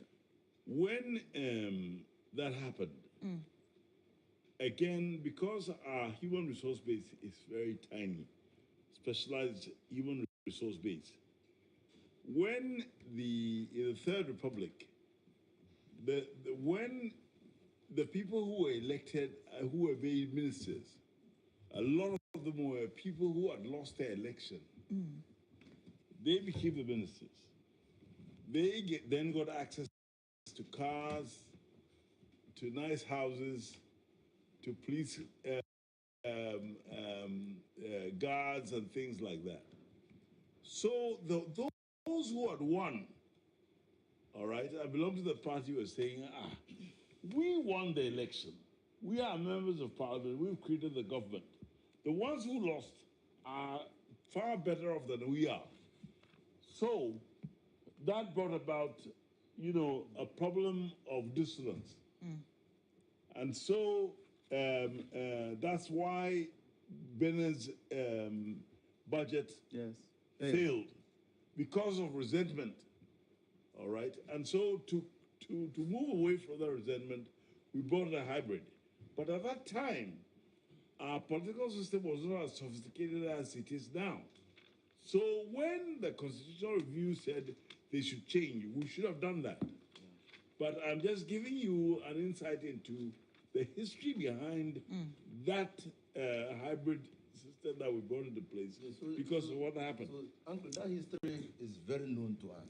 Right. But the fault line in the history is that one experience in governance should not lead you to a constitutional change. Of course, but it should lead to a learning experience. That is but if one experience defines how you react to that experience in the Constitution, then you are creating a problem. I don't agree with you at all. The second thing is that the promise of the Constitution and the preamble, the first paragraph, this Constitution promises us prosperity and equality of opportunities. And it can only do that. I'm coming. I'm justifying what you are saying. It can only do that through institutions. Where those institutions created by the Constitution are weak, you cannot have prosperity and equality of opportunity. For instance, if Parliament is to hold the executive accountable through scrutiny and supervision, and Parliament is weak and cannot hold the executive accountable. It leads to wastage. Money that should have gone to improve upon the lives of welfare of the people will now go down the drain. Okay? So that is why those institutions, and I support him, that look, let's go to strict separation of powers. If you want to be an MP, be an MP. Yes. Yeah. If you want to be a minister, be a minister. Simple. If you are a minister that you are spotted or you catch the eye of the president, and he makes you or she makes you a minister, resign your post. Simple. Interesting comments there. We're going to be talking soon about the 120 days promises made by John Dramani Mahama. He's about to be sworn into office this very morning at the Black Star Square. He is promising, among many others, to scrap some draconian taxes. Inclusive of that is the COVID-19 tax, the e-levy. He's also promising to, implement some of the major policies that he intends to bring about, including the no academic fee policy in the first 120 days, meaning about 4 months in office. We're going to be talking about very soon. But first, let's go to Johnny. He's standing by the magic wall. He's going to be explaining to us really what is in that 120-day promise made by John Dramani Mahama. Thank you, Judith. Very exciting conversation you've been having with your panelists. I'm quite interested in that, strict overview of the three arms of government. And the key question I've always asked myself is that you have the leader of the government business, and Minister for Parliamentary Affairs sit in cabinet. They cook their plan and they bring it, and then he comes to sit here to receive it and then to approve it. I find that system quite like a Motromo Joko Kwanansi story kind of thing, but that's not what I'm here to do. We're live on 3FM 92.7. This is your election command center. Just to guide you through the 120-day, promise that was made by John Dramani Mahama. He had said that in 120 days, after his sworn this morning at 10 a.m., well, he will kickstart his job with some 120-day promise, an action plan, he calls it. John Mahama's 120-day. We're talking about the cabinet and appointments and government efficiency. He said he will nominate within the first 14 days and complete a list of cabinet ministers for parliamentary approval. He also wants to constitute the leanest and most efficient government under the Fourth Republic within the first 90 days in office, and is talking about some 60 ministers. He says he wants to establish a robust code of conduct and standards for all government officials. So if you are appointed by him or you work within the confines of government, there will be a strict code of conduct. Institute a government policy banning political appointees from purchasing state assets. And he wants to hold a national economic dialogue to assess the true state of the economy and prepare a homegrown fiscal consolidation program for the budget. Within the first 90 days also, he has promised to abolish the following taxes to alleviate hardship and reduce the cost of doing business. And what are these taxes? E-levy, the very popular one, COVID-19 levy. There's also the 10% levy on bet winnings, and then the emissions levy. All these four, interesting to know that Dr. Baumia, the NPP's candidate, had also promised to abolish them if giving the nod, but unfortunately he didn't get the nod. He had a wide gap. John Mahama says in the first 120 days he's going to do that. Review taxes and levies on vehicles and equipment imported for industrial and agricultural purposes within the first 90 days. Also, we're talking about educational and social interventions. He wants to convene a national consultative conference on education to build consensus on sector improvement, and then also implement a no academic fee policy for all first-year students in public tertiary institutions, including universities, colleges of education, and nursing training institutions. Plus, he wants to introduce free tertiary education for persons with disabilities and launch the Ghana Medical Care Trust Fund. That's the Mahama Cares program. Also distribute free sanitary pads to female students in primary and secondary schools, and launch priority job creation programs in the first budget, a Jumawura program, the National Apprenticeship Program, and the 1 Million Coders Program. These are the three areas that he's focusing on. And as I'm sure you know by now, Mr. Guzitano has been appointed to take charge of these areas. So just for your information. Also, He wants to commence reviewing the Customs Amendment Act 2020 to scrap the law banning the importation of salvaged vehicles and support the local automotive industry at hubs such as Swami Magazine, Kokompe, and Abosokan. Also, in terms of transparency and accountability, which was a key thing that was campaigned on in 2016, he was voted against based on that. It also saw his presence in the 2020 campaign, and then even more so in the 2024 elections, 1.6 million getting to 1.7 million.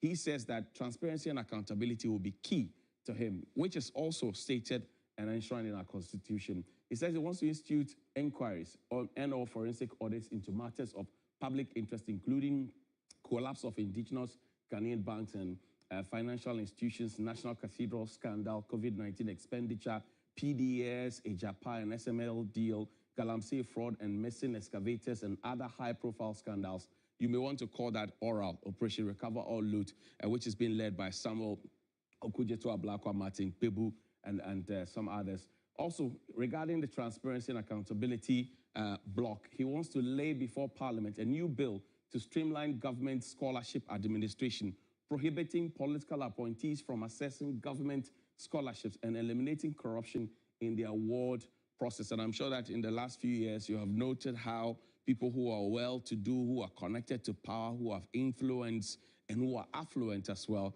have actually taken from the poor what is actually supposed to help shape their mindset. So he says that's one of the promises. He wants to cut that. He also is talking about the environmental and natural resources block. He wants to ban illegal and new mining activities in forest reserves. It was a topical issue. I remember President Akufo-Addo had said that that LI was going to be cancelled, but this has been a long hiatus in Parliament. Speaker Bagbin says he has adjourned Parliament, Senate die, and all of that, all of those conversations. But the key question that many Ghanaians are asking is, why did we first of all allow for mining to happen in forest reserves? What were we thinking? That's what the Ghanaians are asking on the local front. And by the way, we still have not solved the Galamsey problem. But he says he will ban illegal mining. Will that solve Galamsey? I don't know. Roll out the Tree for Life and Blue Water Initiative to transform degraded areas into economic and ecological recovery hubs. Also, within the security sector reforms block, he wants to commence investigations to purge state security agencies of militia and vigilante elements. And I'm sure that you know that in the dying days of the Akufo-Addo Bawumia-led government, there were reports of new recruitment, letters being given, some being backdated, etc. I'm sure this block, this angle will look at all those appointments, persons who got in there without the requisite capacity and qualifications, persons who got in there through the back door, persons who got in there promoted, juniors promoted over and above their seniors. All those conversations will happen. He talks about reopening investigations into major unresolved criminal cases, including the 2020 election killings. 8 people died there. In this current election as well, some people died.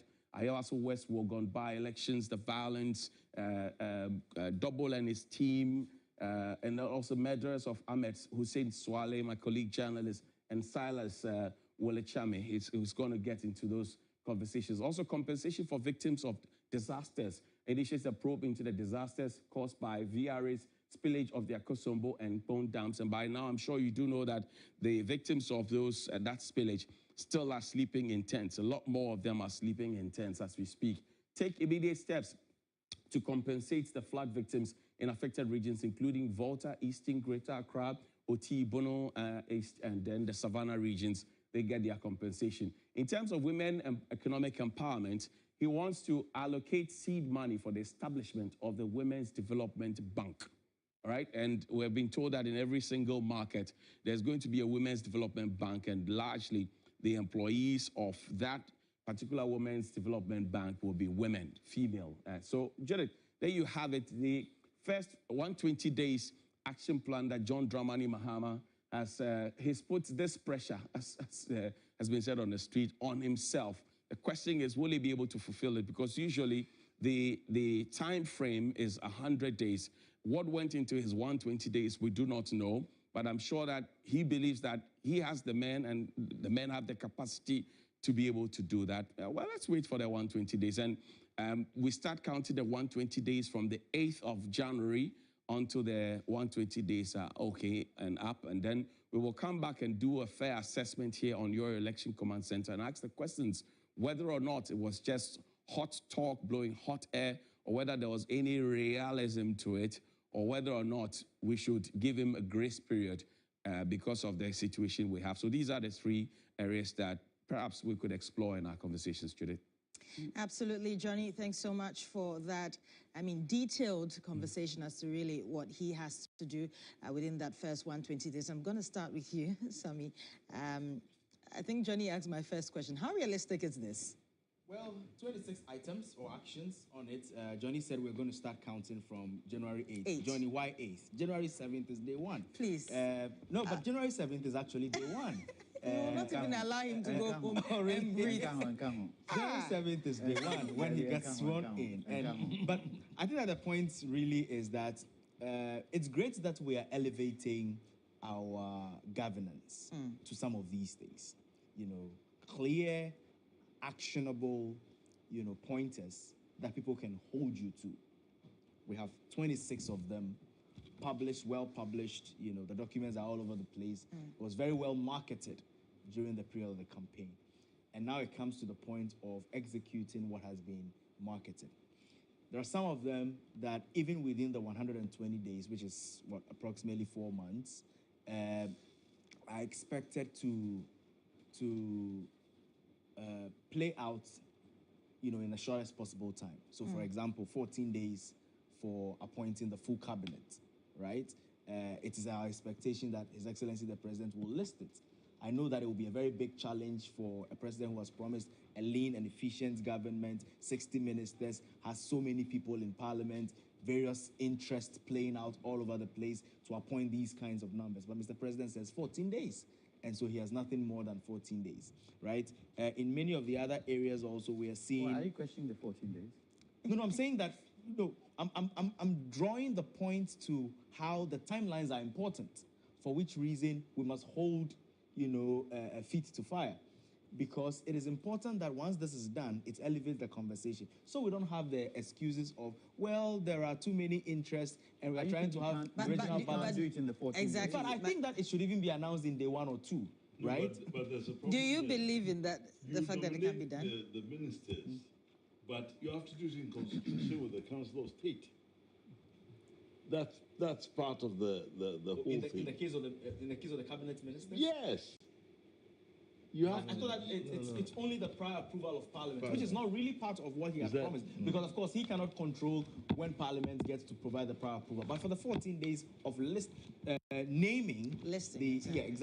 the entire bit, that one is entirely in his hands. Then there's also the other aspect that before you appoint a deputy minister, it has got to be with the consultation with the minister in situ. Yes, and Honorable, I think that's the more reason why the action is specific. Nominate within the first 14 days the complete list of cabinet ministers for parliamentary approval. So he's not talking about his entire ministers and deputy ministers, the cabinet ministers, the complete list of that. But for me, so the first point I'm making is that this elevates the conversation. It gives us something to be able to hold to. And we've seen a country where in recent times, prior to today, young people are doing artworks showing counts down to when His Excellency President Akufo-Addo should be exiting power. What it means is that the opposite is going to be true. There are going to be counts down to His Excellency the President ensuring that these 120 days, bits are met. If you look at some of the other points also, it uses some very interesting words to institute something, to launch by a certain date, to commence, to establish, bearing in mind that there are some of these things that cannot take full flight within the 120 days. But there are some, baby steps or initial steps that needs to be taken. And all of those things needs to be followed. But these would also be, if you look at all of the 26, and that would be my final point on this, it essentially summarizes everything that His Excellency the President and his NDC party promised to do, in their manifesto. So it's either starting something that they have said, initiating it, commencing it, making sure it takes effect and what have you.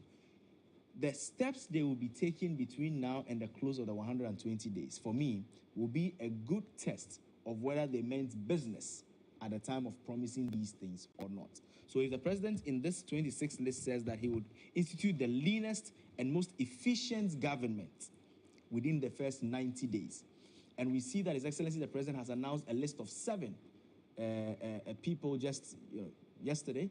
So yesterday, a list of 7 yesterday. Of course, we can clearly understand what the role of a chief of staff is because it's strategic. But there are some other roles also that are in there which, are very much unclear. If we are instituting lean and efficient, efficiency comes to what gets measured gets done. We can only measure what we know. So how would efficiency play out for some of the other roles in there when we are not even too sure about what specifically they've been assigned or mandated to do?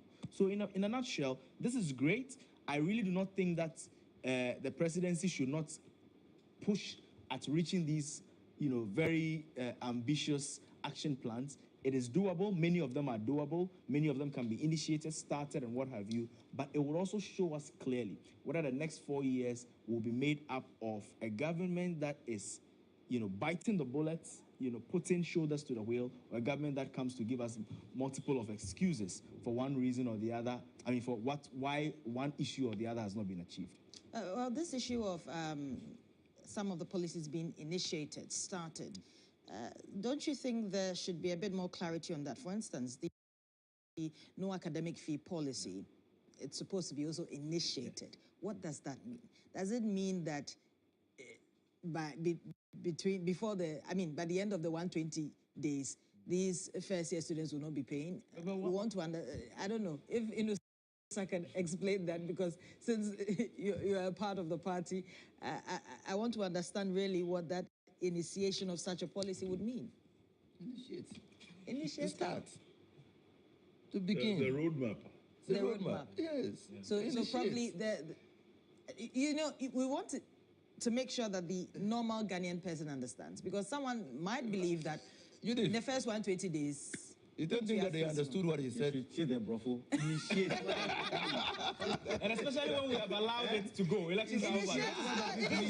This is what was sold and we have bought it. You don't think that they understood?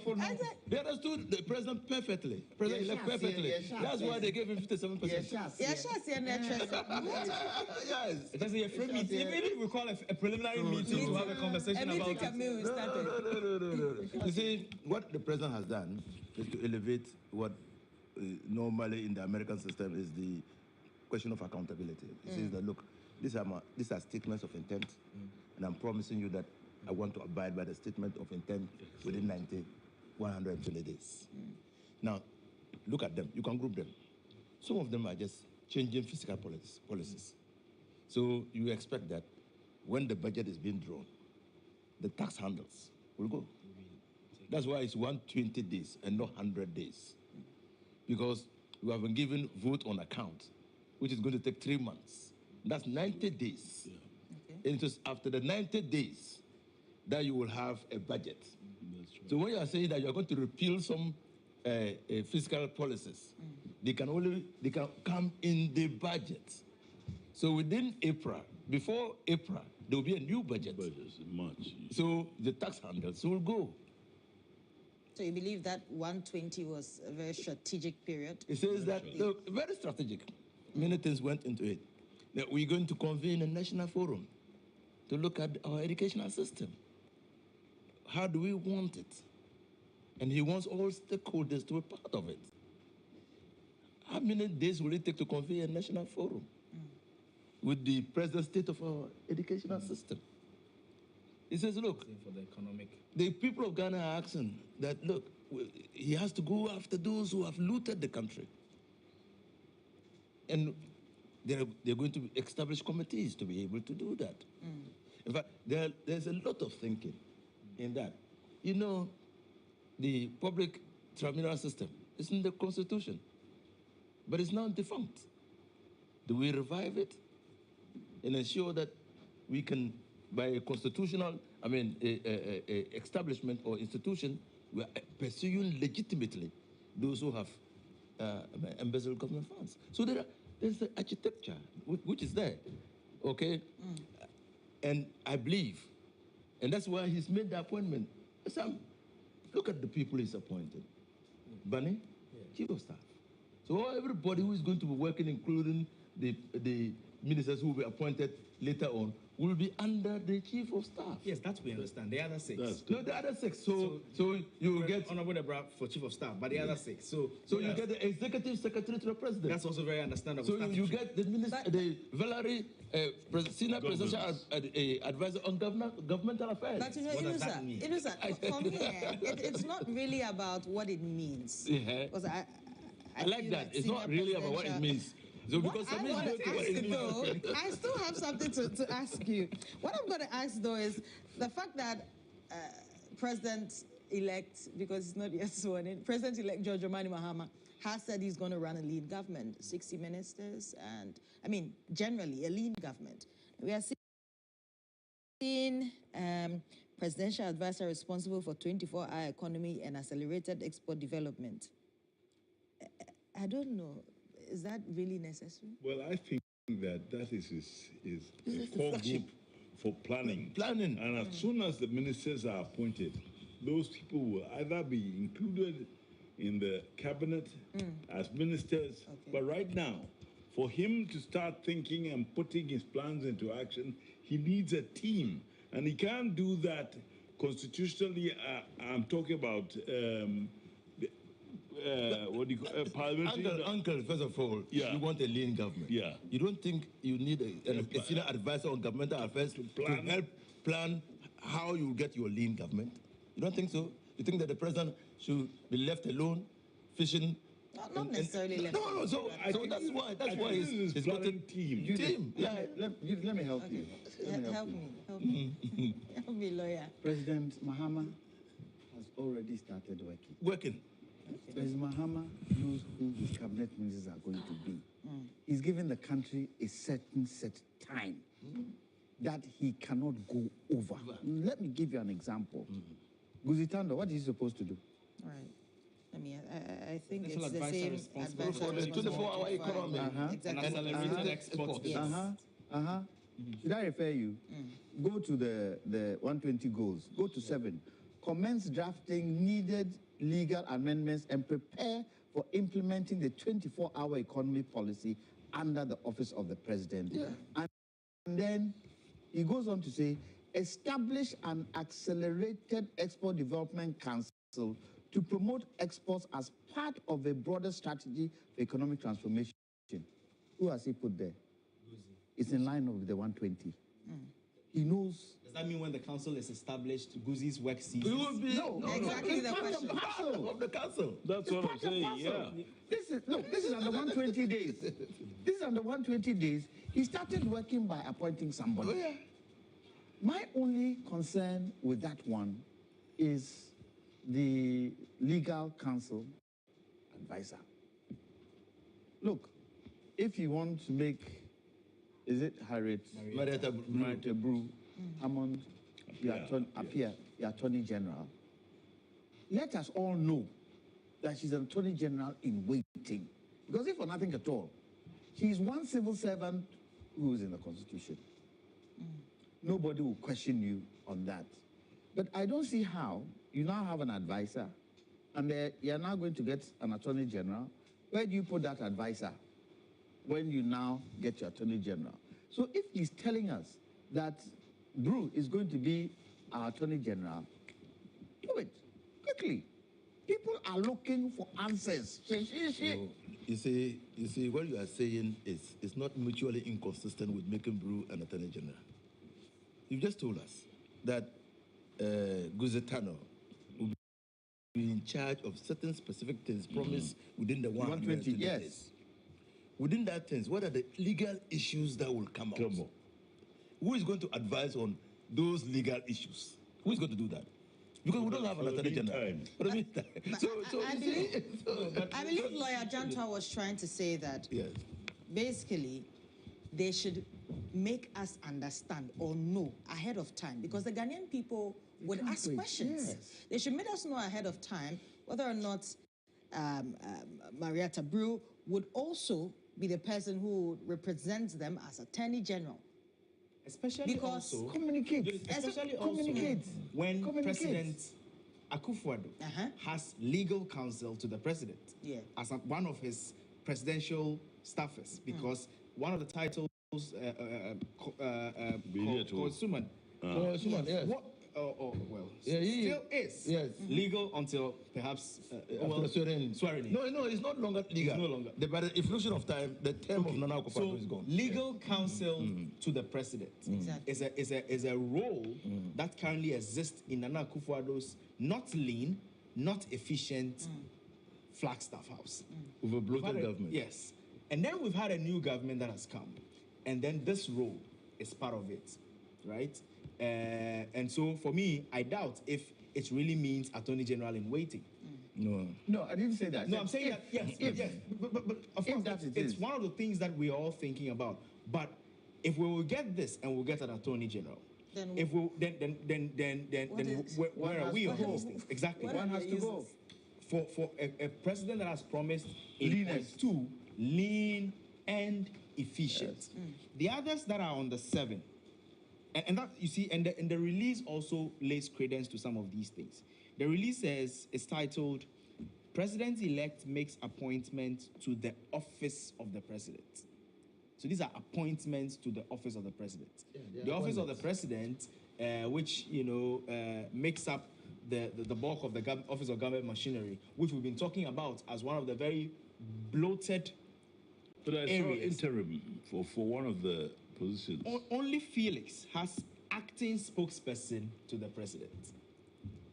Acting spokesperson to the president. The rest, chief of staff, statutory. We know. In fact, I mean, it's standard. I think I should just go through it for the benefit of all of us. So we have Julius Debra, chief of staff. Then we have Dr. Callistus Mahama, executive secretary to the president. We have Prosper Douglas Bunny, head of interim security task force.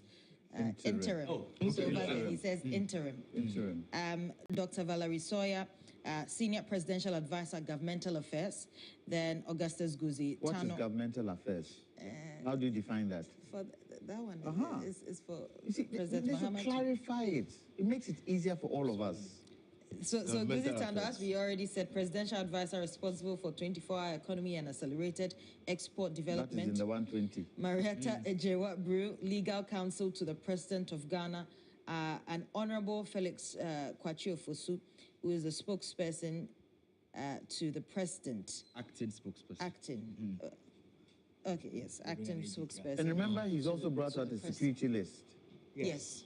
Which Prosper Bunny chairs. Yes. And perhaps that's why he is on here as, But you see, Honorable, we shouldn't be guessing these things. Exactly. On a panel like Communicate. In a government that is promising efficiency. No, I believe that this is a temporary group that he's put together till he puts his permanent group into action. So the release should have told us that. Well, they don't have to always tell you that. Why not? Come on. Why not? Look, especially when they've said they're carrying the media along. Especially when they've said they're carrying the media along and they want to promote that transparency. We shouldn't give that space. They shouldn't give that space for Ghanaians to complain about a somewhat bloated government. He's coming into office today. All right? He wants to hit the ground running.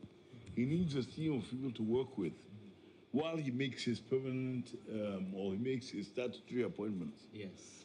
And I think that that's the role these people are playing.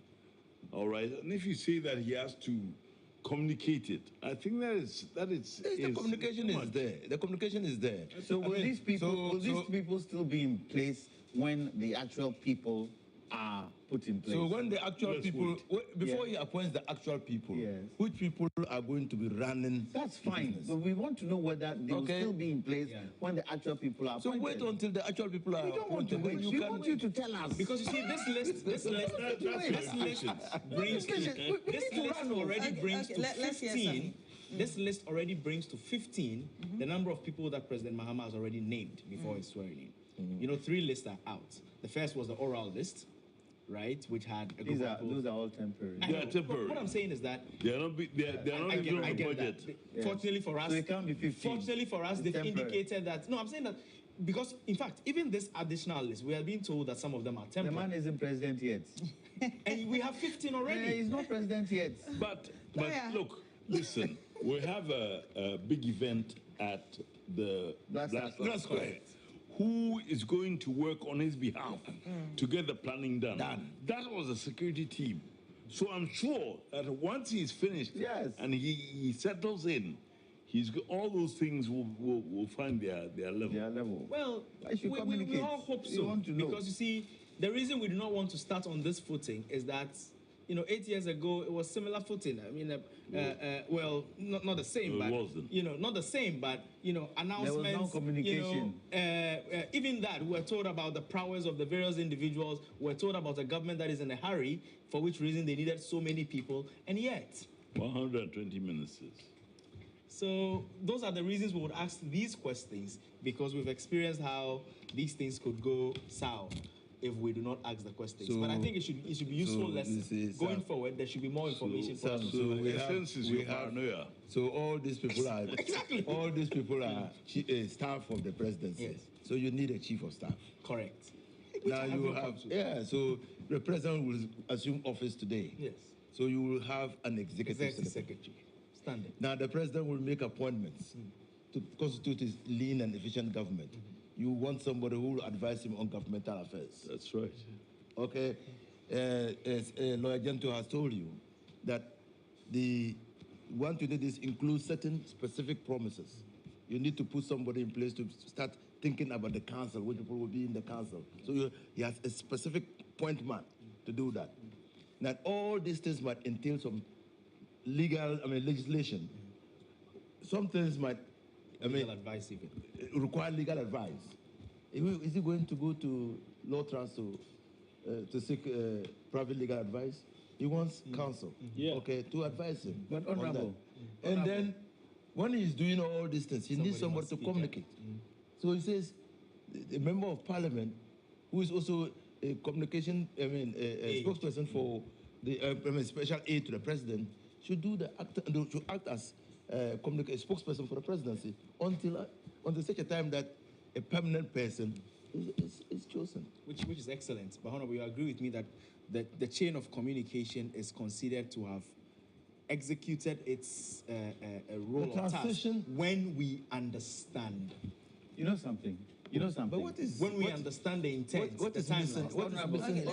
Let's hear from Lawyer Gento. He's trying to make a point. The man has been president before. Yeah. Let's give him the benefit of the doubt. Let's see. He's going to be inaugurated today. From that point on, every Ghanaian will mark every step he takes. Absolutely. So it is up to him to make sure that those steps are covered by what he says. Period. Which we will all be very grateful for. Let's give him the benefit of the doubt. And it is perhaps the reason why our 8 years experience is informing us to be, like Honorable Fritz put it, paranoid. The work on his shoulders, it's not an easy task. It's not an easy task. It's heavy. And remember, he has 4 years. Some of these will need 8 years. He has 4 years. And if he doesn't prioritize right,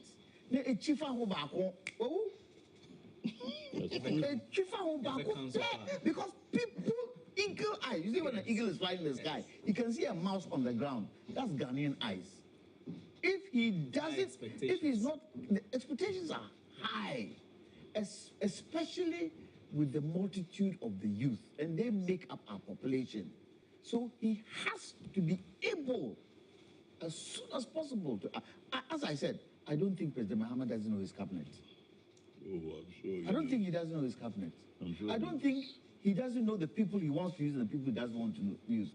The one thing I will say to him is that, please, Mr. President, anybody who has presidential ambitions for the next 4 years, don't choose the person. That's taking out a lot of people who It doesn't matter. Because come 2 years, They will be following their presidential ambition instead of the work that needs to be done. But Lord, how do you know anyone who has presidential ambitions? You know how Please. people He has a question. You know how Please. I'm saying that you know how people will say that the people follow him. You know, you get an MP who says I'm not going to contest in the next I primaries. said we know and then they 3 months are. to the primaries. Okay, if he chooses, listen, if he chooses some of these people, and they now 2 years down the line, they show their head. Okay, Accra, go and follow your presidential ambitions, put somebody new in. John Dramani Mahama is a grandmaster. He knows when to move his chips. Okay. So let's give him, you have said it, let's give him the benefit of the doubt. Yeah. In the coming days, yes, everything will unfold. We've heard these things, so. Yeah, you heard them from somebody else. He has not been sworn in yet. Yes. So we are giving him the benefit. If he doesn't learn from the people who said it and didn't do anything, but I'm sure he would learn. But all in all, I believe that the most important thing is for that transparency to be made available. Great piece of document to the Ghanaians. I would want to know. I would want to know what the position of the media is going to be. Oh. They play a huge role. What is that position going to be? Are we going to see what the media did in the Akufo-Addo regime? What did they where they couldn't ask the kind of questions where Ghanaians would say, question, we activate, we ask okay, we are watching. We are part and parcel of it. So we are watching. Asking we are watching. I read. I mean, you come on New Day. Don't we ask the questions? We ask the questions, yes. You forget about media. Yes. We are focusing on ask the questions. because we ask the questions. No, because if they talk about media, they put all of you together. They put all the when you hear what people have said, when you hear what people have said about how you've run the elections, they give you full praise because they feel you've done something wonderful. Now, continue it. Definitely. And do not forget that we're also live on 3FM 92.7. So if you're in your car, kindly tuning and listen to us right there as well. Helen is standing by. She has some social media comments. You've been commenting on our social media pages, and she's going to read them out to us. Helen. Thank you so much for that, Judith. Very interesting conversations that you're having with the panel. But we'll head over to social media. Again, we are streaming on 3FM 92.7. Also on all our socials, we are at TV3 Ghana, also 3FM 92.7. And yes, your tongues have been wagging on the socials. I'll read out some of your messages. Some may have to be redacted. You're very excited this morning as we count down to the inauguration. So on Facebook, okay. The panel, they say you're very active. I don't want to, somebody used the word noise. No, this is constructive conversations we're having this morning. A lot of you reacting to the conversations about appointments and so on and so forth. Imoru Farouk says, please, we need to slow down a bit. It seems we are running ahead of our shadows. A lot of you asking for a bit more time for soon-to-be president, now still president-elect, I believe. And we'll be reading out those messages as well. Okay, you guys are being petty. I think that's directed at the panel. The panel, are you being petty or are you weighing in on the issues as they are? Okay, Bavu Jonathan has this to say. He says, I think we should allow for now and watch. It is too early for critique. It's never too early for critique. John Dramani Mahama set the timeline and the countdown is on from the 8th, but if you're listening to Sammy, he says the countdown is on from the very second that President John Dramani Mahama is sworn in. Okay. Alefo Solomon says, hey, the We Know It All gang, or the We Know It All people, they've started again. The person is yet to assume office. What they're discussing is ... All right.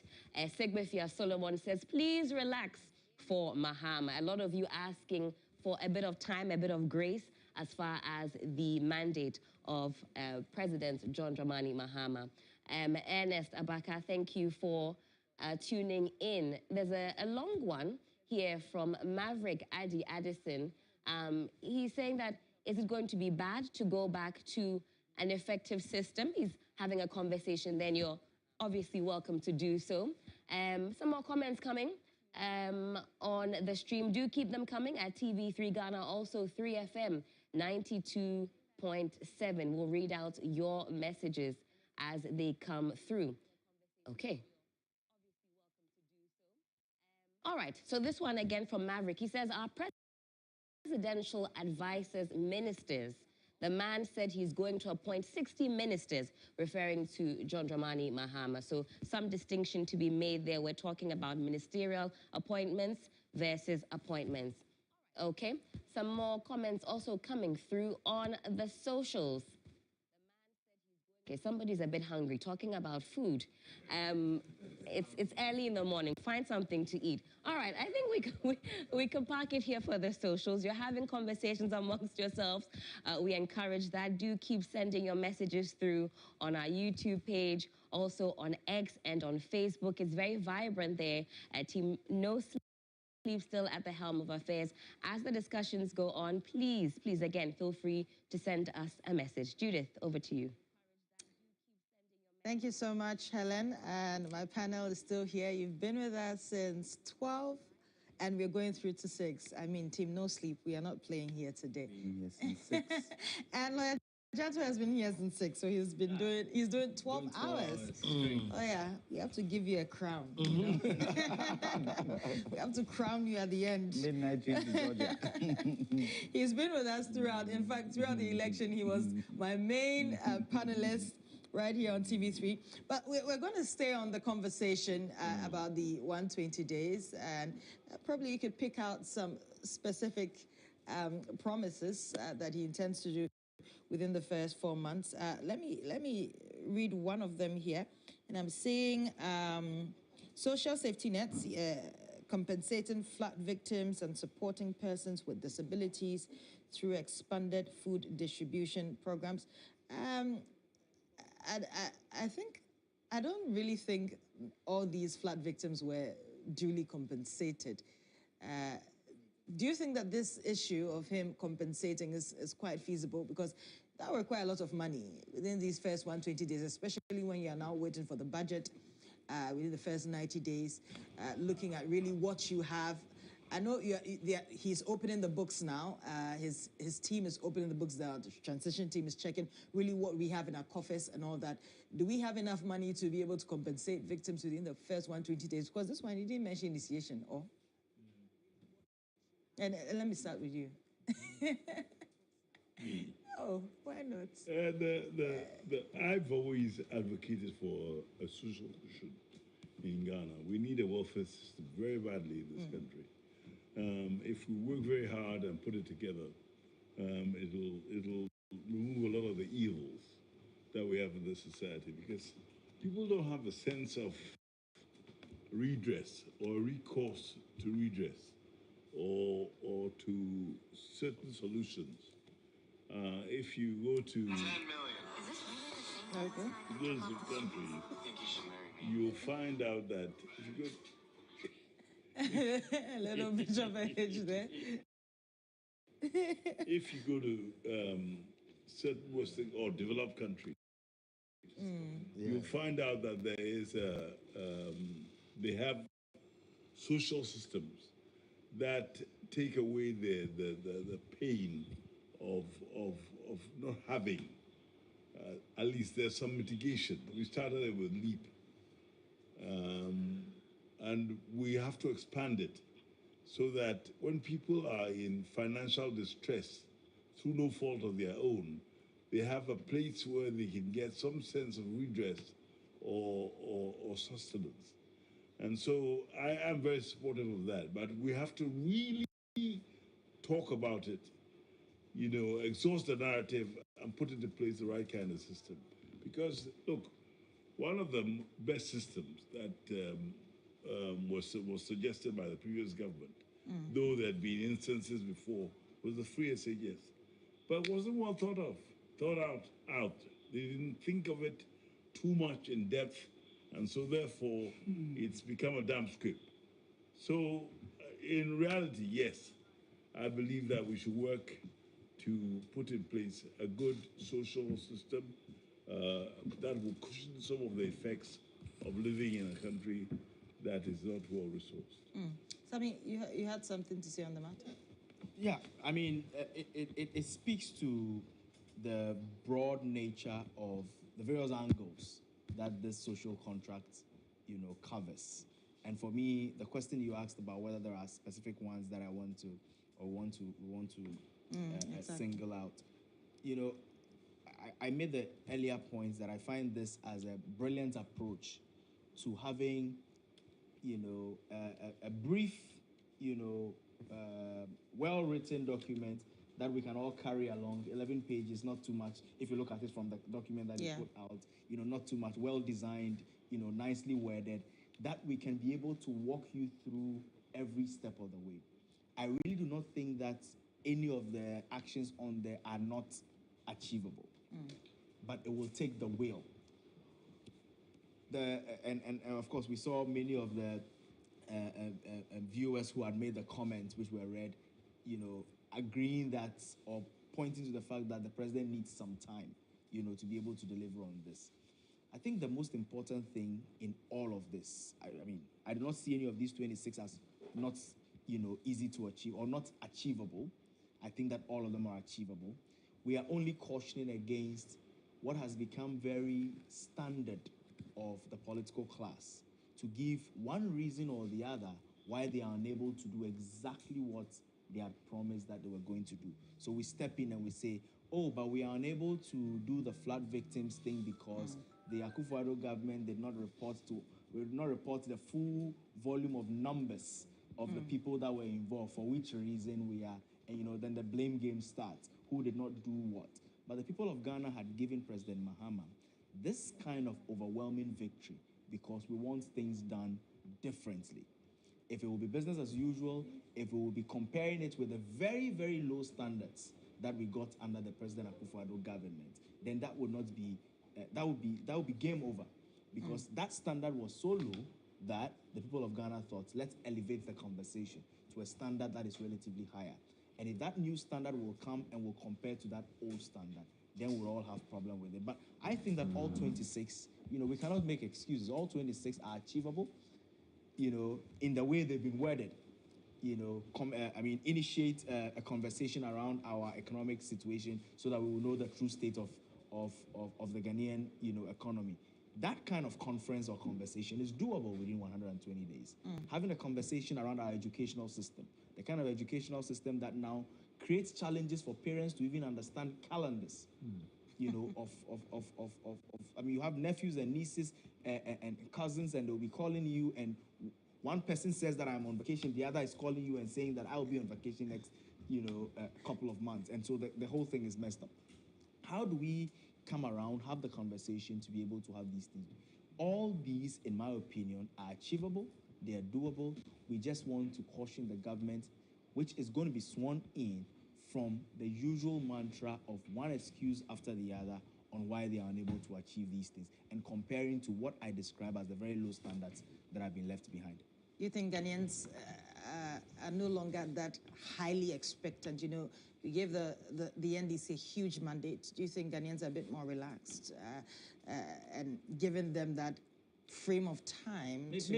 Maybe President Mahama's appeal for honeymoon is perhaps working. A little bit honeymooning, so that eventually when the time to hit hard comes, people would. But people are expectant. That one we cannot take it away. People are expectant, except we know that it's a new government. It will take a couple of days before things start to come all together.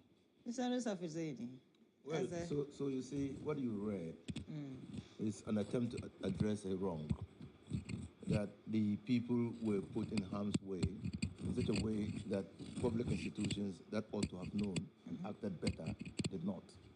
Those people who were in the path of the water suffered catastrophic losses, and nothing was done by state to mitigate those losses. Now, the president came up with the idea of compensating those people. That's the policy. That's a statement of an intention. Now, there is an implementation committee that is looking at how to get those resources And that implementation committee started working long ago.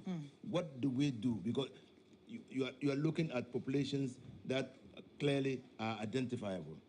Where do we get the resources? So there has been an idea of where the money will come from for you to compensate those victims. So it's not as if to say that the promises have been made in a vacuum.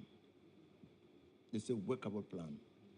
And John Dramani Mahama indeed intends to fulfill the promises within the 120 days. And he is quite aware.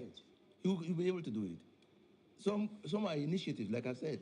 I mean, if you are going to initiate steps to compensate the flood victims, or we are going to initiate a stakeholders engagement to look at how we reposition our educational system in such a way that we continue with the free SHS, but do it in a way that clearly will not diminish or reduce the standard of education in this country. All of us are going to converse. But it's the start, which is very important. And he wants to start it within the 120 days. Okay? So there are clearly achievable targets. And a lot of thinking has gone into this. I'm just praying that, and he's already shown that he wants to hit the ground running. He's shown that. And for the first time... Be careful how you use that word. Why do you say that? Someone said he's going to do that. Where did it end us? Who is someone? He was in a hurry. Can you be specific? He was in a hurry. President Akufo-Addo. He was in a hurry. He's in a hurry. He didn't say he was hitting the ground. I say it's the same thing.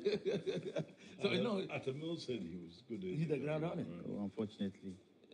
So you see, my brother, Atamil has been a good president. Yeah. Clearly, he's already demonstrating that.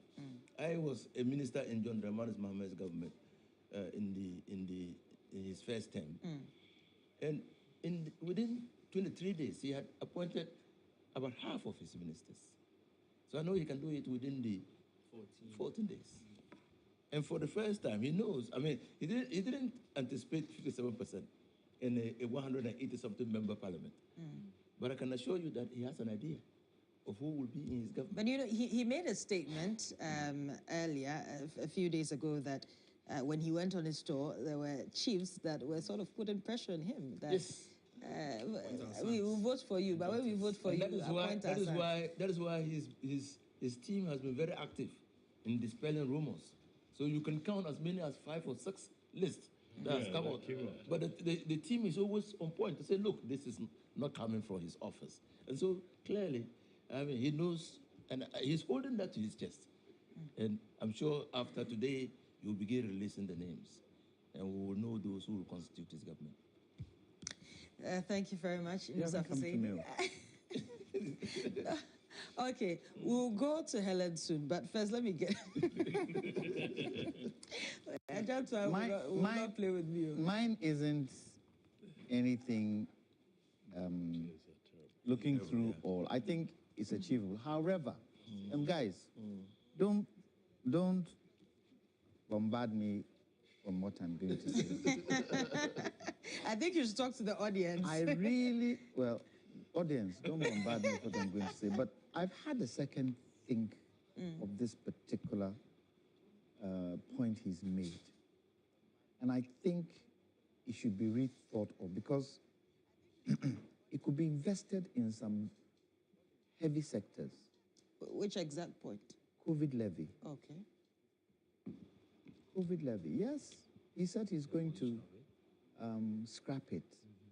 However, you know, the health service, the health sector is reeking with debt, needs money to be invested in. Unfortunately, the Akufo-Addo government hasn't told us what he's done with the COVID levy. If the COVID levy can be directed directly into health, and he can show us what he's going to do, I think there should be a second thought on it. Number 2, levy on winnings, bettings. I think that 10% should go straight into sports. The sports industry sector is dying. And not only football, all the different disciplines is dying. And we need capital injection. And I think if we rethink of this betting levy and reinvest it in sports, I think it will help. But don't you think that these supposed changes you're asking for, don't you think it's too late for him to? It's too late in the day. They should have thought about it, because I think I think it could do something to help our sports, really. But look at Ghanaians are really anticipating the scrapping of these taxes, yes, I understand that. I understand that. But Ghanaians also, for me, I think that betting industry, whoever signed to bring betting into this country, I don't think it's right. because the boys say that betting is helping them. It's addictive. So whatever money you make, majority goes into betting, and it's the betting companies that are making the money. Yes, we do get taxes from them. How much tax? We need a situation where, at least for nothing at all, we are getting some benefit, reinvesting some of the money in specific areas. Our sports, look, sports is a big business. Look around the world, tennis players, athletes, basketball players, who have billionaires, millionaires.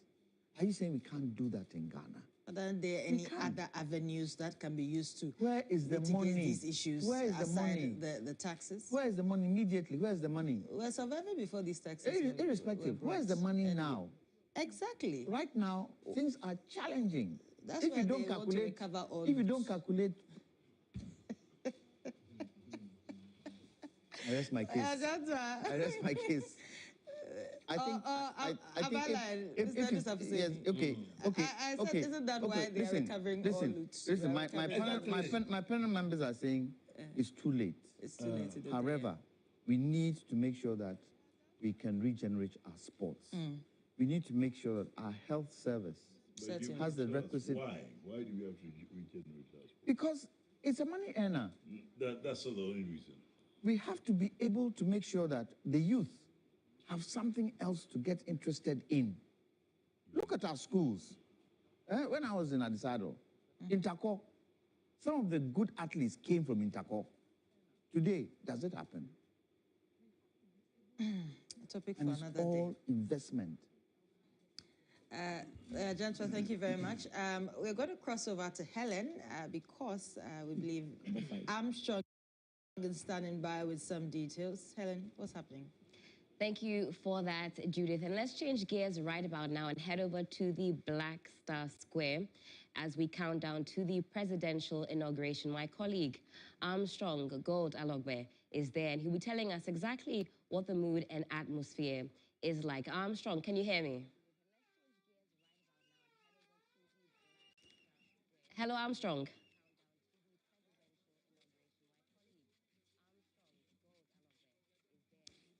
Armstrong, if you can hear me.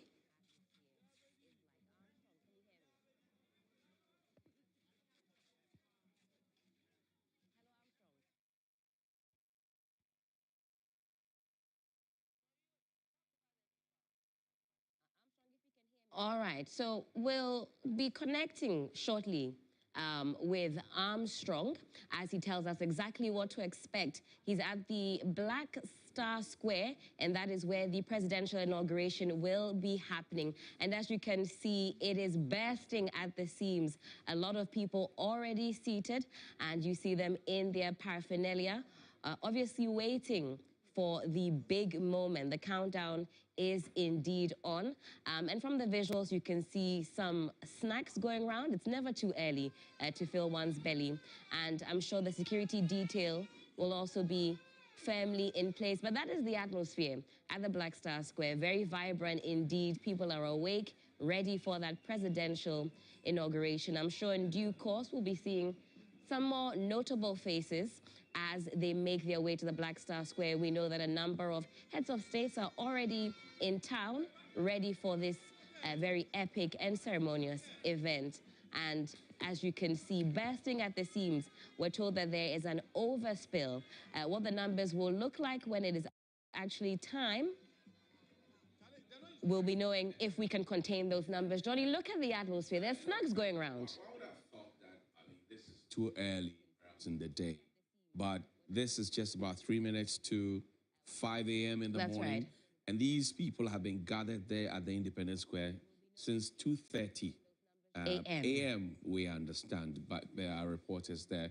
And the stands, if you know the size of the Independence Square, right, the setup which has been done in the median, right, in the big, where women usually go and pray for Ghana's progress and all of that, you know. So right in the middle there, that's where you have the setup being done with some parking space. But in the original stands, what Dr. Kwame Nkrumah constructed, it's full. And people are now even struggling to find where to sit. So it's obvious that by morning, by 7, 8, 9, until 10 when we begin, you would have an overflow. And we'll go now to the Independence Square. Armstrong, what can you report? With party supporters who have traveled from far and near to witness the swearing ceremony of the President-elect John Dramani Mahama, and many of these supporters we've seen gathered here arrived here as early as 8 p.m. yesterday, and they've been here saying to see many more people trooping in, and the entire place is already full, and the security is going to have a very tough time controlling the numbers coming in as stands right now. All these stands made available for supporters and also the entire public, the general public, to sit on is already full. And that is exactly what is happening here at the Independence Square right now. And many, I'm told, have traveled from far and near. Earlier when I got here, some around 2 a.m., I saw many of them sleeping on the bare floor because they cannot wait for the historic moment, the return of His Excellency John Dramani Mahama. And for them, they've waited for this day to come, and if the day is here, the least they could do is to stay home and watch on screen. So they are all here hoping that they will be able to see exactly how the ceremony is going to be like. So where these people are seated now, they've mounted some giant screen that they'll be viewing the entire ceremony from, so that they do not cross over to where the members of parliament and also where the dignitaries will be seated. So currently the screens are off because nothing is happening here, and many of them have been here. Let me engage a few of them and find out from them how the feeling is like now, because this event, we are also told, is going to start sometime around 11 a.m. and already they are already seated here waiting patiently for the ceremony to commence. Let me engage a few of them now and then see how they are faring now. Boss, how are you? I'm good. I'm good. What time did you arrive here? We arrived here 3:30. You arrived here 3 a.m.? Yes, please. Where are you coming from? Oquaye.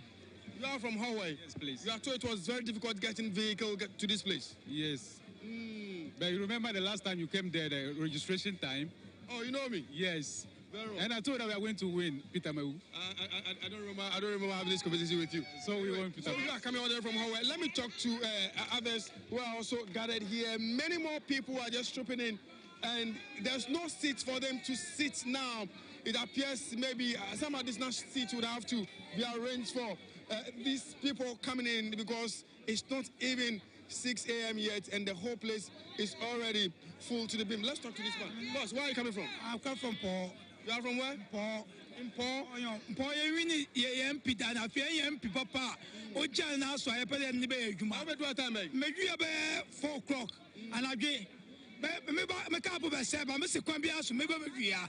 I'm MP Papa, my ND. Maybe Grantina, maybe. When be there, friend? MP Papa, honorable Benton. Kofi Benton. Honorable Kofi Benton. Young boy, small boy danger. The first small boy danger. Yo, small boy David. Small boy David needing to know the best Kofi. It doesn't make a channel. So you could see the supporters here chanting at Kofi Benton. They are from the there, and then they are so excited that they are going to see how the entire place is such. So much jubilation here at the Independence Square, and the atmosphere is already heated. You can see how they are all chanting, and they cannot wait for the process to end. Let me enter and talk to a few of the women back in there, and they are so excited. Madam, where are you coming from? I don't understand English. Where are you coming from? Have what are you in Have? I told have. Time can never do feel. Eba, Biba gade come. Biba big gade come 1 o'clock. I'm a Kenya MPO. Frankie Afie number 3. Frank Afie number 3. MP Afie Frank number 3. Afie Frank MP. So she says she got here around 1 a.m. and she's also excited to be part of this ceremony, and for her, she has managed to grab herself a seat, and she's not going to stand for any reason. And let me also quickly add that we have a lot of food vendors also positioned at one side, and I went there earlier, and it's like they're already running out of food, because you could see the numbers here. They spend the entire night here, and it's like they will have to cover more food. Let me talk to this man. I like your...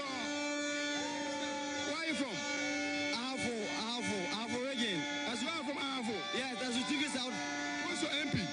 Honorable Alhaji Collins Dauda, Bosheba. Collins Dauda? Yes, since 2019, best MP, Honorable Alhaji Collins Dauda. No size.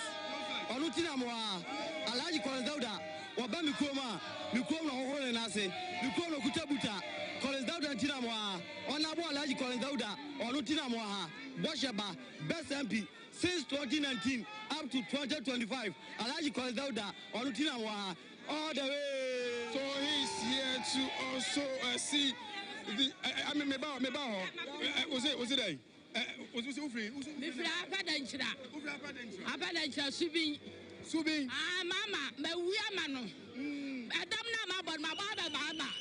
Said the amount for say di batamo mama say and the mama the someone me telephone no She came prepared with her telephone number. She says she supported John Mahama's campaign, so John Mahama should call him. John Mahama shouldn't forget her 12 leading to his victory as well. So he actually came well prepared with her number boldly written. So what are your expectations? My expectation as a youth in this country, my expectation baako and say Mahama Abano Obaba Betis dollar so na enema boayefo and as me yakuani Mahama Sayambo say Oba Obama cocoa price akosoro ti ahwa ni mukwan and ade baako a me say ahwa free president Mahama ho say Ghana cocoa board onye se say kakra wo ho akuafo ya bra ase atoble bia cocoa board nko na to cocoa enti say cocoa board ni ska na akuafo ni ya bra enti Ghana Mahama abayino or my percentage be a cocoa board betumi ato no further percentage in my private sectors no so to cocoa board any scar yes yetimi cocoa na akwana akwaya de be yakwanya sika ho akuafo ya bere. Thank you. So those are his expectations. Let me talk to this other man. You two, what are your expectations? Yeah, my expectation is about a 24-hour economy. The unemployment rate in Ghana is 14.7. The youth of Ghana are looking for job. So what I'm expecting for John Dramani Mahama is to create job for the youth. Because when there's a job, or when we have jobs doing, there will not be armed robbery and all those things going on. And secondly, I'm waiting for John Dramani Mahama to make sure that the oral team operation recover all loot. All the loot that MPP has looted, especially the cathedral. We want all those monies to be recovered. Thank you. Very well. So these are some expectations coming from some of the supporters gathered here. And many more people are making their way to the Independence Square. And the whole place is already full to the brim. And it looks like there must be some kind of provision for all these people coming. Because already you can see many more people are trying to make their way into the ceremony ground already, and it looks like if care is not taken, the crowd, it will be very difficult for the security personnel to control. But let me quickly add that where we are going to have the dignitaries and also the members of parliament seated, that place has been well cordoned off, and we have a lot of security personnel who have been placed there to ensure that nobody cross over to that side of the ceremony ground. That place is well secured. I can see a lot of soldiers, a lot of police personnel, and also other national security personnel who have all been positioned there. Let me take you down and see how the place looks like here now. It's getting already choked here now. And let's see how people are also cashing in, as this day is also a day for people to also make some money. Let me talk to this madam. Madam, so far, how is the market going? Market in the corner saying? Market in the corner, I'm a photo idea. To idea, now we do a time, baby. Yeah, we do a Hana and Ajo. Yakotana Hana, Yapam, Okay, very well. So she's cashing in. Let me. What's the problem? What we have is that we need all Ghanaians to be peace. And we are hope that Mahama, when Mahama comes, health insurance and everything to be surely that the health insurance will work for the better. That's your expectation? Yes. Very well. He wants Mahama to see to either the health insurance works for the ordinary Ghanaian. What have you to say to? Thank you for your operation. I'm all along from BBNE. You are from BBNE? Yeah, all along from BBNE. That is Western North. Okay. BBNE and Oquaye. My name is Dr. Ishmael. Okay, doctor. Yeah, but to be honest, we are very happy and we are very grateful. We don't know how to talk. Yes. We thank God that John Mama have come to risk this country. You thank God John Mama has finally is coming to risk this country. He's come to rescue this country. Yeah. Let me talk to you too. What have you to say? Later, I'm calling Abdul Razak. From where? From Kumasi. You are from Kumasi? Yeah. My expectation is I'm a driver. Now we cannot afford diesel. Spare parts we cannot afford. Before 2021, we bought Sprinter bus, home use, 7,500. But for now, it is almost 2.5 billion. How? Now, diesel. Before Mama went out, we are buying diesel, a gallon for 14 cedis. But now, per liter is almost 15 cedis to 16 cedis. Why? As ordinary Ghanaian, why are we suffering like that? So, we have hope in Mama that he can bring everything down for us so that we can enjoy our better Ghana. Thank you. So his expectations are that John Mahama will see to it that fuel prices is reduced drastically so that they can enjoy. Let me take you to the food vending area, and that place too. There's another gate where we have many of the supporters passing there to this place, and there's some kind of a lot of disturbances there because people are trying to force their way through that small gate, and they are not finding it easy. So you could see all these people. That is where they are passing through to this place. Let me talk to this man. So how is it like passing through that small gate? Oh, I think here is choked. The place is choked? Yeah. Was it easy for you coming through that place? No, I don't think so. The gate is very choked. It's not easy for me to come. Where are you coming from? From Kumasi, Kwabri East.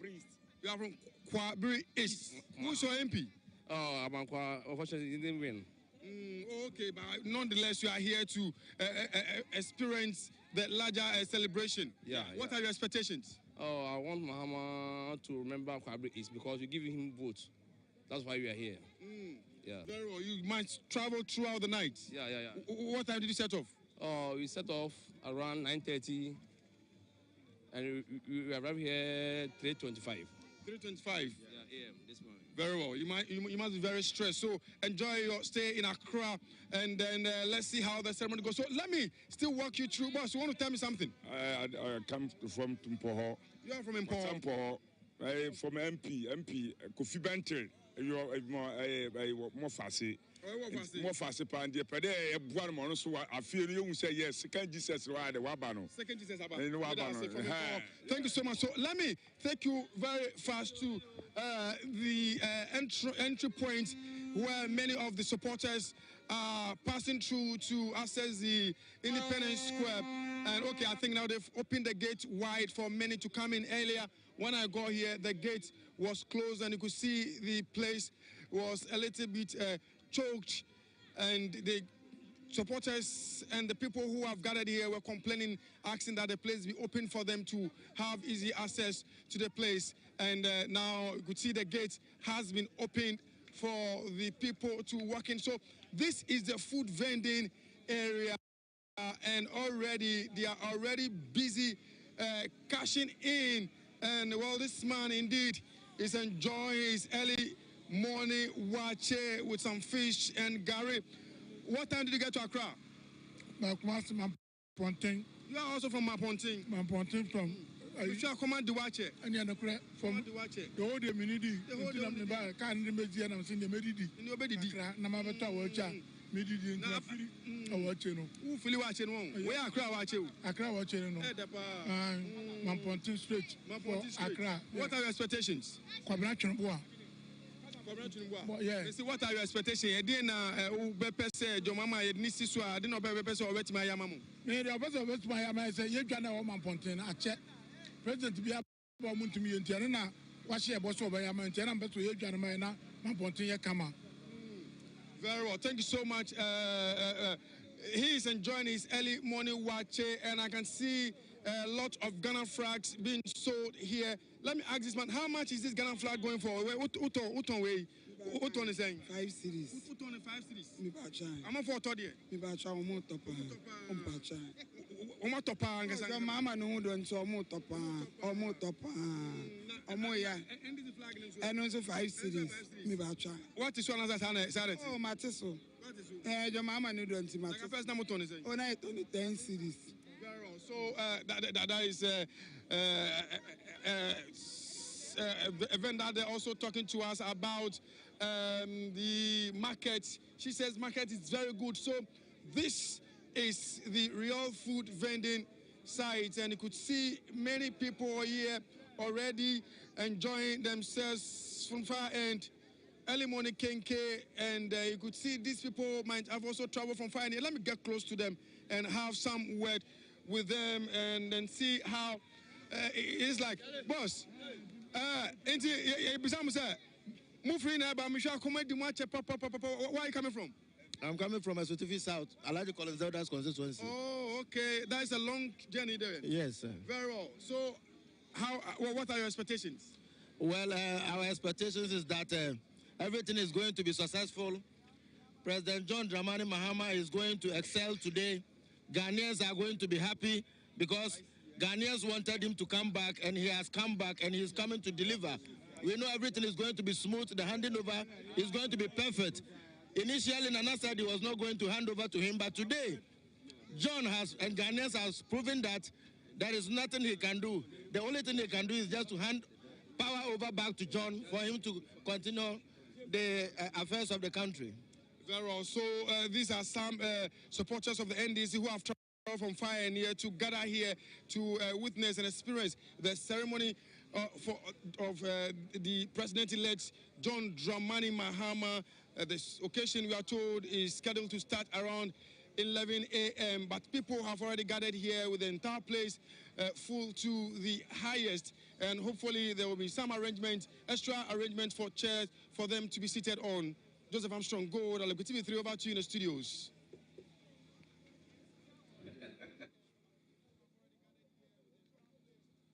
All right, well, that was my colleague, Gold Armstrong Alogbe, there at the Black Star Square, and what a vibrant atmosphere. I mean, if you're looking for food of any variety, I would say make your way there, but unfortunately, they are full and at capacity. Johnny, very, very vibrant. If you're looking for Banku, I think I saw TZ. I might have seen Wachi. Right. There was definitely popcorn. That's right. A few drinks also going round. I mean, it's fries. more than the World Cup. And the atmosphere there at the Black Star Square. Look, I've been in this practice for 2 decades and counting, and I can tell you that I have not seen anything like this before. Not for sit match parades. I mean, back in the day when former President Rawlings, Chairman Rawlings, as it was called later, former President Rawlings, there were June 4 parades, sit-march parades. June 4, you would have gymnastics and all of that.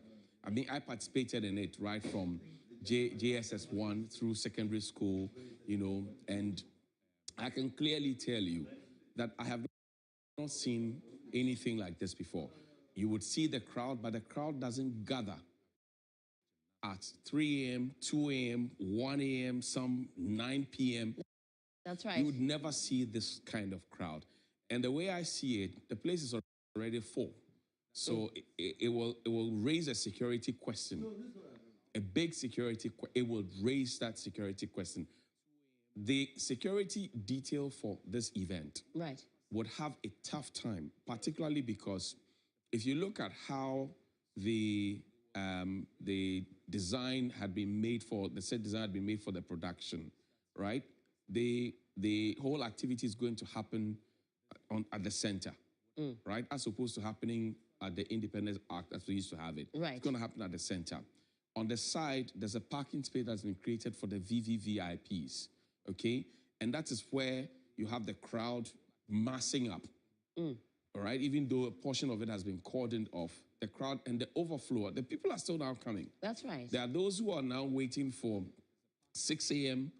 to get going, 7 a.m., 8 a.m. They're too late. There are those categories of people. I mean, it's good that we're showing it. You could possibly stay at home and monitor all the action here on Media Channel, 3FM, TV3, on our social media handles as well, because I have not seen anything like this before, I can tell you. And I can only imagine the kind of stress that the event organizers as well, state protocol, and all those who are involved will have. But also this, for me, raises a question that will put some burden on the pockets of politicians and the political actors. Because people have traveled from far and near, far and wide. When they come and they see their member of parliament or they see their MC or somebody who is influential within the political space, Honorable Yebedidi, once they see the food, you would have to buy the food. And some were actually mentioning their MPs' names. They're waiting to see them. They came to lay ambush for them. Some will like say, Honorable Ebenu Musio, Honorable, you need transport. I mean, those things are the realities on the ground. I mean, Johnny, a few young men were asked by Armstrong, you know, what is going on? Why are you here? They said, we're here for the jobs. Right. So they are ready. You know, some are already talking about oral. I mean, that 120 days, I think Sami was right. It's starting this very moment, 11 a.m. sharp.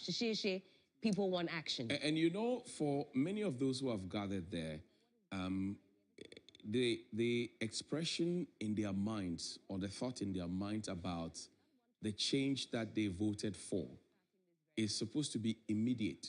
That's right. Okay, so if they were buying a ball of kinky for 5 cedis or at 5 cedis, they want to see it drastically reduced to 1 cedi, 2 cedi, like today, right? There are some who understand that it doesn't work that way, and so they would have patience. But there are those who want to see it happen today. That's right. There are some who are diehard party people who don't care whether it's 10 cedis, 15 cedis. Once it is their party, they will defend it to the hilt. Right? You have a wild mix of people. But for me, I'm scared for my friends who are politicians and stakeholders within the political space. Today, they would have You're scared for them or for their pockets? No, but the pocket is on them. so I'm scared for them. Because you can't avoid them. You can't. If you're a member of parliament, 276, you'll be brought in a bus, but when you are done, you cannot ignore your people because you will go back to the constituency and you'll be working with them. That's right. You'll be interacting with them. If you don't play your cards well today, case 2028, goodbye. If you don't play your cards well today, don't expect that kind of collaboration. That's the kind of politics we have created, unfortunately. We have monetized and commodified everything to the point where it is the highest bidder who gets to get into parliament. I like the conversation that Judith was having with our panelists about who gets into parliament. Sometimes there are very good materials who never get to enter parliament because they don't have the wherewithal. Right. Because they do not have deep pockets, because they are not ready to be tied to the apron strings of somebody who is affluent and influential, because they want to ride their own tide and make sure that they get in there by their own merit or on their own merit. And for me, we need to have that conversation as a country, where when you see a politician or an influential person, the first thing you think about is what they can offer you and not how you can support them to co-produce the kind of development you're looking for. But it's also based on what the prospective members of parliament go and tell their constituents. They're offering jobs, they're offering monies, they're offering opportunities. Right. And that's why on a day like this, when they make their way to the Black Star Square, they can expect to be accosted. People want the goodies that are promised. We still haven't clearly defined what the roles are. You see, it didn't used to be like that. If you listen to the senior citizens who are on our panels, it didn't used to be like that. They will tell you, people used to beg you to go into parliament. But now, because now, then it was service. And I say, look, the kind of looting we have seen in the last few years, right? And the kind of things we have seen people acquire in the last few years, right? And I'm not just talking about this outgoing administration. You would wonder if they came in to serve or they came in with a different kind of mindset and a vision, right? And I'm saying that if, for example, Dr. Kwame Nkrumah had looted just a quarter of what had been looted by present-day politicians, I'm not sure that his children would be living, I'm sure that his children would be living in the sweetest parts of this country and would have the biggest bank accounts scattered all over the world, right? I mean, Dr. Nkrumah's personal, I don't know how to put it, it was PA or whatever. I mean, Dr. Chris Essie, you can talk about all of them. Right. What really can they boast of beyond the quality of work and the service and the legacy that they have to hold now? What really can they boast of in terms of how much is in their pocket, right? Their good name is what they were all chasing, what they were after. Mr. Kwame Jantua's father served with Dr. Nkrumah. I mean, he should be driving 15 Rolls Royce with a convoy to come here, to come and talk on TV. You say if we juxtapose it against present-day politics. Exactly the point I'm making. So people get in there, and the thinking that they have is that once I am done with the so-called service to the nation, I should have. And it is because the followers make a demand of them as soon as they meet them. So once the followers keep making the demand of them, the followers forget that these politicians would have to find an avenue or a line or a special purpose vehicle to rake in back the cash that they were giving to them. Some politicians actually go for loans. Some borrow monies from their friends. Some sell their properties just to get into the House of Parliament. Only to get there, and sometimes they realize that, Charlie, it is not as rosy as I thought. As sweet as I thought. And so some of them too want to quickly get out and never return. And some want to stay on there for as long as they can to plow back whatever it is that they have put in there. But I tell you, today, money will exchange hands. The crowd you see there, right? Apologies to them, but a great number of them came not just to celebrate and to cheer on their members of parliament.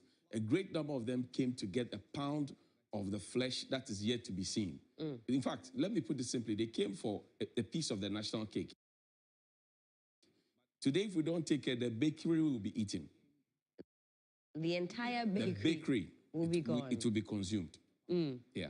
But at the very least, we see a lot of jubilation, and some comments are coming through on our social media. I mean, one person said, I don't want to be John Dramani Mahama today because the enormity of the task ahead, you can see it visualized in the Black Star Square, the expectation, the excitement. Right. You know, people are talking about jobs, oral, they've hit the ground running. That's the citizenry. Right. Because, you know, the last couple of years have been tough, and Ghanaians are looking for quick reprieve. And I think that's also why, I mean, you hear a number of people also saying that President John Dramani Mahama has to manage expectations and has to let Helen, people know. To be fair and to be factual, I mean, we lived on a lot of artificial figures, right?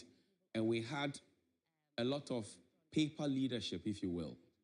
So we literally were ticking boxes, all right, to say that, okay, our economy is resilient, and we will quote figures. Oh, GDP is this, inflation is that, that. But the reality on the ground and in the people's lives were a totally different story. That's right. If we claim to have created jobs through the many different avenues, NEIP, NAPCO, blah, blah, blah, blah, blah, why were unemployment figures shooting up?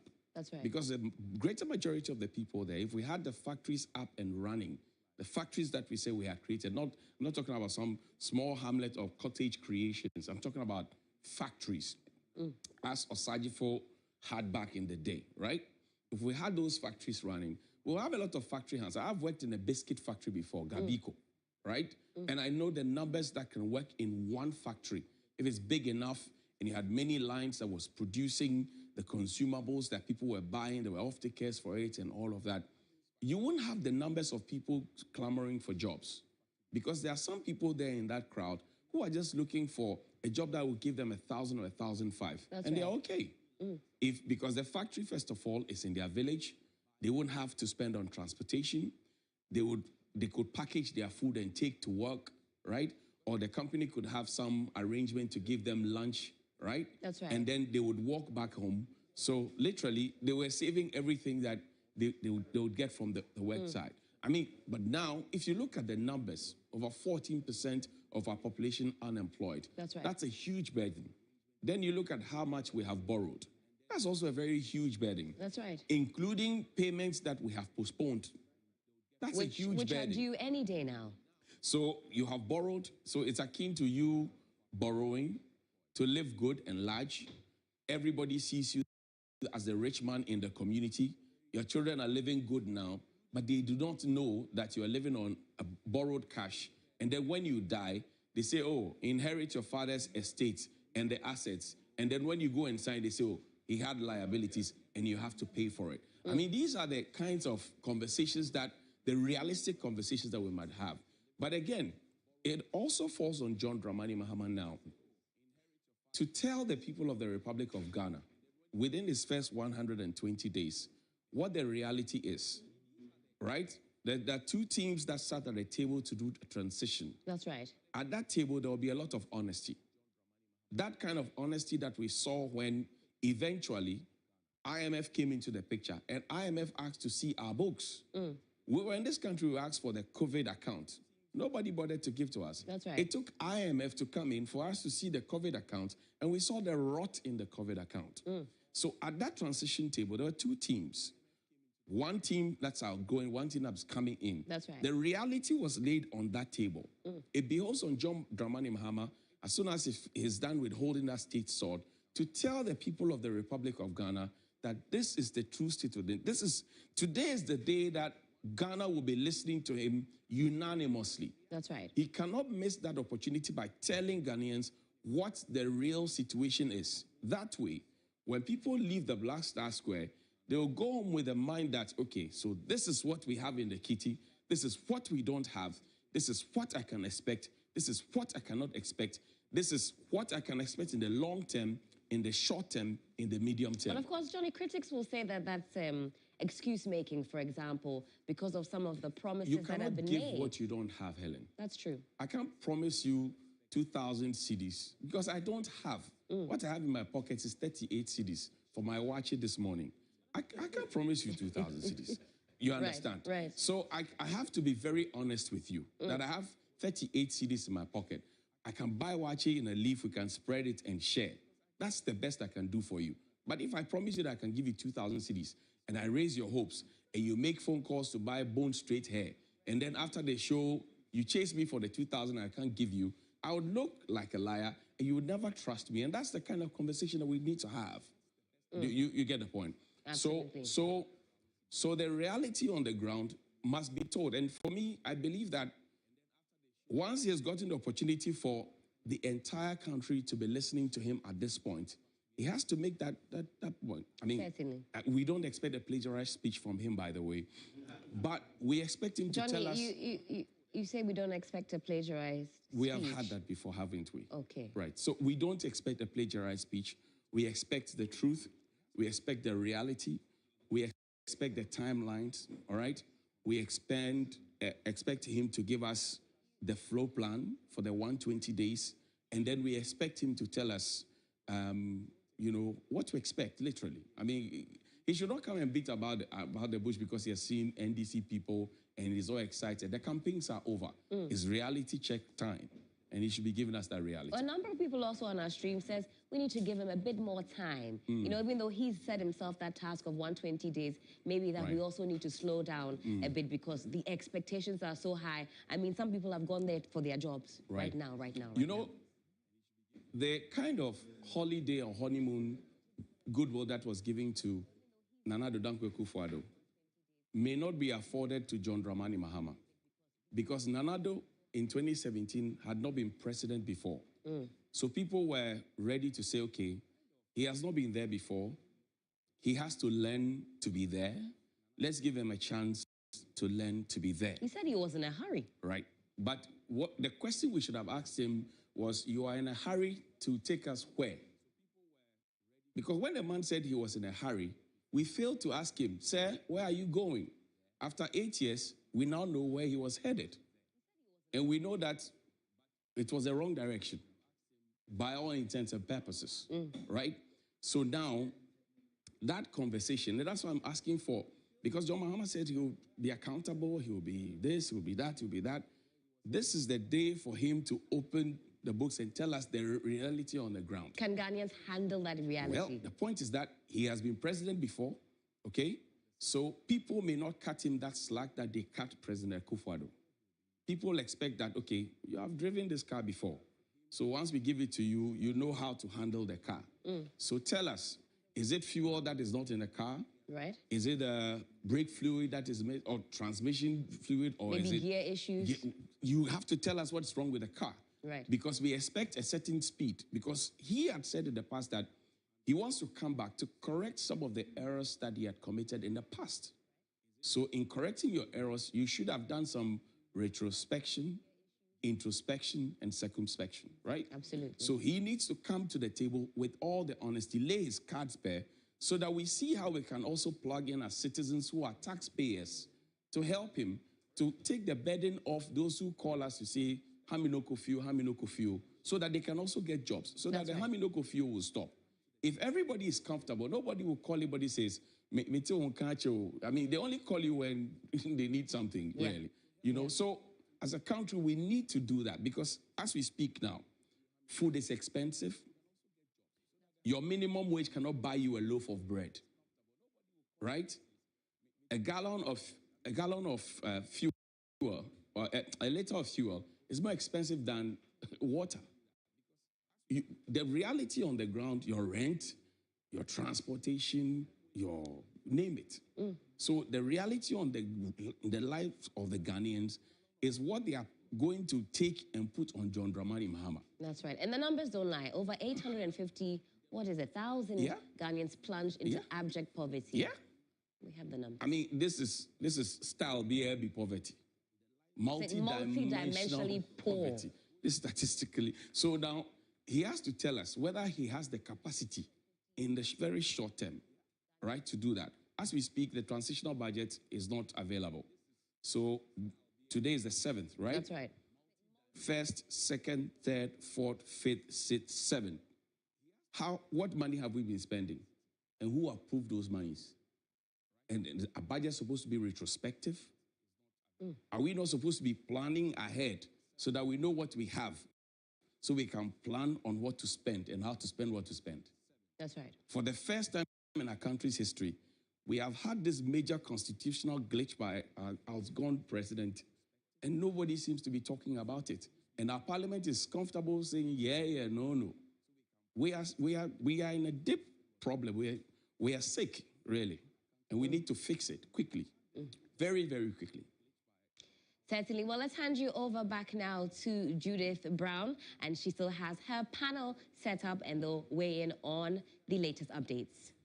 Thank you very much, Helen. And my panelists are still here with me, and so we're going to get your final comments.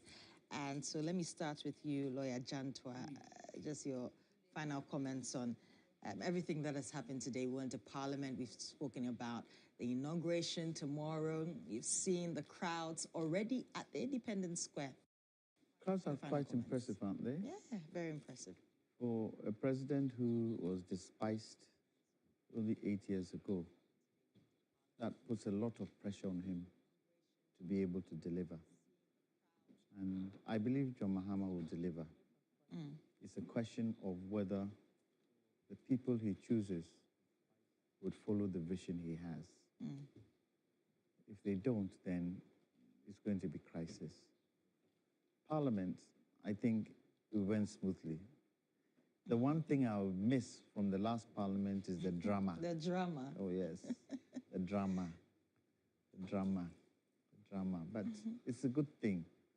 Let's just hope and pray that irrespective of the fact that the MPP have low numbers in Parliament, they would also contribute to nation building. At this point, we are building a nation called Ghana.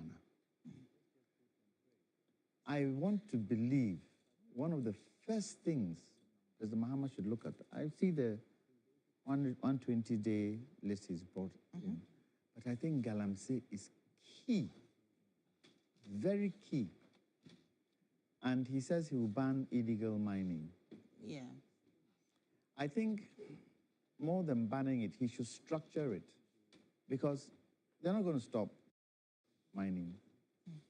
To structure it in such a way that it creates better employment. Better employment. And I think it could be done. But most of all, the economic dialogue that he's going to have, I think that would be very, very, very insightful. And I hope you will get all parties, including the MPP, being part of the economic dialogue. As I said, build a nation. I don't think Vice President Bamia lost because the people didn't trust he couldn't do the job. He lost because of President Akufo-Addo's tenure and how President Akufo-Addo has ruled this country in the last 8 years. So they should not use that as a yardstick not to involve themselves in the economic dialogue that this country is going to have through President Mahama. Okay, let me come to you, Mr. Bafo. Just briefly, your comments. We have just a few minutes. Well, it's been very interesting few hours here. Well, I'm satisfied with what happened in Parliament. The leaders of Parliament, the speakers, yeah, the process went well, but with Afenyo, you never know what to expect. I'm very fond of him, actually, but sometimes he goes way out. In terms of the discussions we've had, the 120 days for John Mahama, I wish him well. And I think that if he puts his shoulder to the wheel, we'll achieve it. He's also got to choose a very good team, a hard-working team, and he should bring Ghanaians on board. Because the biggest problem with Ghana is that we tend to underrate our human resource base, which is our most powerful resource. I mean, Ghanaians are just a very special people. But over the years, they've been taken for granted. Been diluted. So we've got to really work about that. Okay. But I'd like to take this opportunity to thank you for allowing me on your... Oh, on your, we should be thanking you for joining us through I've enjoyed it thoroughly, and very good friends here. So. But before I go to Idusa for his final comments, are you expecting any appointments? No. I'm not at all. Is it that you don't want to? No, look, I'm past the stage, the age for an appointment that would make me want to do the things that I want to do. Right. I'd like to be in the background giving advice, maybe, instituting narratives and conversations. But maybe Council of State? No, that's too tough for me. Too tough. Huh? Okay. No ambassadorial as well? No. So nothing at all? I'm just taking it easy. Take it easy. Yeah, helping out. Is that Mr. Fuseli? Well, should I also ask you whether you're expectant of any appointments? I don't expect anything. But when it comes, I will not. It will be an invitation to help reset the country. So, okay. But I don't expect anything. And finally, your final comments. The fact is that John Dramani Mahama has been given a tremendous opportunity to leave a lasting legacy. All over the world, any government that performs well is a government that is able to use its mandate and also marshal its forces in Parliament.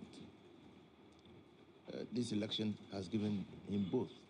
And so there appear to be no room for excuses.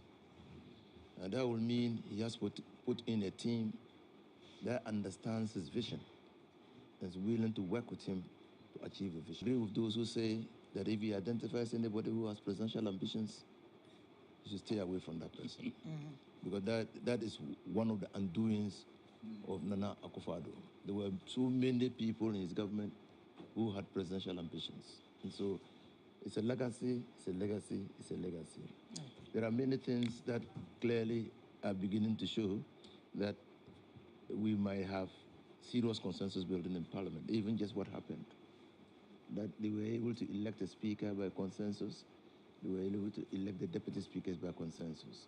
Yes, there was some small derailment when Alex Afenyo-Markin sought to breach provisions of the standing order.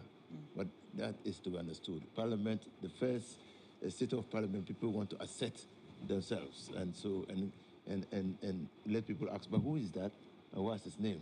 And so I can understand why he did that. But clearly, maybe we are going to see a Parliament that will be more collaborative, that will seek consensus on matters of national importance and ensure that the work of government and Parliament is not unduly interrupted. Right. Thank you so much. And Sammy, finally, I'll beg you to I know our time is up. No, just to say that it's been a great morning.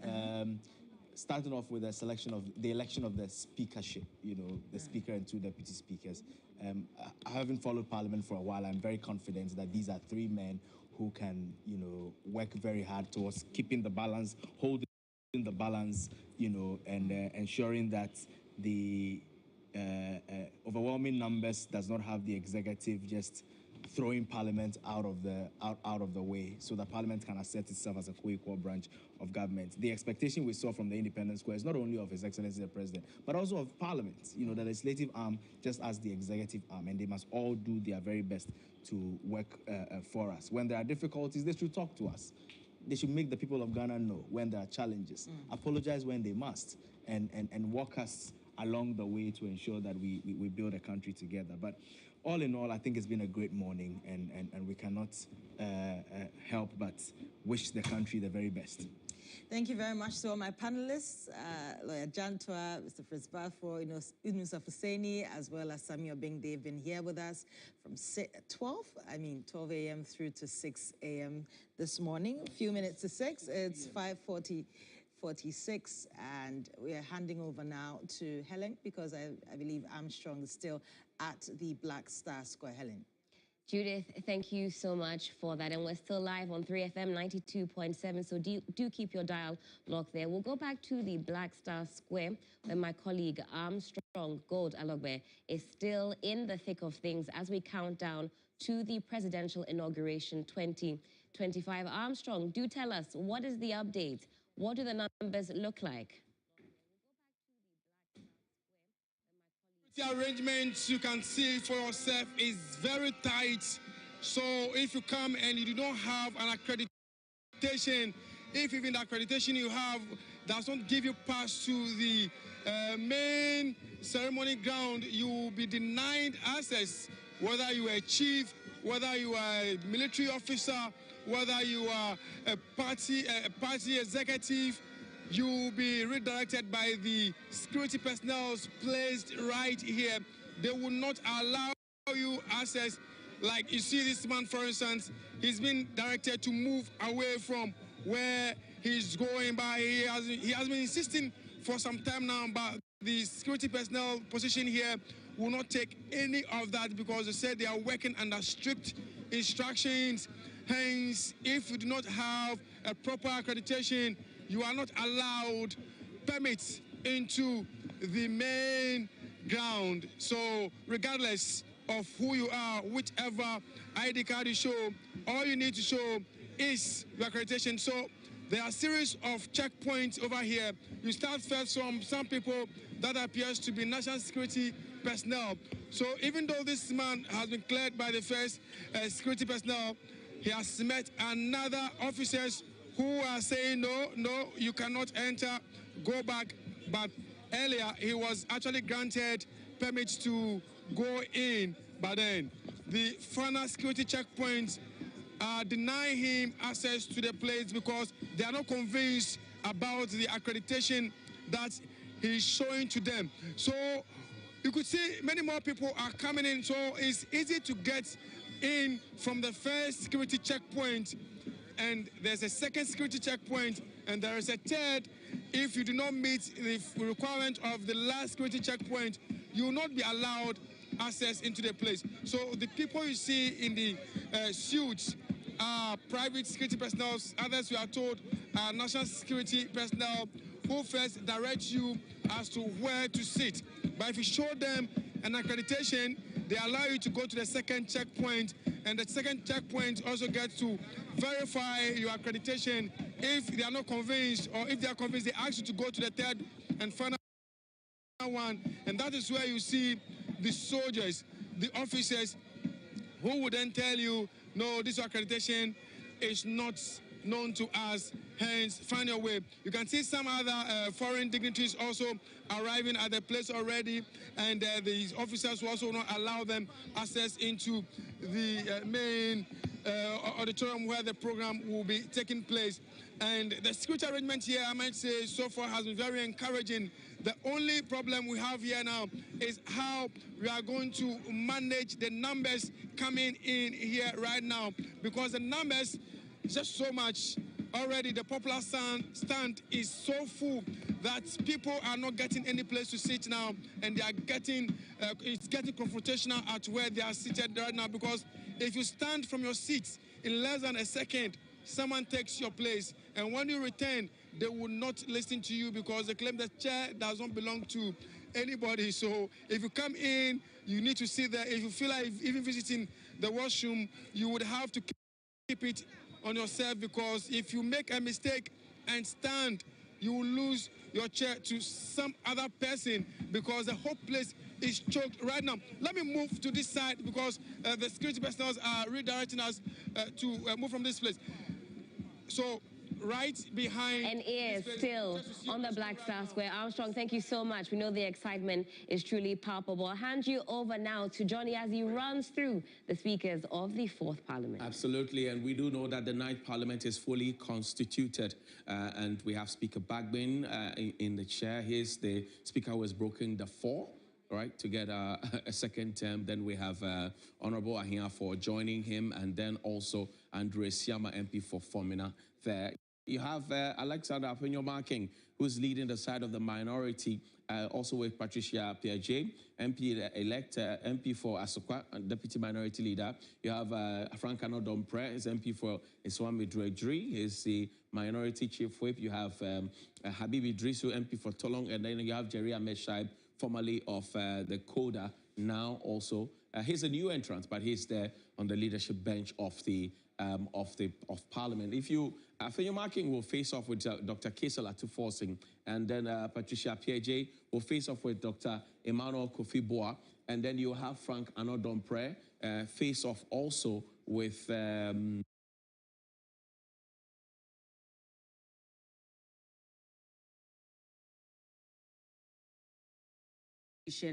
8th Parliament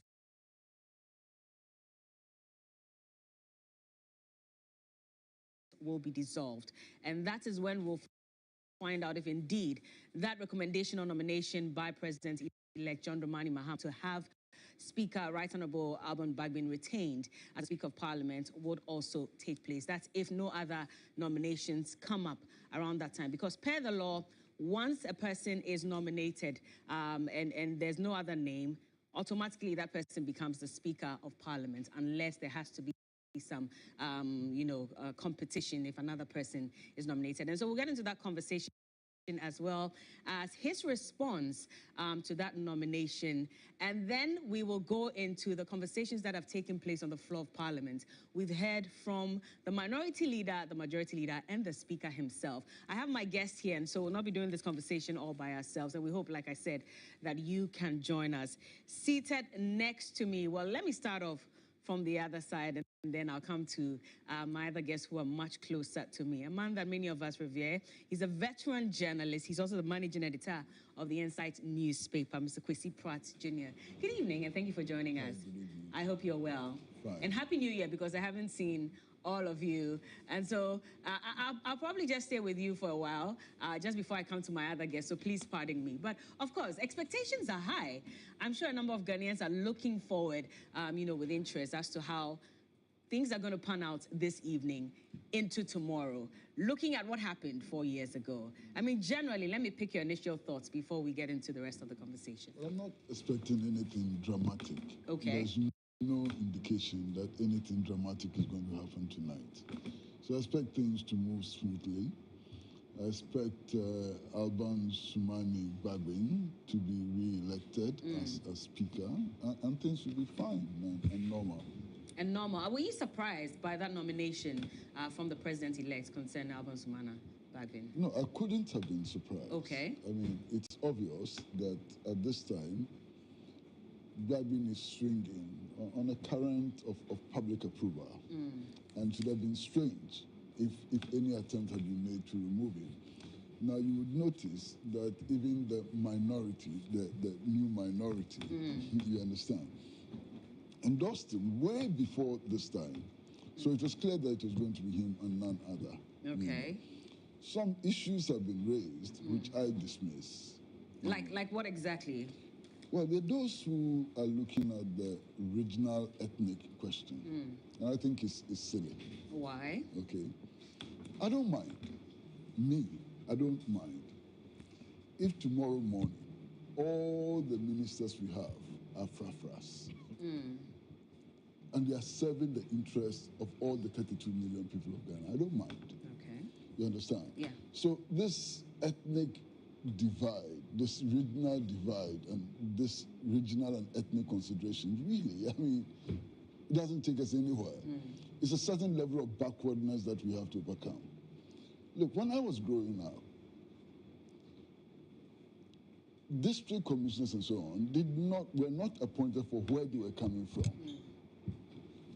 Even in the Adjournment era, you had Colonel Oquaye Norte as Northern Regional Minister, and everybody attests to the fact that the period when he was Northern Regional Minister saw more development in the Northern region than many other periods, compared to many other periods.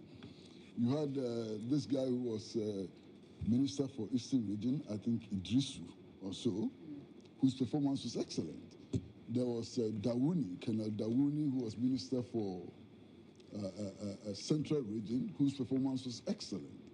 And in those days, the clause we have in the Constitution today did not exist. I mean, today, if you have to contest elections, you are supposed to hail from the place or have property interest in the place and so on. It didn't exist. Look, this is one unitary country, and we should build it as such. I'll let you hold on this thought, just so I can also introduce my other guests, and I'll come back so we continue this. And I'm sure most of you are saying, is this just introduction? Well, you're in for a ride. It's going to be a very interesting conversation. But also joining us is the executive director for Global Info Analytics. And during the election period, I mean, his name was all over the place. I was just asking him if he's rested, but it looks like the new year has already started with a lot of work for him. Mr. Musa Dankwa is here. Good to have you in the studios. I hope you're well. I'm doing very well, thank you. Yeah, and you'll rest at least after this. Hopefully. Somewhat, yes. Some way, somehow you will. Yes. Happy New Year to you. Same to you, Bella. Also, lawyer Kwame Jantwa is here, not new to the channel as well. At least every morning or every Friday morning, you know that you see him on TV3 New Day. During the election period as well, he was here with us, and he joins us again. He's a member of the CPP and also a lawyer. Good to have you as well, and Happy New Year. Happy New Year, Bella. How Everything are okay? you? Not bad. I'm not bad at all. I guess we're all looking forward. Well. I'm looking well, thank you. You are looking well as well. God is good. And I guess we're all looking forward to... There's action coming up in the next 4 years, yes. Oh, in the next 4 years. Yes, I thought you were referring to this evening and tomorrow, which is this what I was evening is a asking. foregone conclusion. Ah. But what I will miss about this parliament is the fractiousness of it and the fact that it made people get to know the Constitution better. True. I think that was a good thing. It was a kind of education for us.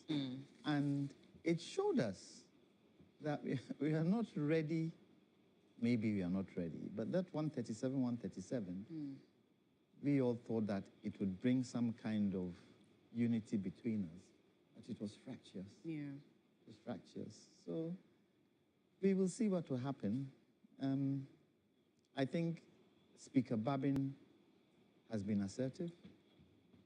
I think Speaker Bagbin has been the kind of speaker who protected Parliament, not protected the political party. Okay. And I think he was able to do it well. The other thing about it is that he snubbed the judiciary.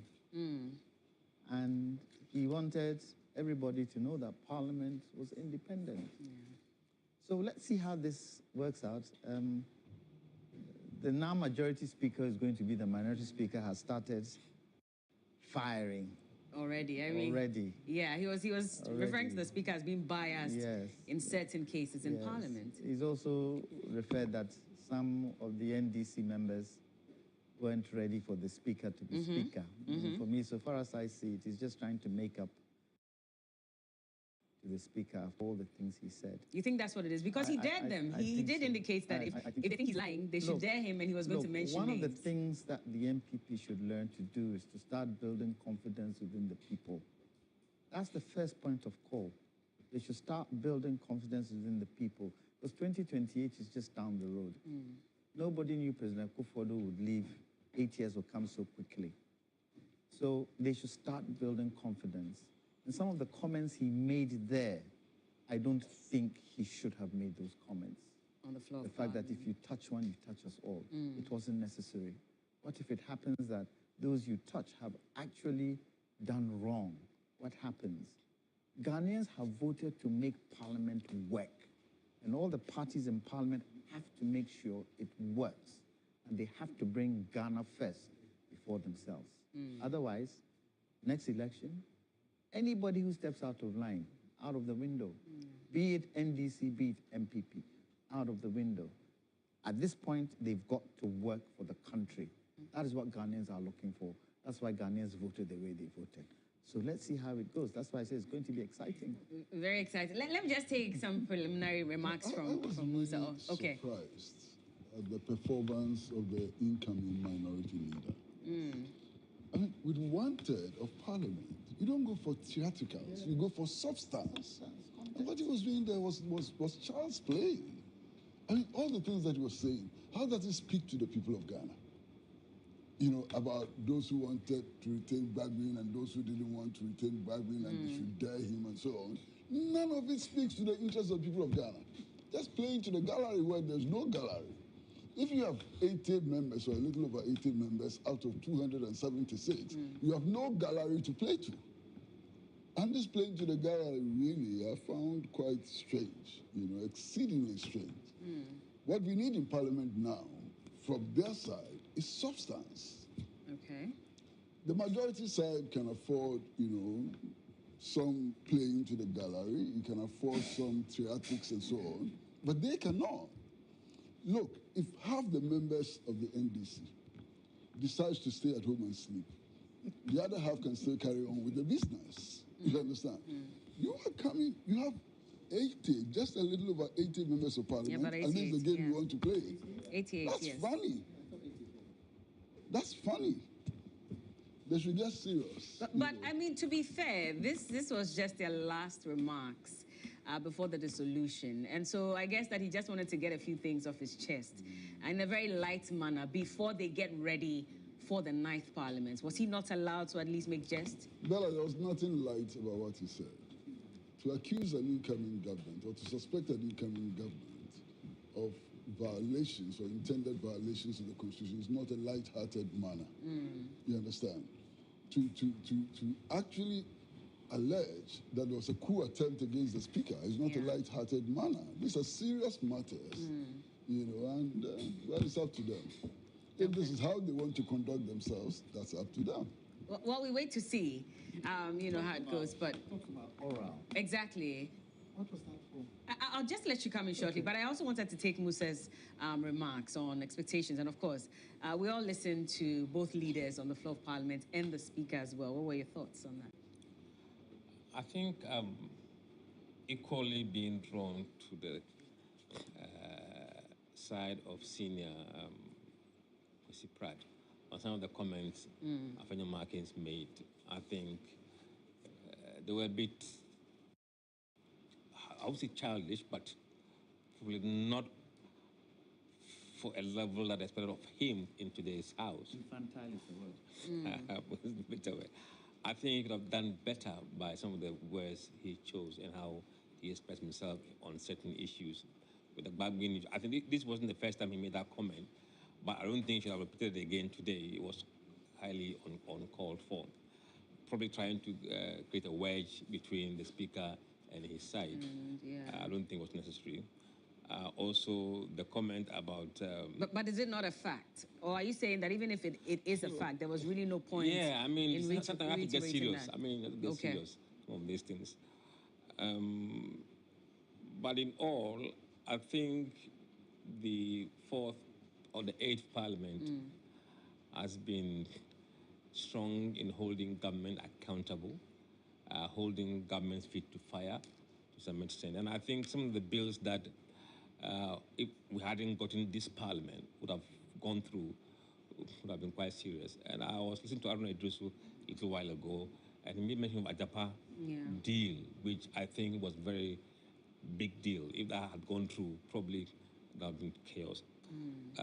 The e-levy, they fought hard to prevent the e-levy from being passed, but they managed to get that e-levy passed. And I think the e-levy was the bill that probably unraveled this government. The day it was passed, that was the day the government began to unravel without them realizing it. And since then, they haven't been able to recover. I think they all have to learn lessons from this Parliament, both minority and majority sides, and they must always be on the side of the people. When people say we don't want it, they must listen. Should that be a lesson for both of them? Or if you have to be specific, for the majority who are now going to be the minority, what should be the lesson? Lesson for the NDC majority. Yes. You must always be in tune with the public, assess public mood, and be able to reflect public expectations. If you go against the public, you're going to be in trouble. Unfortunately, I don't think that any of the parliaments we have had has been able to hold government accountable. None whatsoever. In all the parliaments, the executive has had its way. Even when we had a hung parliament. Exactly. I mean, what didn't the executive manage to pass? E-levy, it passed. You know, approval of ministers, no trouble. I mean, some of the ministers who had passed, I mean, I was sitting at home and watching the proceedings and I was wondering, my goodness, what is happening here? But they all passed. Which ones in particular, if I may ask? I mean, we can walk down memory lane. I remember that there were a number of them.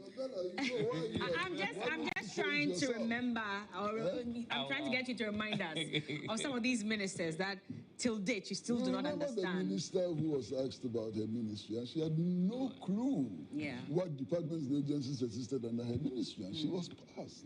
You know, I mean, incredible. And before then, you know, I mean, I think it was during the era of Professor Mills, a minister had been nominated, and I think members of the Appointments Committee knew her capability and limitations. You know what they said?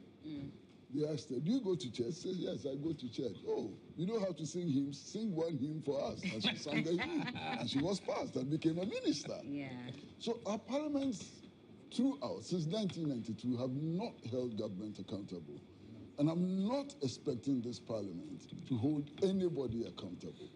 This is a lopsided parliament. They have 180-something members of parliament. 183 at the moment, we're told. Well, whatever it is, 166 is 63 is a large number. You understand? So I'm not expecting Parliament to hold any executive accountable. It hasn't happened before, and it's not going to happen now. Even when the incoming minority says that they're going to keep this government or this party under check. With what numbers? With what numbers? Well, they said they're still going to remain vigilant and hold their feet to the fire. And then what happens? Everything will be resolved by voting. What numbers are they going to use? What numbers? They should be realistic. Look, they are not going to play any major role in this parliament. They are not going to be able to dictate anything in this parliament. With these numbers, and with a parliamentary whip system, what are they going to do? But, Kwesi, the onus might not be on the opposition, but the onus would be on the people of Ghana. It's the people of Ghana who have given the NDC the majority. And if the NDC also decide that they won't listen to the people of Ghana, then it's going to be sad, because they have to. They have to listen to the people of Ghana. Because the people, you see, people voted, some voted for the manifesto, but majority voted because they were pissed off with Akufo-Addo's government and felt, okay, the next government coming in will give you the majority, will give you everything. However, you've got to work to our dictates. This is where, if democracy really worked, NDC, who have a huge majority like this, with things, they will go back to their constituents to say, LGBTQI bill has come. This is what we are thinking to do. What do you think? What do you say? And it should reflect when they come into parliament. However, if they also allow the party to dictate terms in parliament, then it's going to be challenging. But that's... So they should be careful. It's interesting that you bring this What aspect. you're actually talking about is the people's power. Yes. Yes. To determine who they want to govern them But every 4 years. But that is what But is happening with that's this. substantially different from talking about Parliament as an institution holding the executive in check. It's substantially different. I told you something totally different. My prediction is even worse than yours. Which is? If things don't change, if the Mahama administration does not deliver, the loss of confidence in this limited democratic experiment will be so massive that if care is not taken, we may not have a next election. Yes, I agree. Yes, that's my prediction. Yes, I agree. Look, absolutely. President-elect has no choice. There are no choices. He has to succeed. All of us as people of Ghana, we don't have a choice. We have to help him to succeed. Because if he doesn't succeed, I don't want to think about the consequences. Yeah. We won't get to the next election. Look, we've been voting since 1992. And many people are asking themselves, what did we get out of all these elections? You know, this election, the turnout, the patterns of voting and so on, tell us something. This is the last hope. Yeah. It is the very, very last hope. If it doesn't work, let's forget it. Completely. That's a little scary to think about. I mean, Bella, if you look at the exit polls, there are people we spoke to after that and who didn't vote. And one of the reasons they gave was that they've lost hope in democracy. About 20% also. And these are people who have voted, as Senior said, over the years, and they haven't seen any tangible dividend that their voting has brought to them.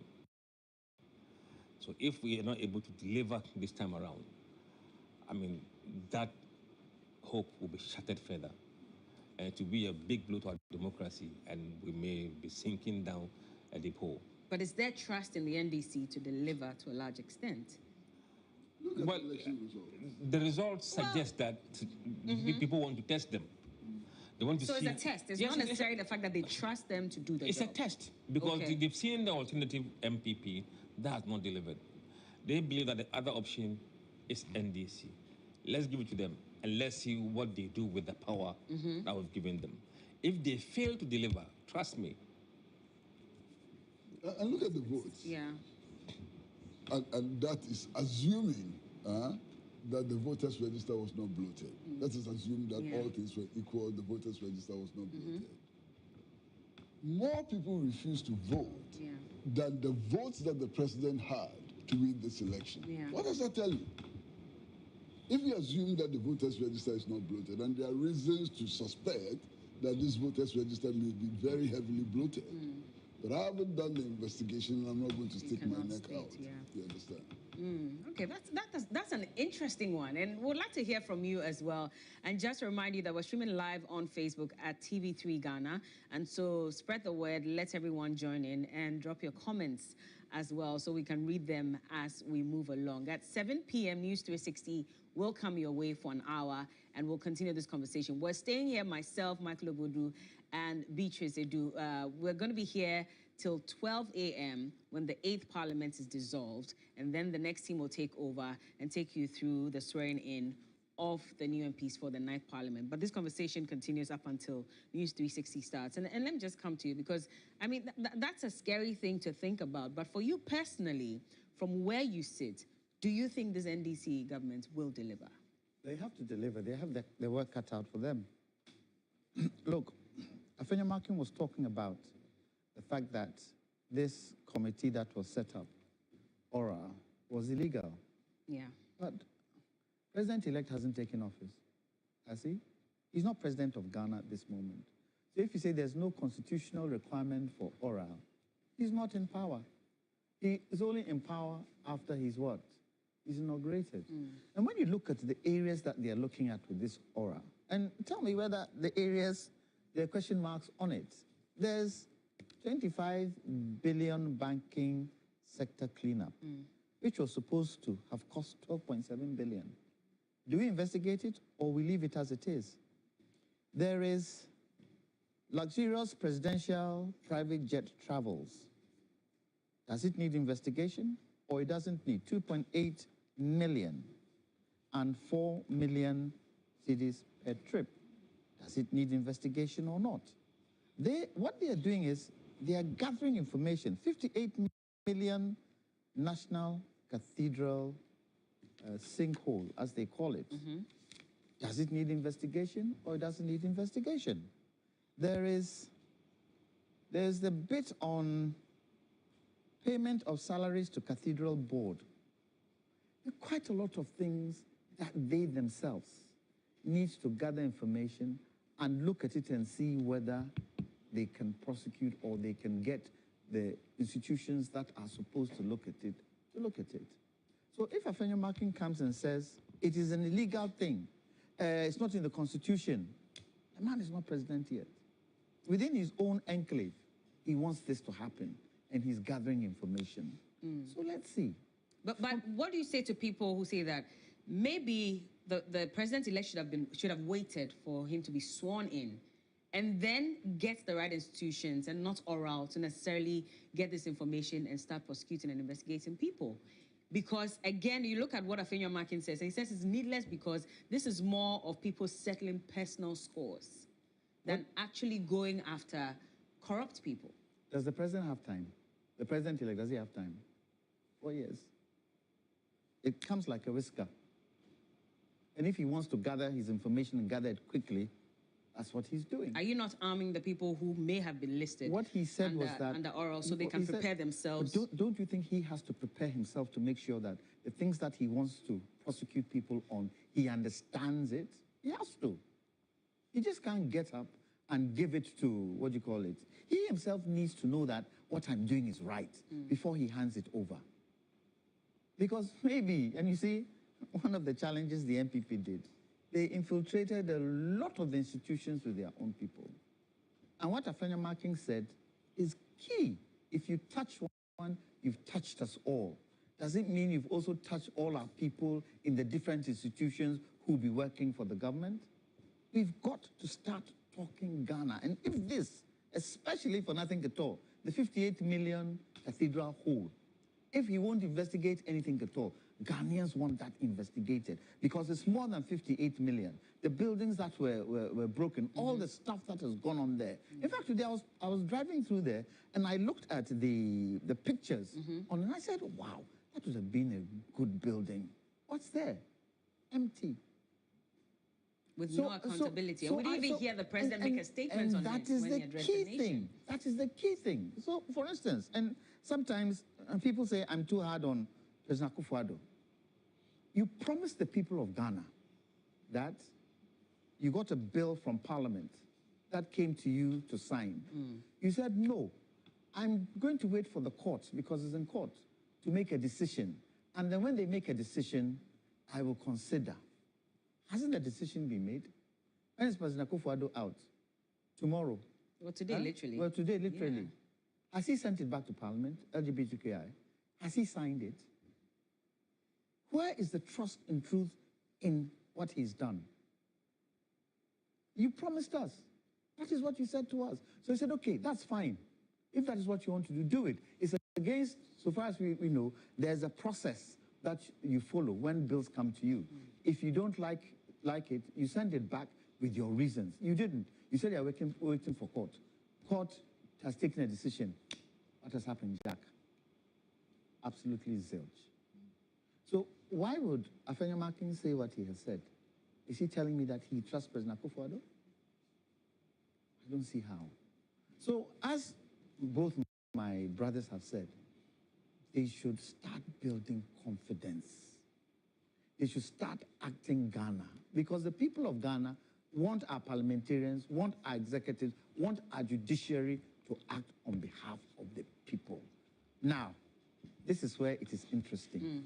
If the people decide, come halfway through, and they realize, the NDC we put in, they are not working right now, it's up to the so-called smaller parties, especially my party and then Nkrumah's groupings, to start getting their act together.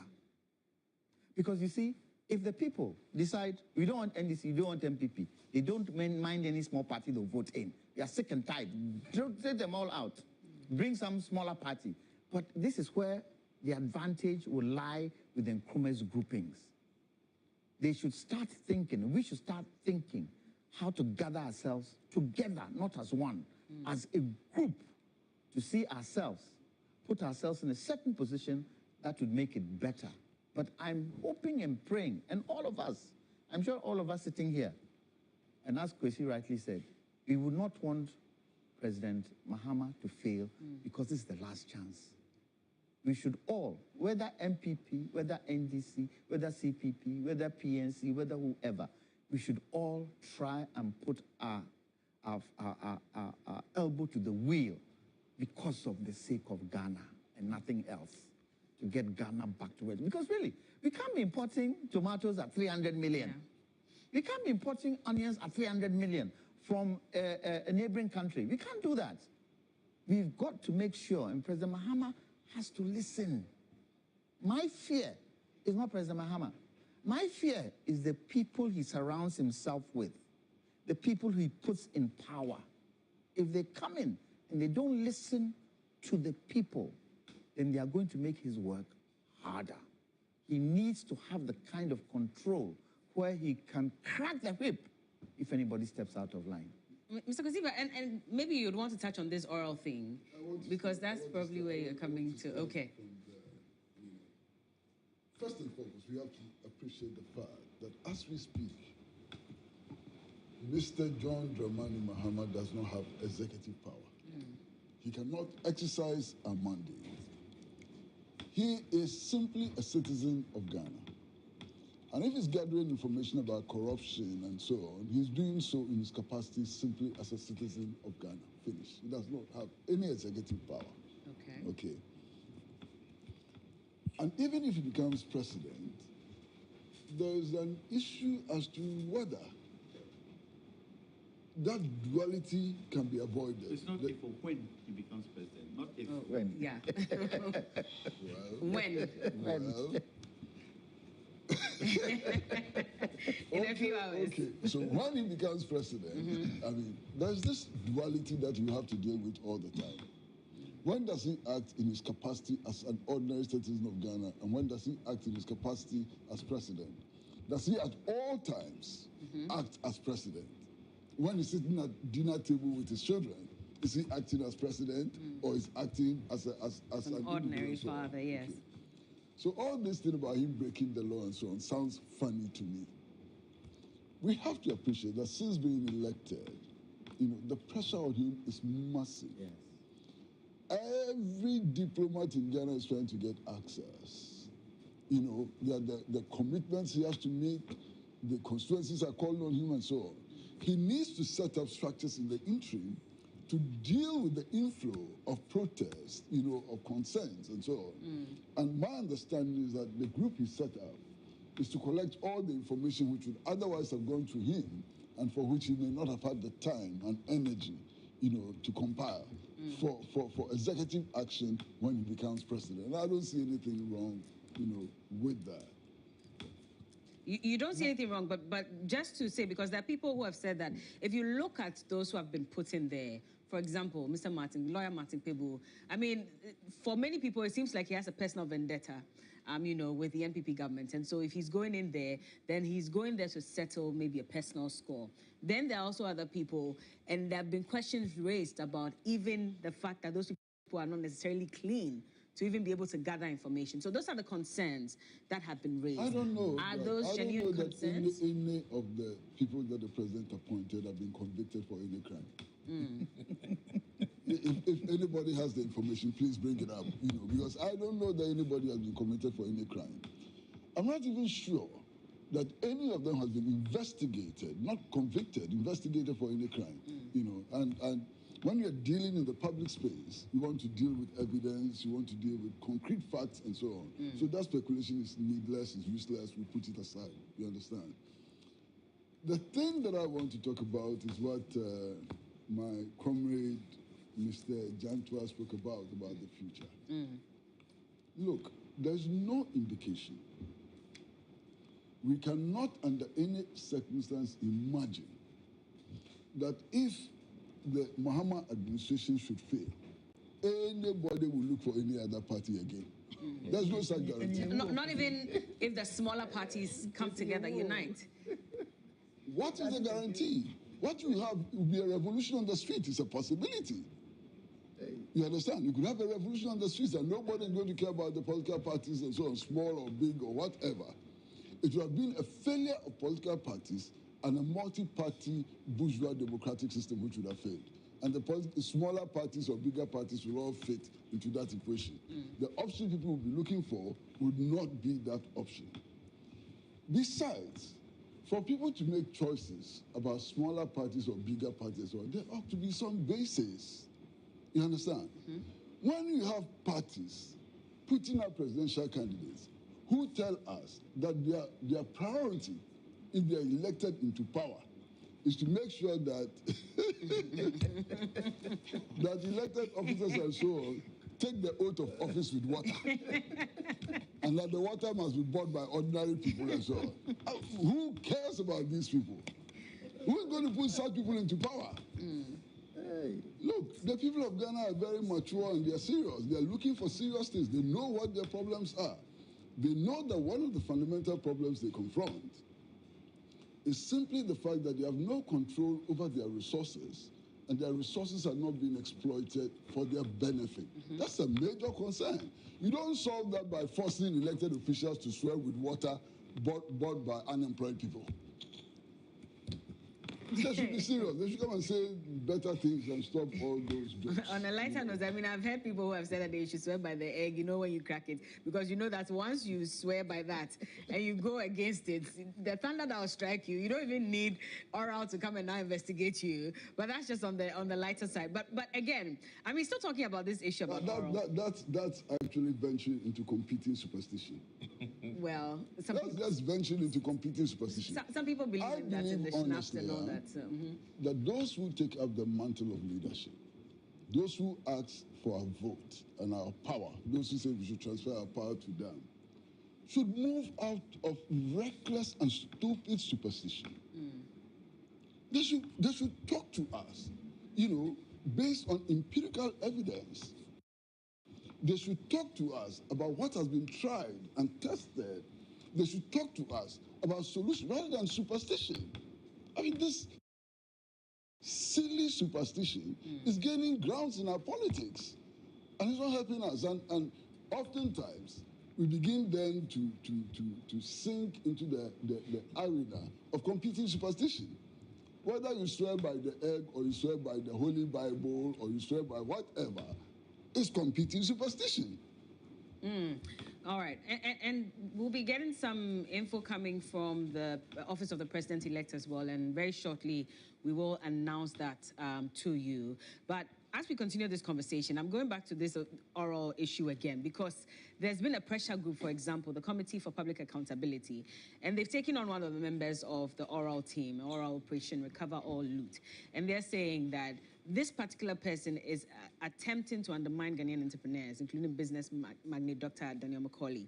So remember when Raymond Archer's printing press and his business was brought down around the trade fair area, and there were some statements that he had made on Facebook about how, you know, the law will catch up with the person who allegedly was behind the pulling down of the structure that housed his business. And so, for example, those are some of the comments that people have made. Now, he's not the only one. As part of the members of the group as well, we also have Mr. Yao Domlevo, and we all remember how he was also booted out of office unfairly. So for a number of people, they feel like these are people who are already bitter with how things were handled or how their issues were handled.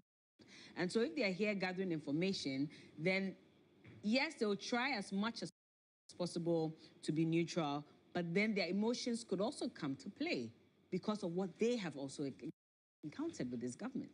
Well, I can ask the question. It's a concern that's online and among Ghanaians. So go ahead, sir. So who should have formed the committee? Those who support NPP? Those who hail the NPP? Those who are in love with the NPP? Are they the people who should have formed the committee? What is this? It's baseless. This is to say that if a government victimizes you, in the case of Domelevo, it is clear that he was victimized. That once a government vilifies you, does something to you and so on, you should lose your rights as a citizen. That you can no longer play a role in the public space. How can we argue like that? That because we are victimized, because we are not treated well by the previous government, you should lose your right to participate in public affairs. Where can you take this? But can we trust them to be as neutral and, exclude their personal sentiments? Neutrality does not spring from whether you've been persecuted before or not. You understand? That's not where it springs from. Okay. Neutrality is something that you develop based on maturity, based on your commitment to your country, based on your understanding of the society in which you live. It's an intellectual commitment. It is not emotional. Let me let Musa come in quite shortly. It's time for News 360 and we'll cross over. But Musa, the point I was going to make is that if any of the issues they were involved in comes to the committee, then I will expect them to recuse themselves from that. It's not even this information gathering. They have no power to do anything. So I really don't think it's a big issue when it comes to gathering information. If they bring the information and it's about maybe what they were probably involved in before, I'm sure that other colleagues will say, okay, let me take it and review it rather than you as a party. I'll let you hold on. Are we saying we are bastardizing the terms of reference giving them? Is that what you're saying? Well, we are not the ones saying it. It's just questions that people are asking. The thing is that there are terms of reference for them to work with. Okay. They can't go over and above those terms of reference. I'll let you hold on. And this conversation will continue. Like we said, we're here up until 12 a.m. until the 8th Parliament is dissolved. And so we're going to have conversations. My team is here with me as well. And my guests are here. So please do not go anywhere. In fact, we're crossing over now for News 360. And Portia Gabor is just joining us. Hi, Portia. Good evening. How are you? Hi, Bella. Happy New Year. I haven't seen you this year. Many happy returns. In fact, I haven't seen you in 5 years, Portia. This is the first time I've seen you in 5 years, but it's good to see you. I've been on the field, but I'm back today. And it's now time for News 360. We're ready.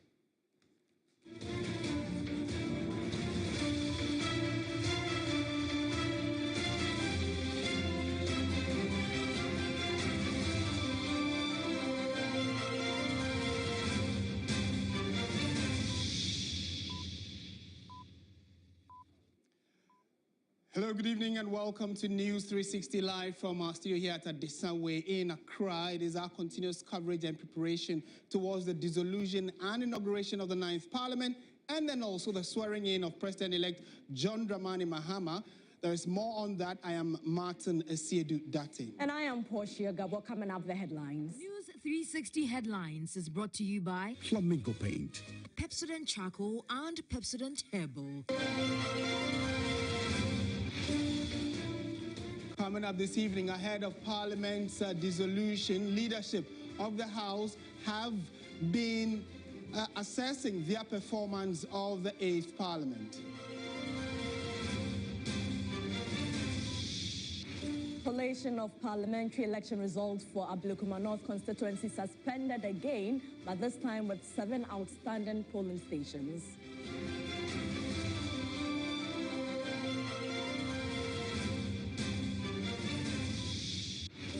Also in the bulletin, preparations for the swearing-in of John Dramani Mahama as President-elect reaches fever pitch.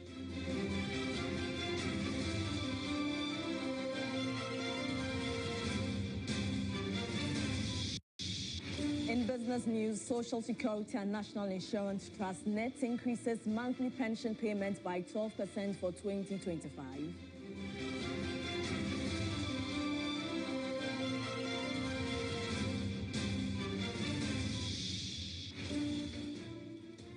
We also have some international news for you, where the Canadian Prime Minister Justin Trudeau resigns as leader of Canada's governing party after nearly a decade.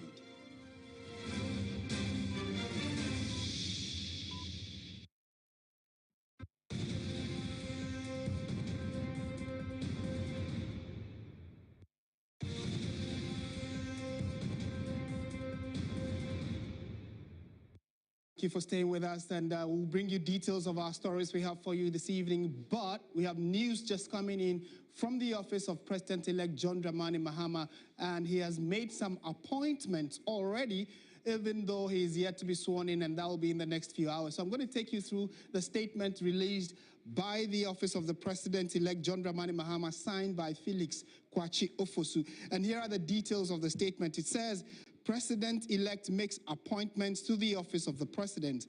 President-elect His Excellency John Dramani Mahama has made the following appointments to the office of the President. Julius Deborah will be the Chief of Staff. Dr. Callistus Mahama, Executive Secretary to the President. Prosper Douglas Bani will be the head of the Interim Security Task Force. Also, we have Dr. Valerie Sawyer, Senior Presidential Advisor on Governmental Affairs. We also have Augustus Guzitano, who is the Presidential Advisor responsible for 24-hour economy and accelerated export development. Then there is Marietta Adjaho, who is Legal Counsel for the President. Then Honorable Felix Kwakye Ofosu, Acting Spokesperson to the President.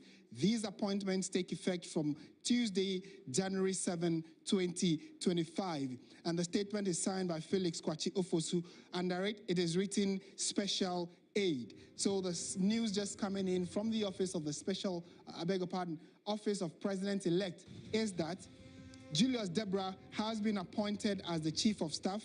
Then we have Dr. Callistus Mahama, Executive Secretary to the President.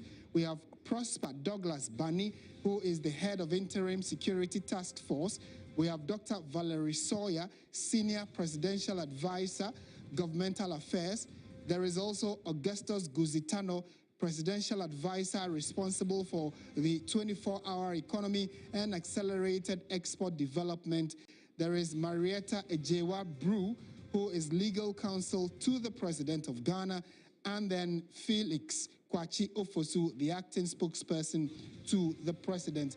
These appointments take effect from Tuesday, the 7th of January 2025. That is tomorrow, when President-elect John Mahama is sworn in. These individuals who have just been named as first appointees of President-elect John Mahama would also take full effect from tomorrow.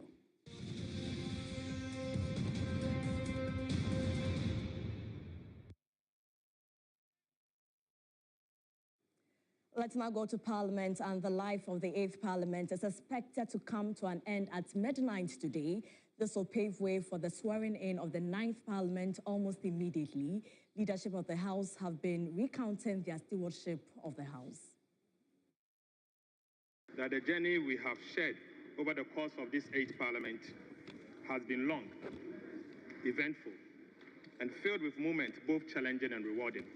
It should be recalled that both sides of the aisle changed leadership in the course of the life of this Parliament.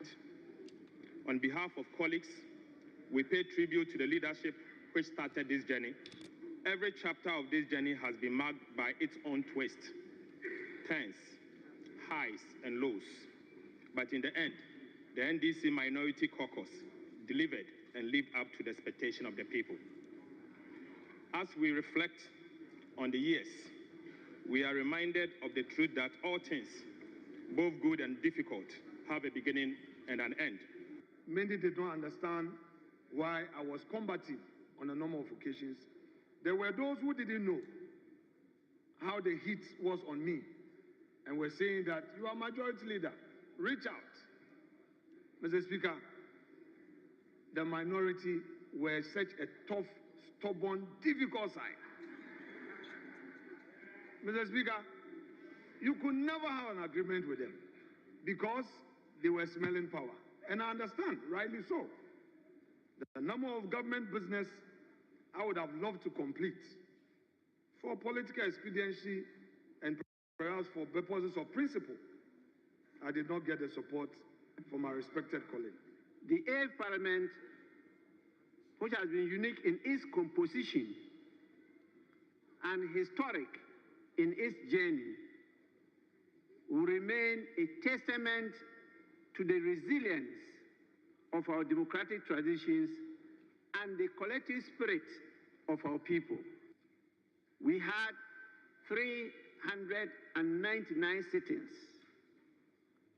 including today's sitting. We're able to pass 60 bills out of 100 that was presented to the House. 22 of them are still before committees. 6 are at second reading and 4 at consideration stage. 8 of them were withdrawn by the sponsors. Out of the 60 bills that were passed, 5 were private members' bills, setting the baseline record of private members' bills in Ghana. Right now, expectations are high among residents in Kumasi even before the President-elect John Mahama officially takes over the mantle to govern the country for the next 4 years. Residents are hopeful for an administration that will improve their economic conditions. For this new government, I would expect him to focus on the 24-hour economy he spoke about, because the number of youth unemployment in the country is really high. And then me as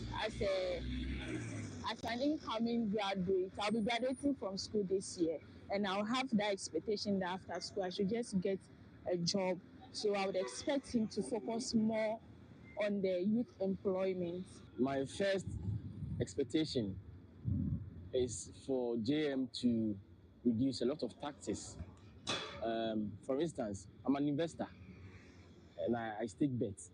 So when you stake bet and then you win, there is 10% tax on what you win.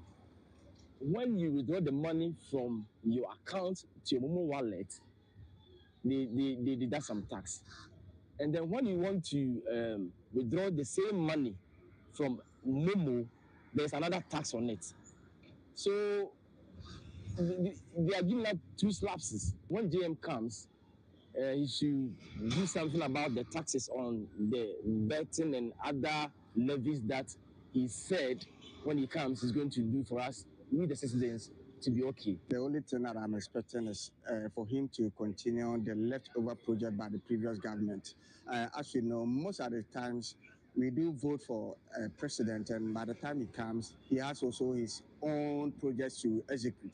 So what I'm trying to let this administration know is those things are taxpayers' money that we use in acquiring those or maybe building those projects. So it is better for the new government to continue those projects and make sure that it completes them before it tackles new one.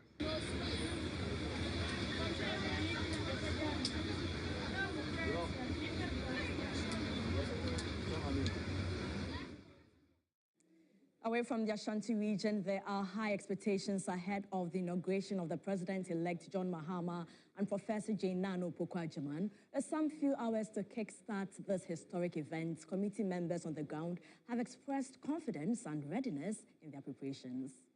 Is going to be the swearing in or the inauguration of a new regime, new government. Right now, I am at the Independence Square or the Black Star Square, where already tents have been erected, as you can see right behind me, with some layers already on the floor with barricades. I can see some military around, and organizers are also on the grounds to make sure that tomorrow, which is the big day, is done and done well. But I have with me here Mr. Eric Ahianyo, who is a member of a committee, Comms and Media Committee from the Office of the President-elect. I just want you to tell us, how has this been going? Since when have you been doing this? We've been here since the 31st of December 2024, when we hatched a plan about how to make sure this program comes off beautifully compared to the previous inaugurations.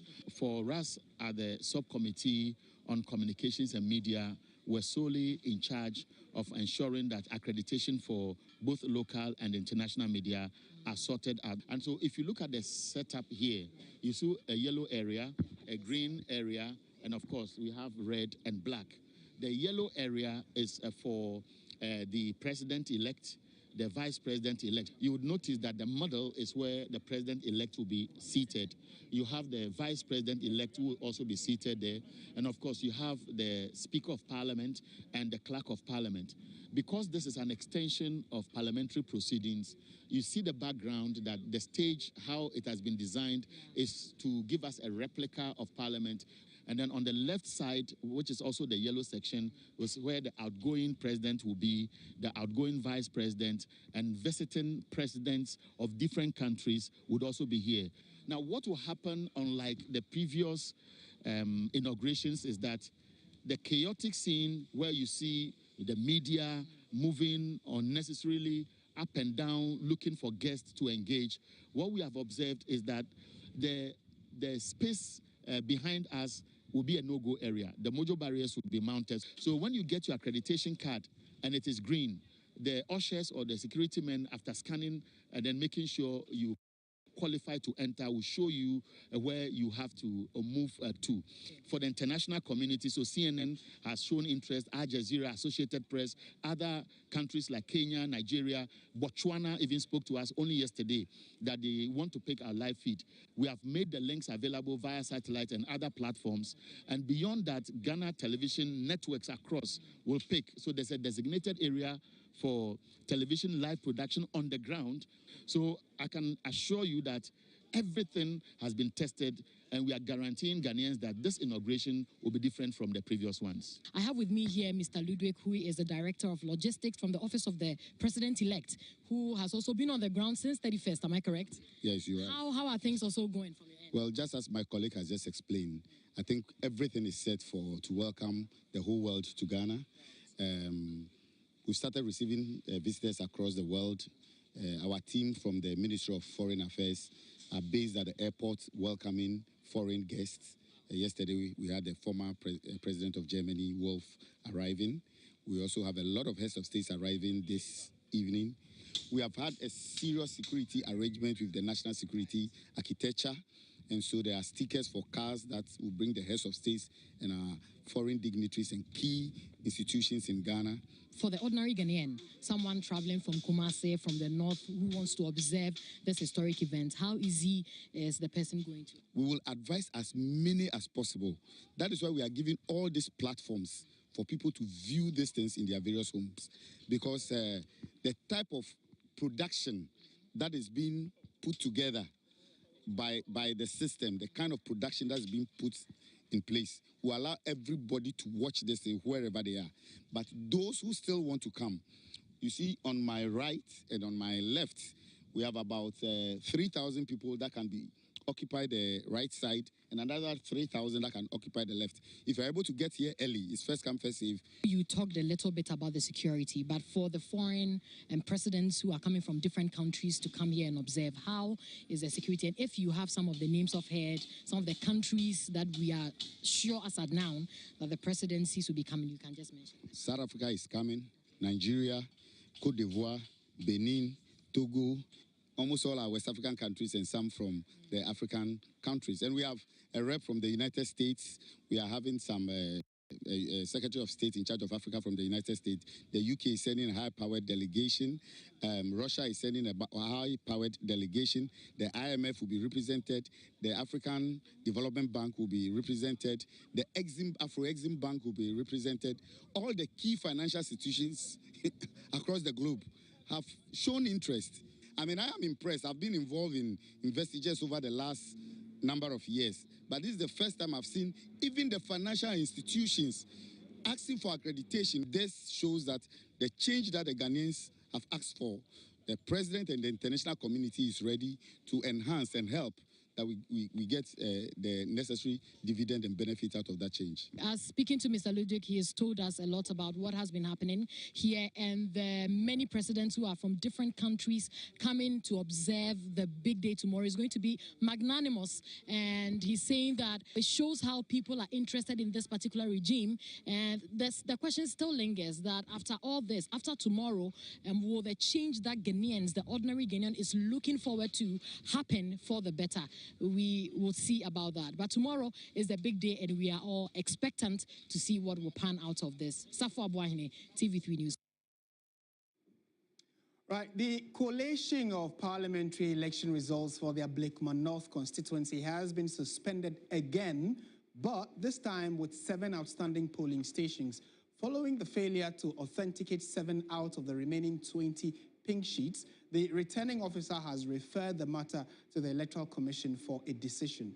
Christian Yali reports that heated exchanges and confusion characterized the exercise.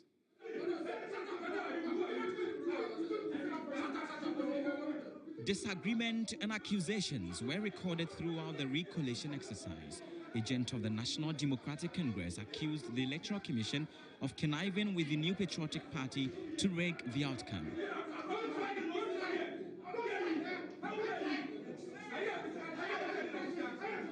A scanned pink sheet is not an original pink sheet.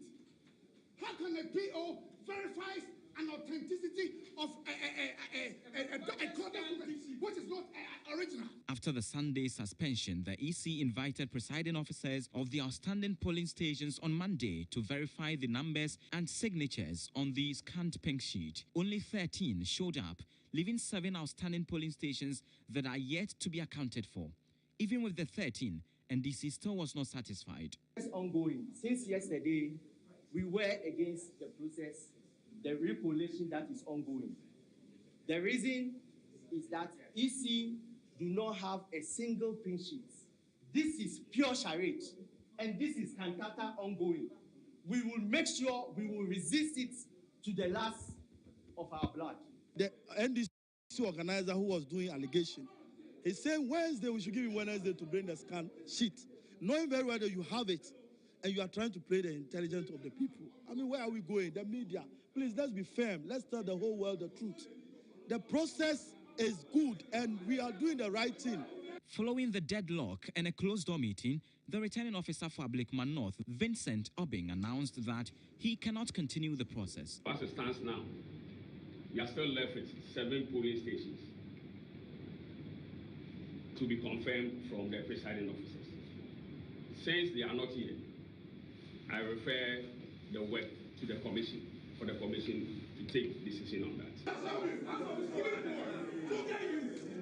The constituency will not have a declared MP-elect for the swearing-in of the 9th Parliament. Both parties claim their candidate won. The people of Ablekuma North have elected overwhelmingly Rabna Obin, and there's no way the people's vote will be taken for granted. NDC Nagasa no declare Mammy Rab now been said, or no, where we need. It's ready, of course, what not no. The question raised is whether this is able to come to a finality for us to know who is the MP elect for the constituency, whether it is a Rabin Obin of the NDC or it is a Carefree of the NPP. Christian Yali, TV3 News. And lawyers of the NDC parliamentary candidates for the 4 disputed constituencies have filed processes at the Supreme Court to quash the decision of the High Court. The court had to adjourn hearings of the party's application for stay of execution following failure by the bailiffs to serve processes on the NPP and the Electoral Commission. A report by Lord Idwasari.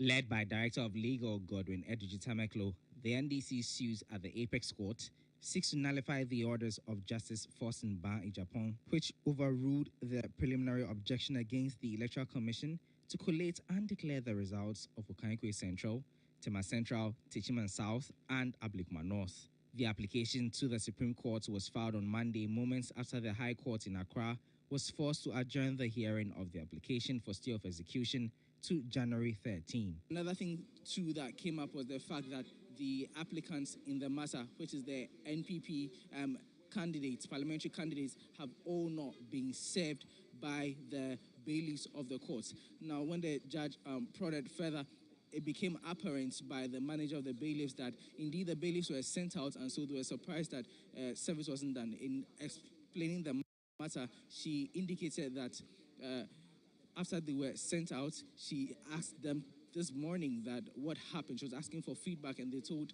her that as far as the NPP who the applicants were concerned, once they got there, their premises was locked, and so they couldn't get them. And then same was from the offices at Parliament. They couldn't access the Clerk of Parliament, and so they couldn't serve them with the processes.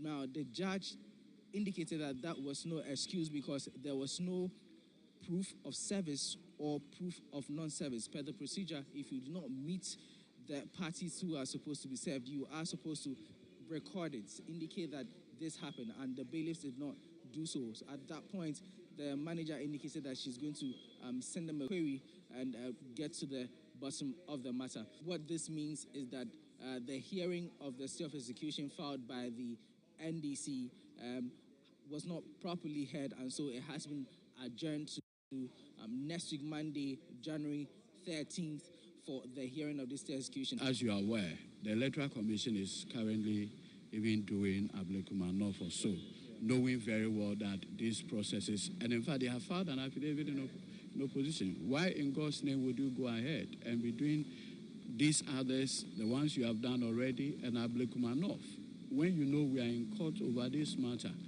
I mean, the Electoral Commission should just respect the rules of engagement. Very simple.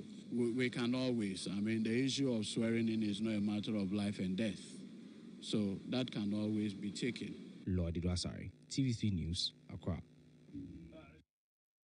And still on the court, the Koforidua High Court has dismissed an application by the New Patriotic Party, the NPP, to set aside an interim injunction granted to the National Democratic Congress, the NDC.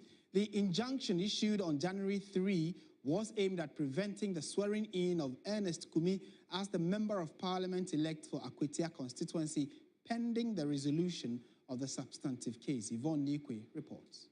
The Koforidua High Court has dismissed application to set aside interim injunction granted the NDC. In simple terms, it means that all things equal, if the NPP does not proceed to the Supreme Court, Ernest Kumi, who was declared by the Electoral Commission, would not make it into the 9th Parliament.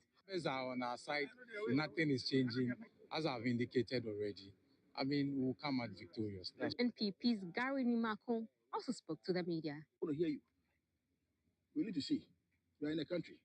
Okay, so Akwetia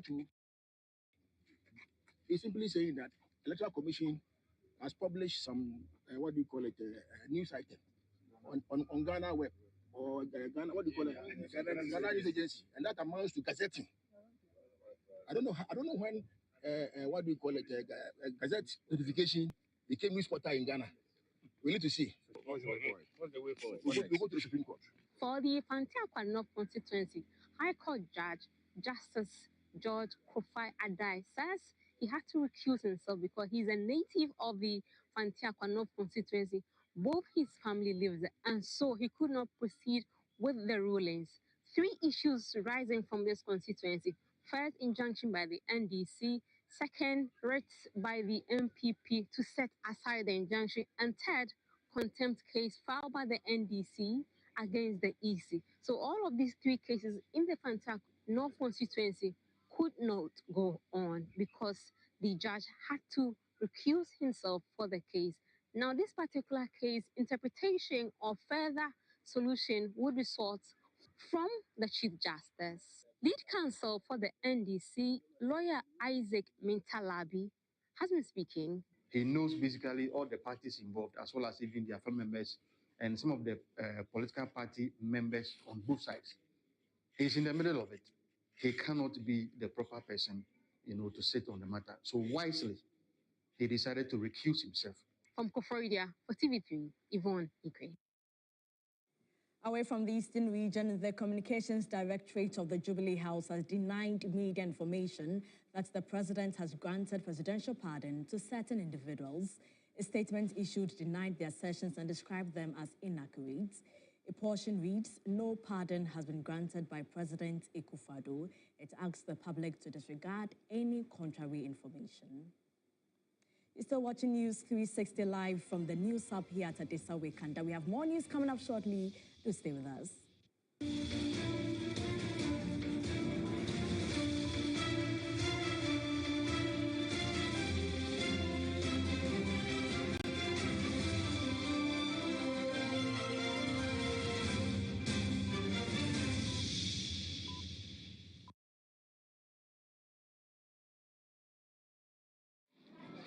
Class. Good morning. Down. Have you heard about Obuasi baby diapers? Yeah! What are the qualities of the Obuasi baby diapers? Only one, okay. It can absorb water. Stop for her. Who can try? It is very soft and convenient to use. Come for him, okay, yeah. Yes, Nana? It's affordable. Come for him. Can you say something? It is good to use. It is good to use.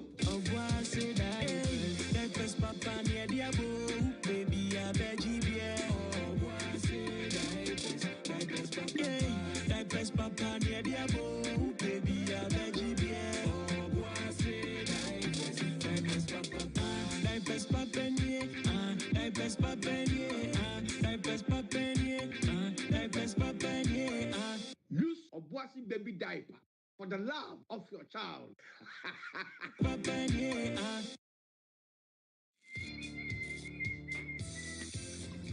Yes, that's a pipe beyond. Oh no. Papa told me was who I am. Oh, madam, you need you, Tremin, feed me so the crown and Bugako room. So what do you need? Ghana for what number 1 plumber new? Every necklace, I want to thank the ones you have. So, Syntestant, Mitra SINTEX, Syntestant, and you're tough, and Nikki. It's me when the beer. Syntestant, call him beer will pay, signs the beer will pay, Yamamo, Syntestant, the whole Ghana, you must 7 years warranty. Syntestant, and you're strong, and you're tough.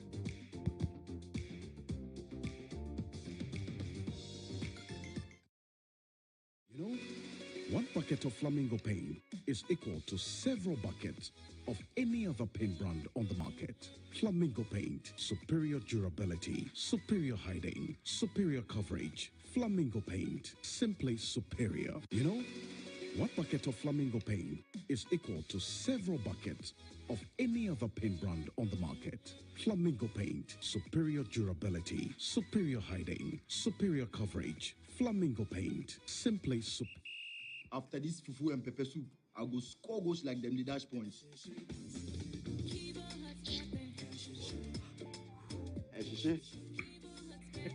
Kivo 100% natural hot pepper. Good for your jollof, stew, soup, shito, spaghetti, and noodles. Kivo hot pepper. Moko show. I'm a match winner, but the real champion is Kivo 100% natural hot pepper. Champion taste. This advert is FDA approved. Whenever you fly to space or take your first step as baby, Soft Care always stays with you.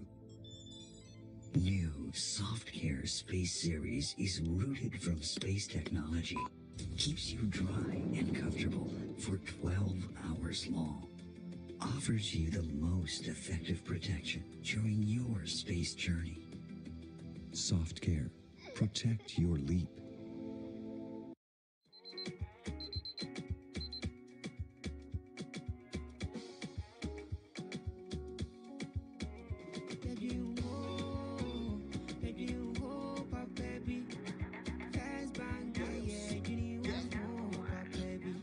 For a bank to rely on, let me give you a shoulder to lie on. Would we say to bank be pray no lie? Only one place where I get my eye on. Make I introduce you all to First Bank, the best services in the world, first rank. Customer service, everything is well planned. I make music, I travel, I sell land. They be my reserve tank. Cause every time I know my money's safe. Universal banking, it's in me here on the date. I'm a busy person, me no many time to wait. Now I got to Spain, even when I'm in the States. My me blue shirt. The team in office is chilling, but who cares? Cause I bank with the best. I'm lucky, I'm too blessed. When it comes to First Bank, it's too west. Everything is you first. Nobody feed you, I'm like us. Do I'm like us. First Bank, we treat you first. Treat you first. Somebody seek a crap, yeah. Think about you first. Think about you first. You first. First Bank. MTN. West Hills Ridge Property, Eden Heights.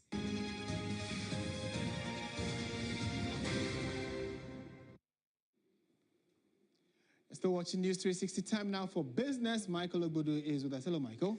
Hi, Martin. Happy New Year. Many happy returns. Let's do business now. Well, straight into it. Hello there. Good evening and welcome to the business segment here on News 360. I am Michael Obudu. Now, the Social Security and National Insurance Trust, SNIT, has announced a 12% upward adjustment in monthly pensions for 2025 in consultation with the National Pensions Regulatory Authority. The adjustment, according to the trust, takes effect this January.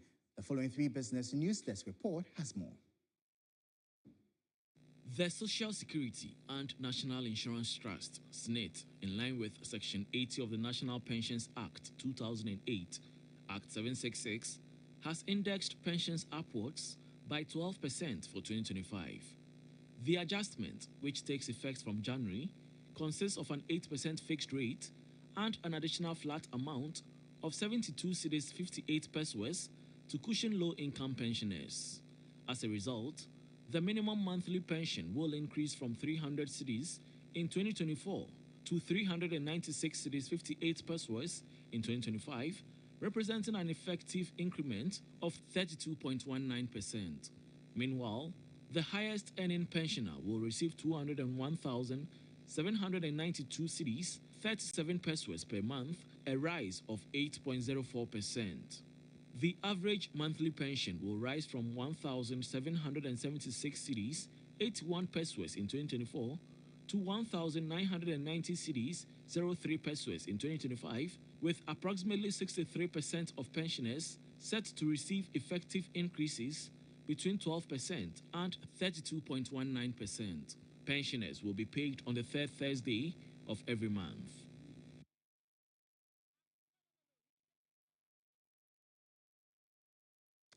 Meanwhile, analyst and executive director of the Africa Center for Retirement Research, Abdallah Mashoud, has described as woefully inadequate the newly adjusted pensions rate for 2025. According to him, this pension indexation mechanism would drive pensioners into poverty due to the reeling effects of high inflation rates recorded in 2024. The fixed rate essentially is equivalent to average inflation of the previous year. And if you go back, 3 steps, the annual average inflation for the year 2022 was, 31.47%. then accordingly, pensioners were given a fixed rate of 19%.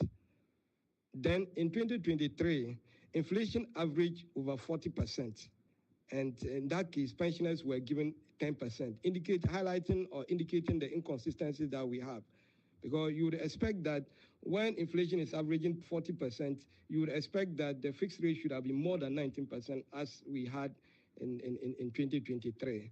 The 8% awarded this year in 2025 is woefully inadequate and will leave many to struggle, given the significant drop in the standard of living of the retiring population. Now, the Chief Executive Officer of Daylex Finance, Joe Jackson, has advised the incoming NDC government to acknowledge rising food costs and prioritize grain imports to stabilize prices while simultaneously working to improve domestic agricultural output. This should be done in conjunction with efforts to revamp local agricultural production for long-term solution to the problem of rising food prices. All through September, October, food price inflation was increasing. Those are coming right after the harvest month. So food prices should actually be coming down. And that's because there's a farming up north.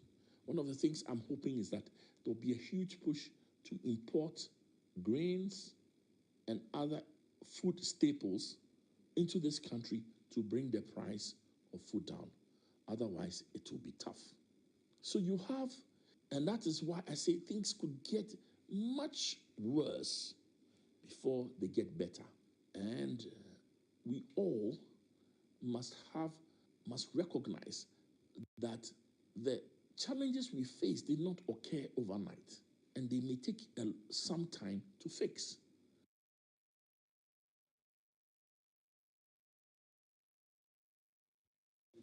And that'll be all for the business segment here on News 360. I am Michael Obodu. Over to you guys.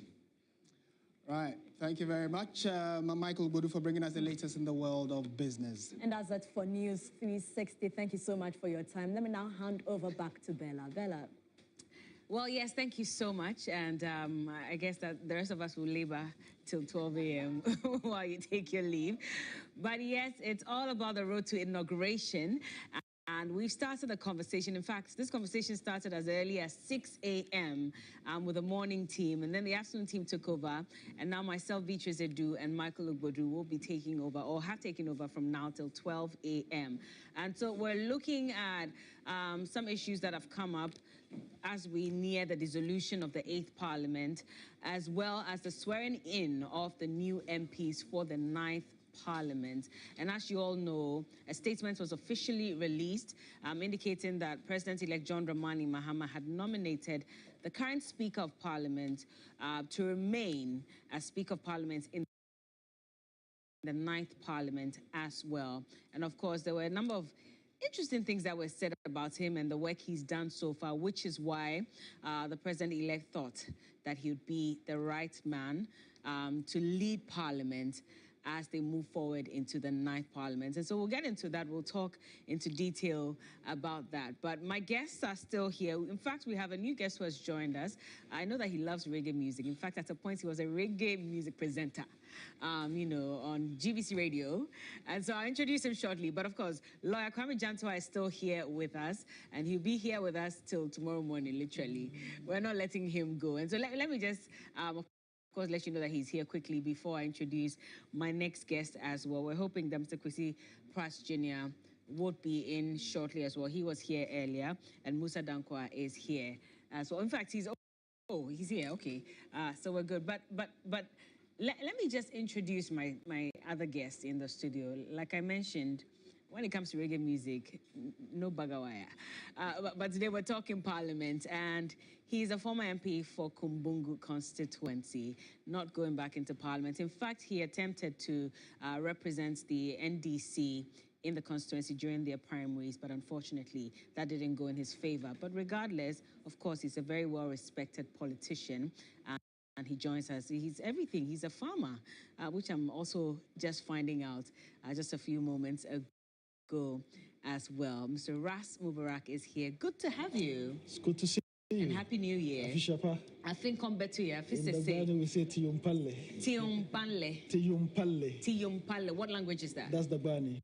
Dagbani, and then what do I say? You say nah. Nah. Oh, make it complicated. I want something a bit more difficult. This year, I'm learning a lot of languages. Isn't it? Yes. Well, I don't know if I remember to Yumpali by tomorrow morning, but I'll try. You should be able to remember that one. Okay. Well, yes, definitely. Best Good to have you in the studio. How have you been? Been good. I just got back from Saudi Arabia. Okay.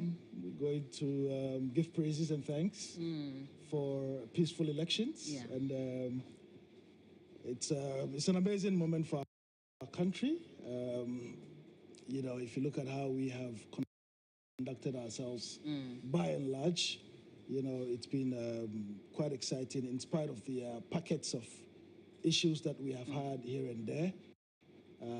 My former constituency, Ablekumanov, is still outstanding. Yes, it is. You know, and a few other constituencies. But I think we would pat ourselves on the back, you know, as Ghanaians generally, for the way we've conducted ourselves, but also make a determination to remove some of the excesses that have followed the elections, you know. And let me use this opportunity to congratulate His Excellency President Mahama and the first female Vice President of our Republic, Professor Jane Nana Opoku-Agyeman, and to all of our MPs.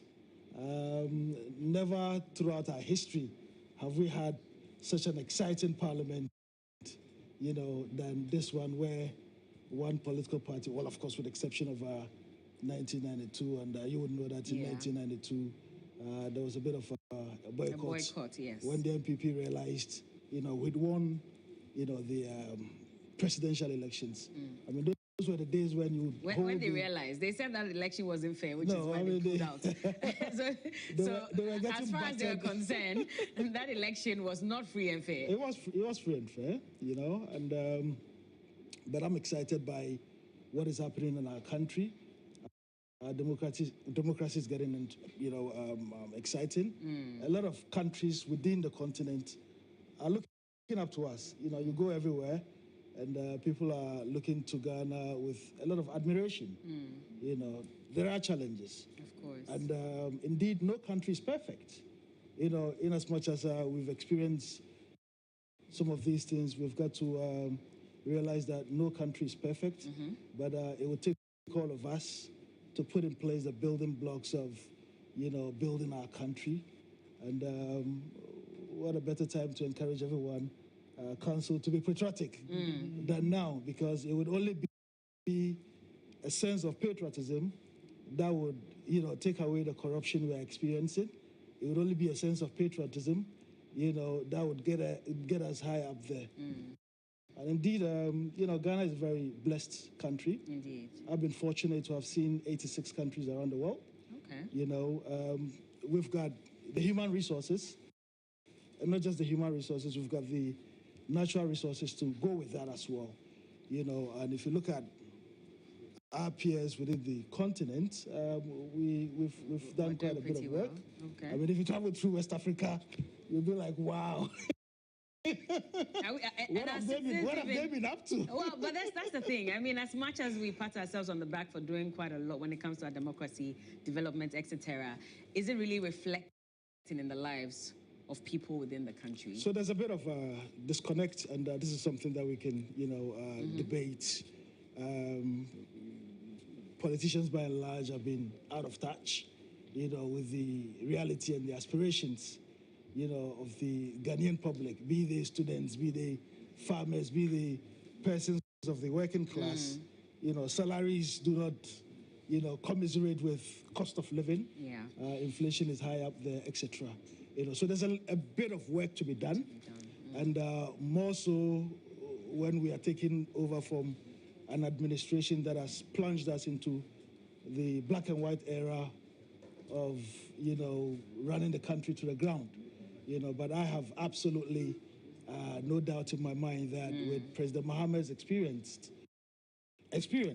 having been, you know, assembly member, MP, deputy minister, vice president, president, opposition leader, and now president, he's got what it takes.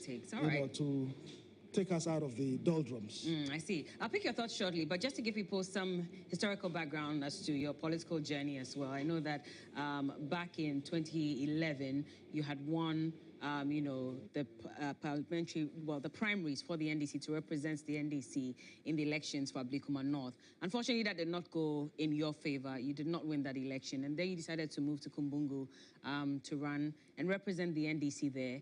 And then in 2016, of course, he was elected into parliament. And so I can just imagine some memories that you're having at this point, looking at the fact that, this parliament will be dissolved in a couple of hours. For you, during that period, how were you feeling towards the end of that parliament, especially because you also was not able to retain your seat to go back into parliament for the 2020 general elections? But what was the feeling like?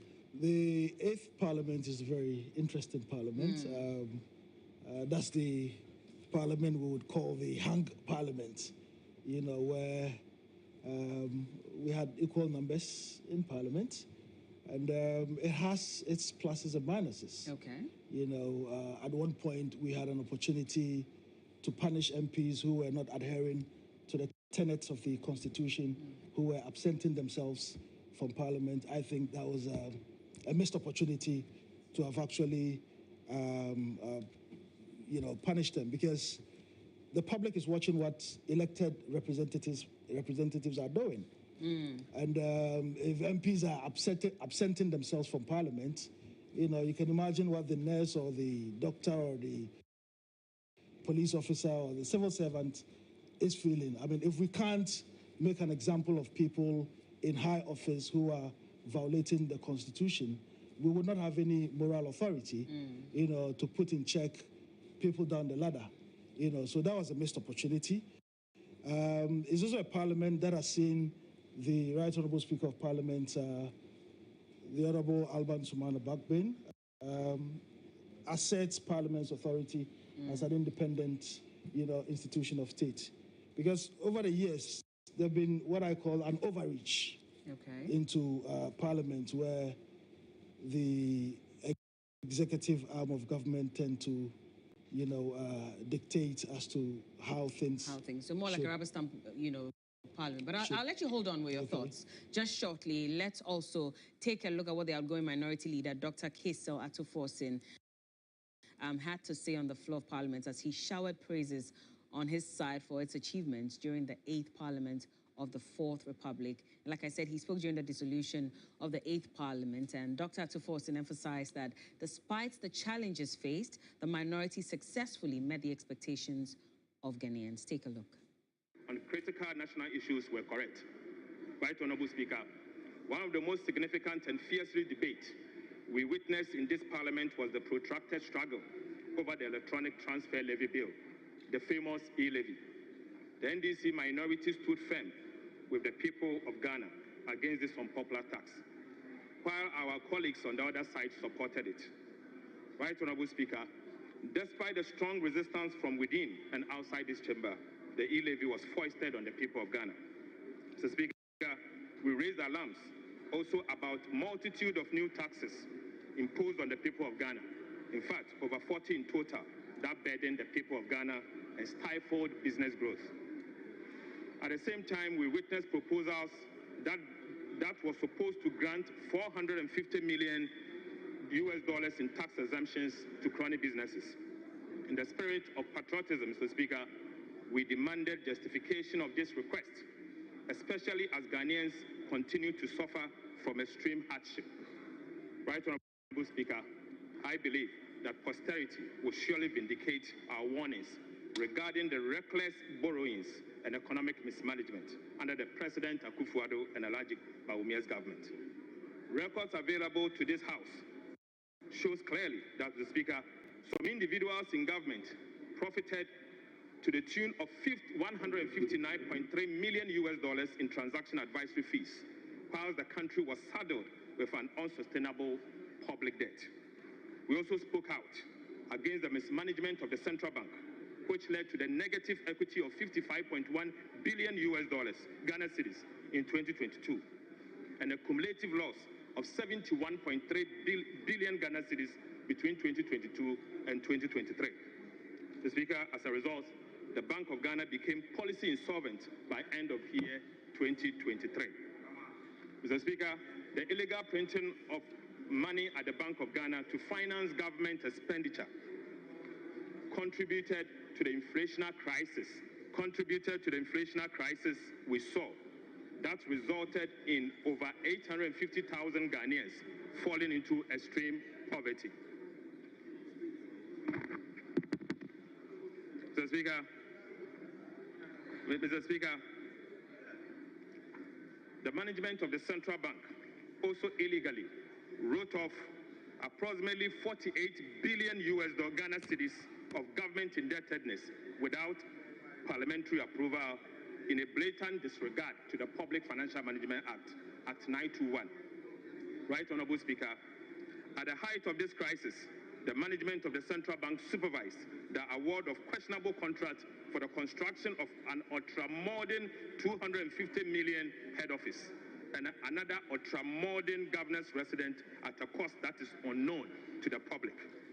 Our concerns, Mr. Speaker, about the mismanagement of the state-owned Ghana Cocoa Board, ECG, GIHOC, STC, PBC, among others, were also ignored. Right, Honorable Speaker, for 7 consecutive years, Ghana Cocoa Board recorded losses of approximately 11 billion Ghana cedis. The cocoa production also declined drastically under the current government from approximately 1 million metric tons a year in production to now almost 400,000 metric tons. For the first time in 32 years, international banks rejected Ghana Cocoa Board request for a syndicated loan to finance the purchase of Ghana Cocoa. Right, Honorable Speaker, we cannot be silent about our opposition to yet another unpopular government policy, the imposition of a regulation called the Import Restriction Regulation 2023. This detested proposed legislative instrument sought to vest unfettered and unchecked powers in the hands of the minister responsible for trade to determine who qualifies to import into the country of certain goods.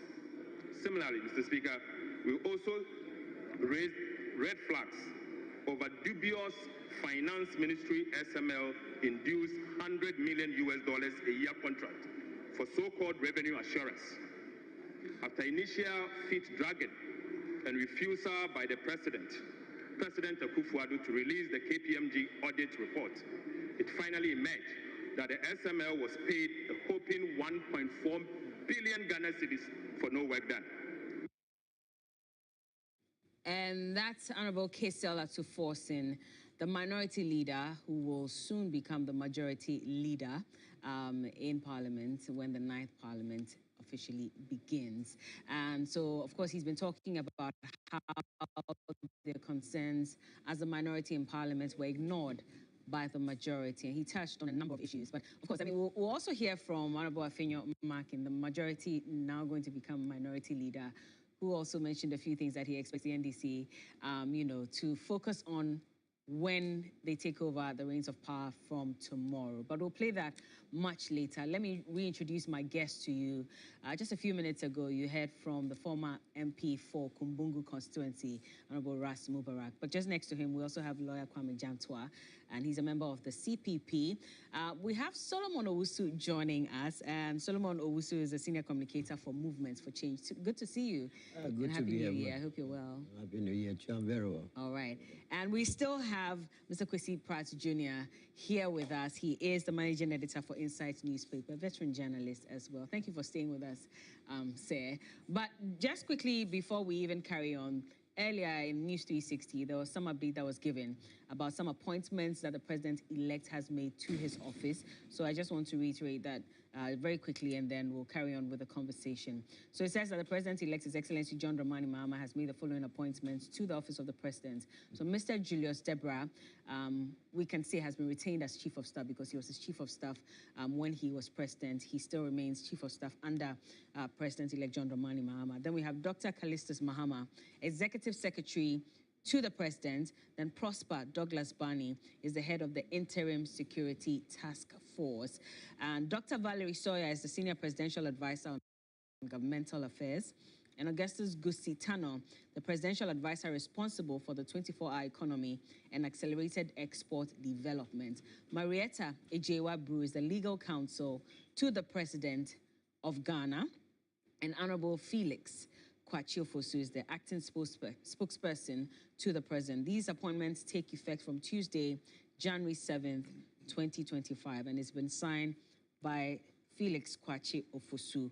Here he's a special aide, but again, from tomorrow he's going to be the acting spokesperson to the president. I'll just take your thoughts briefly on this one, so we carry on. Lawyer Gento, I'll start off with you. I'd like to go back. Okay, you want to go back a bit? Okay, a few okay. Steps, because I heard my brother say that Ghana's democratic experiment is very endearing to others, and others want to copy us and so on. I mean, I'm really shocked. How? This democracy? My brother, we had elections on 7th December. Today is 6th January, one clear month. We can't even count. That's just one problem. I mean, journalists have been assassinated. How many years ago? No investigation, nothing. Last elections, 8 people died. No investigation. Card-bearing party loyalists have been appointed onto the Electoral Commission. Card-bearing. This guy was appointed somewhere for Bohafu and so on. There's a video of him sitting on television saying that he will do everything possible to make sure that NPP wins election. He's sitting on the commission as a member. You understand? Yeah. So I'm not happy with the state of our democracy. And for those who know, I'll be surprised if this is the model they are looking for. There's no model to be copied. None at all. At all. Look at where we are. Not even a parliamentary process. I mean, I just asked that because I remember the speaker when he was addressing Parliament just a few hours ago. He did mention that there's a country that invited, the Parliament to come and show them, of course, their standing orders and how parliamentary proceedings are even done because they're in awe of the work that we've done. So I just wanted to broaden it. All the time. It doesn't change the fact that we are still a very backward country. It hasn't changed the fact that our people are not getting any benefit from governance and so on. We say that all the time. I mean, every year, you see the number of CEOs who are awarded the best CEO of the year. There's no Ghanaian institution which has not been invited outside to go and teach others how to do their work and so on. Is there any? Immigration service will claim the same. Police service will claim the same. Civil servants will claim the same. You understand? We should stop deceiving ourselves. This is a country which is bankrupt. This is a country which needs 128% of total national revenue for 3 line items: debt servicing, debt repayment, and public sector emoluments. How can we be boasting about the country? The president said the country is not broke and that propagandists should stop the propaganda. Is this propaganda? That we need 128% of total national revenue to service debt, pay loans, and pay public sector emolument. Is that propaganda? In any case, if Ghana is as rich as the outgoing president wants us to believe, why did they go to the IMF to look for a bailout? A bailout of $300 million. That's what we went out to look for. $3 billion. $3 billion. Yes. That's what we want to look out for. In any case, if you look at the energy sector debt, not even the energy sector, the power sector debt, how much we owe to independent power producers, that alone is $2.5 billion, isn't it? So if you take that out of your $3 billion IMF bailout, what is left? And there's a rich country, there's supposed to be a rich country. We should stop deceiving ourselves, we should stop kidding ourselves, we should face reality. This country is in a bad place. We are in a bad shape. We're in a bad shape. Solomon, I'll let you come in shortly, but I see that Ras wants to respond to this very quickly. These are very legitimate concerns that Comrade Christine Pratt has raised, which I mentioned earlier, that the country's been run aground. We can all debate that. We can all debate about how bad, about how such an apology the Nana Addo administration is. It doesn't take away the fact that we've got a democracy. It doesn't take away the fact that no country is perfect, and you could bring all the models, whether it's the UK, they've had a very, they've had their own share of problems within their parliament. You can talk about, you saw how long it took for them to even deal with Brexit. You can talk about election delays in the United States of America, etc. So the point I made was that we've got all of these, issues, and that is why we've got to stay focused on fixing the country and being patriotic and building the country. But to say it's entirely hopeless is something that I would completely disagree with. Is it not at this point? Because elsewhere, nobody is saying that it's entirely hopeless. Just a minute. This whole mantra about every country is in trouble. I mean, there's no country which is this and that and that. It's an excuse for mediocrity. No. Okay. I'm not saying we should be complacent. It's an excuse for mediocrity. I'm not saying we should be complacent. So let him land and then you can come. It's an experiment. We've done this for how long? 30 years, 32 years. Yes. All right. So challenges may occur, but when they do happen, we as citizens would have to make the point that, look, never again must we have a government that would appoint 120 ministers. And that is why they were punished at the polls. So the Ghanaian voter is getting more and more sophisticated. And I think for that, we need to give the Ghanaian public some credit for that, of how they are not willing to put up with a lot of the terrible things that are happening. Yeah, but the concern is, do politicians ever learn? But where do because the politicians Ghanaians have from? expressed fear that as much as they have voted for the NDC to now take over the reins of power, what's the guarantee that we're going to see real change in the lives of people? I mean, never throughout our history have we seen. Never throughout our history. I'll come to you. Have we? If I may, the Akufo-Addo government was excellent.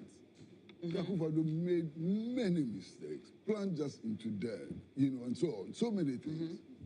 But the problems of this country did not begin with Akufo-Addo. True. We have to understand that very clearly. And stop creating the impression that if Akufo-Addo had not emerged on the scene, everything would have been fine. Things were not fine. In 1982, 83. Structural adjustment project. Hold on.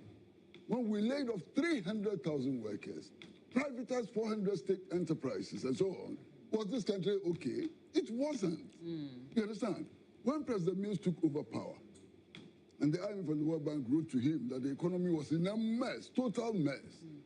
Why? Was Akufo-Addo in power?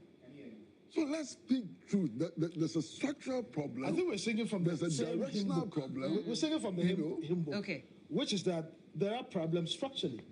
And that is why every Ghanaian would have to, get on the business of helping fix the country. It's the only country we have, They have given you the mandates, the NDC. And trust me, but the question you would never see anything like you've seen in the Akufo-Addo administration.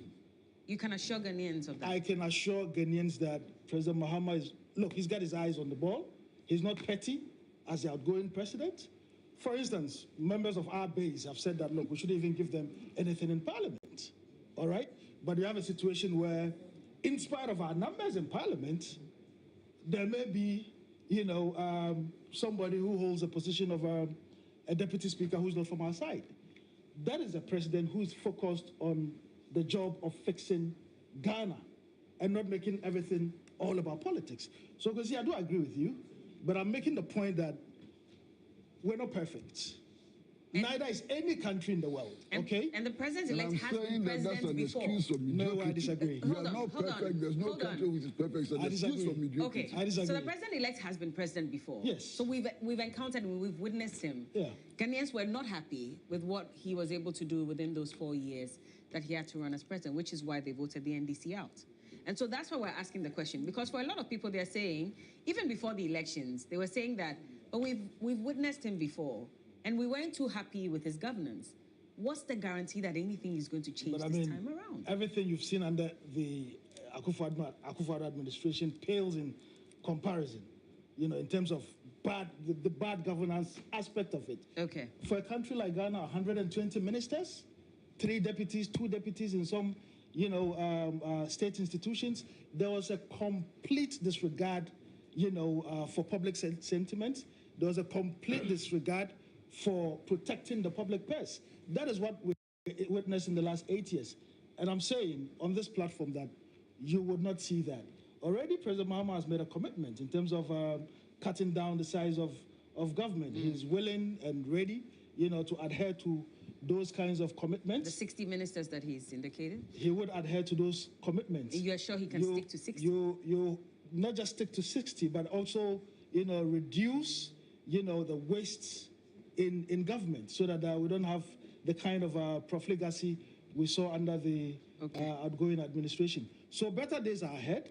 Ghanaians should be rest assured this will be nothing like they've seen before. Because don't forget, President Mahama has been in there, he's been out, he's coming back again. So he's coming to the table with some freshness, and that's why you would see a bit of new faces, but also old faces, because with the kind of crisis that we have, there's got to be some experienced hands, lending hand and helping us get out of the quagmire. All right.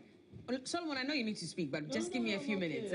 We'll come back to this conversation, but let me just go back to Michael Obodu. And Komla-Kuche has just joined him with some information. Let's get that. Michael. Yeah, Bella, we understand that President-elect John Dramani Mahama is in a meeting with NDC MPs from the 8th and the incoming 9th Parliament as we speak. Komla-Kuche has been monitoring at the meeting and brings us updates. Komla, thank you so much for your time. What have you picked up from this meeting?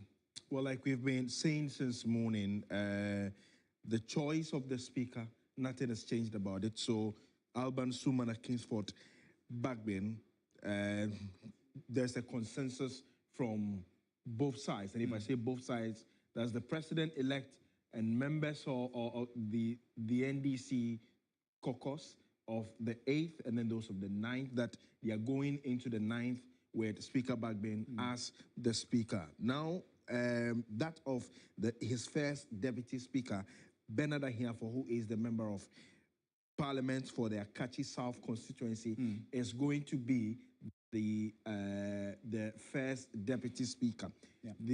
And then also we have the current leadership of the NDC minority, that is Dr. Keselatu Forson as minority leader, Emmanuel Amakofibwa as minority leader, and then the chief whip, Kwame Govins Agboja, and the deputies, Comfort Doyo and Ahmed Banda, who are the deputy whips.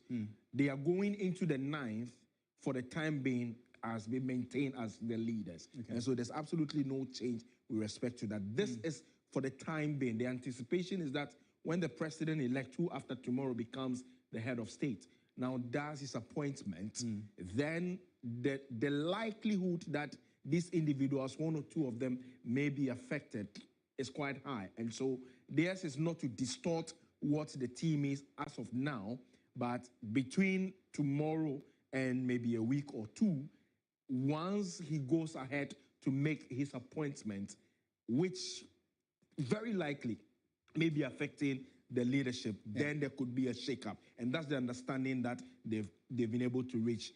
The meeting is really ongoing now, but sources within and have confirmed what we've been saying since morning, that this is the way forward that the NDC, together with the president-elect, have decided to go with. Talking about the maintaining the leadership of parliaments from the NDC side, has there been any timelines as to when final appointments will be done or for the leadership part? Absolutely not. It's, like I did say, it depends on what the president will be doing after tomorrow. We may never know that. Probably tomorrow, just after the swearing in, he comes out with his full cabinet. Nobody knows. So, I mean, he has the sole prerogative to do that. And so nobody would have to rush him at all. Just this evening, he's done this few appointments. And so the expectation is that they will allow him ample time, even though there's absolutely no time. But he equally needs time to be able to get the right people that he needs. But the anticipation of some MPs within the current 8th is to the effect that they know for sure that one or two of the current leadership will find themselves into the new administration. And so they need to allow them that laxity to be able to really operate, and then also have a firm understanding of everybody whilst they get into it. The issue about who the first deputy speaker is, like I did say earlier on, there's no issue about that. Okay. Bernard here for solid parliamentarian. He's a lawyer. I think he's done close to about 30 years at the bar. And one of the few MPs I can say for sure, when it comes to bills, he is consistent at it.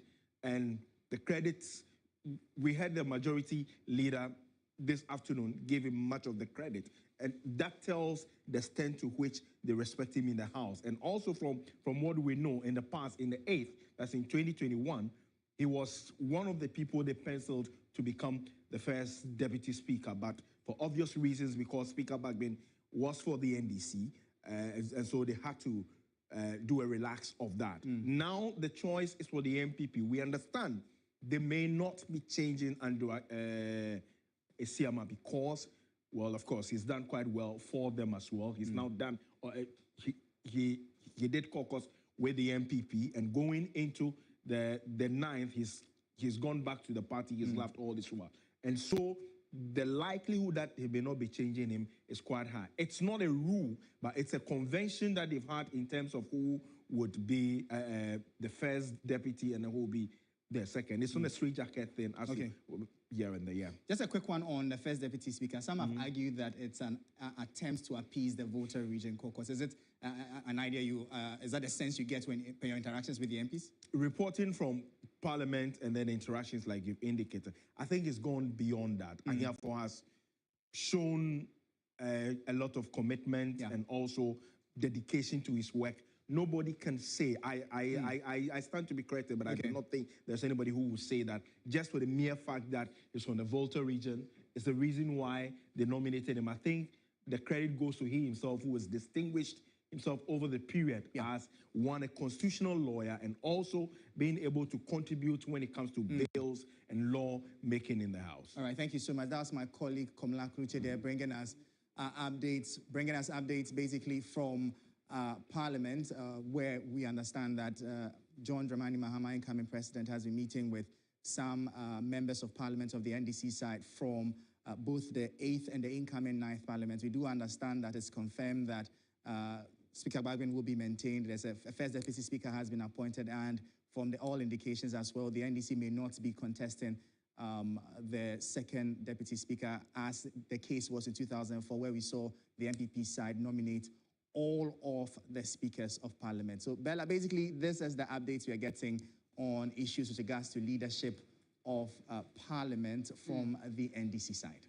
Well, very interesting development, and I'm sure, like Mr. Kwesi Pratt said, it doesn't matter where you are coming from as long as you get the work done. So that issue about whether the nomination of the first deputy speaker could appease or is meant to appease a certain caucus, a certain region. I'm just curious to find out what he has to say about that. But let me just come to Solomon. Thank you for the updates, Komla Kluche, and of course, Michael as well. But Solomon, we're having a conversation earlier, and I want us to get back to that before we even get into this as well. I mean, where do you stand on all of this with regards to our democracy and how we fared so far?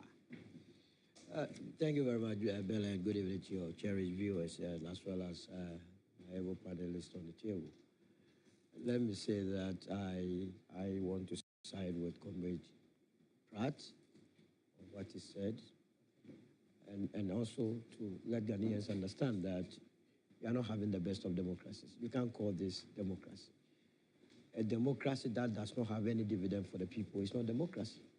At the end of the day, the people of this country want improvement in lives. And nobody can convince me sitting here that since 1992 till date, our lives have been improved. Contrary, we are retrogressing. You get my point. And I also want to admonish my brother that he has to be cautiously optimistic with the John Mahama's administration.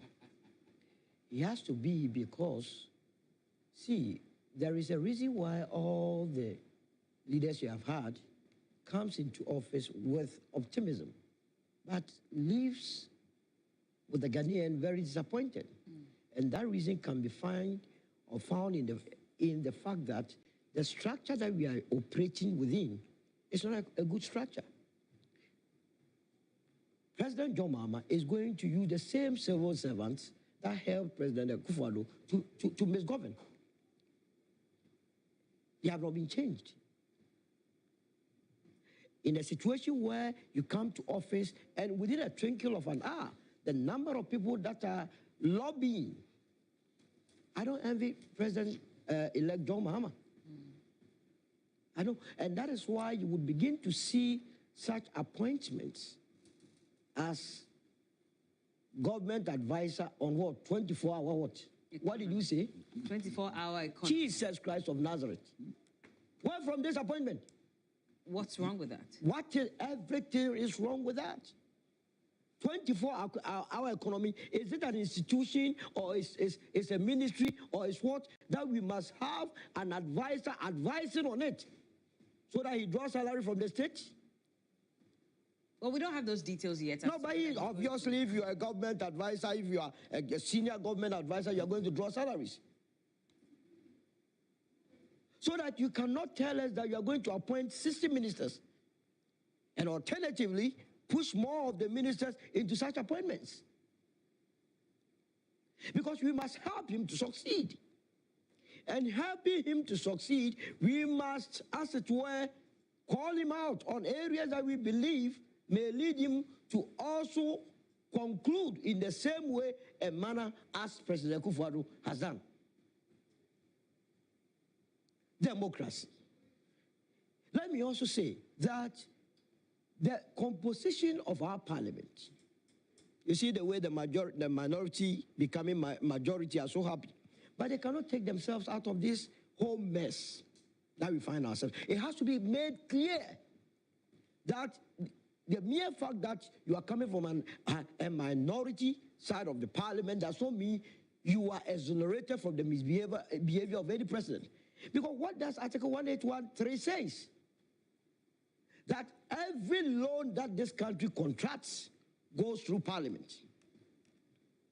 So if we are blaming the sitting president now, whose tenure of office in less than 4 hours would expire, that one of his problems was having to have borrowed beyond our capacity, then you ask yourself, why did our parliament or parliamentarians who are supposed to represent the interests of the people of this country allow such borrowings to swallow the entire country?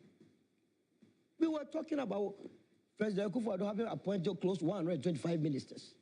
For Christ's sake, all of them went through vetting. Even in situations where some of us petitioned Parliament that Ken of Oriata do not pass him. The NDC MPP members of Parliament doing what we call collaboration gave him an overwhelming.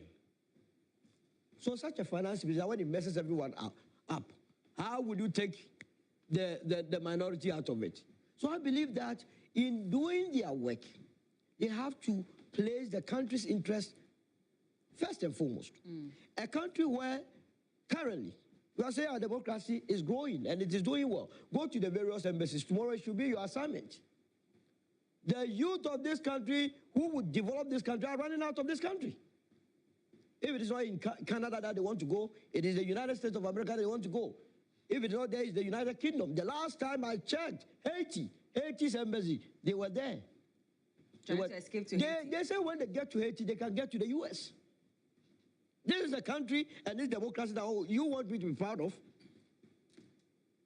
So we are not developing the way and manner all of us expect. And until we turn things around, because cleverly, politicians have introduced what we call moneycracy. The moment they introduce moneycracy or monetization of our politics, then that is the end of everyone. The person comes to office, every appointee wants to make money, wants to be rich, because by so doing, they know they can then procure their positions.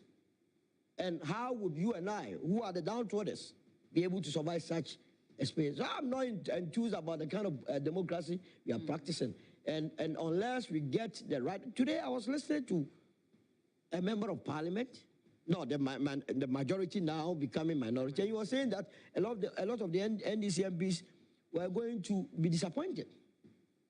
And I listened to the reason. I found it very fascinating.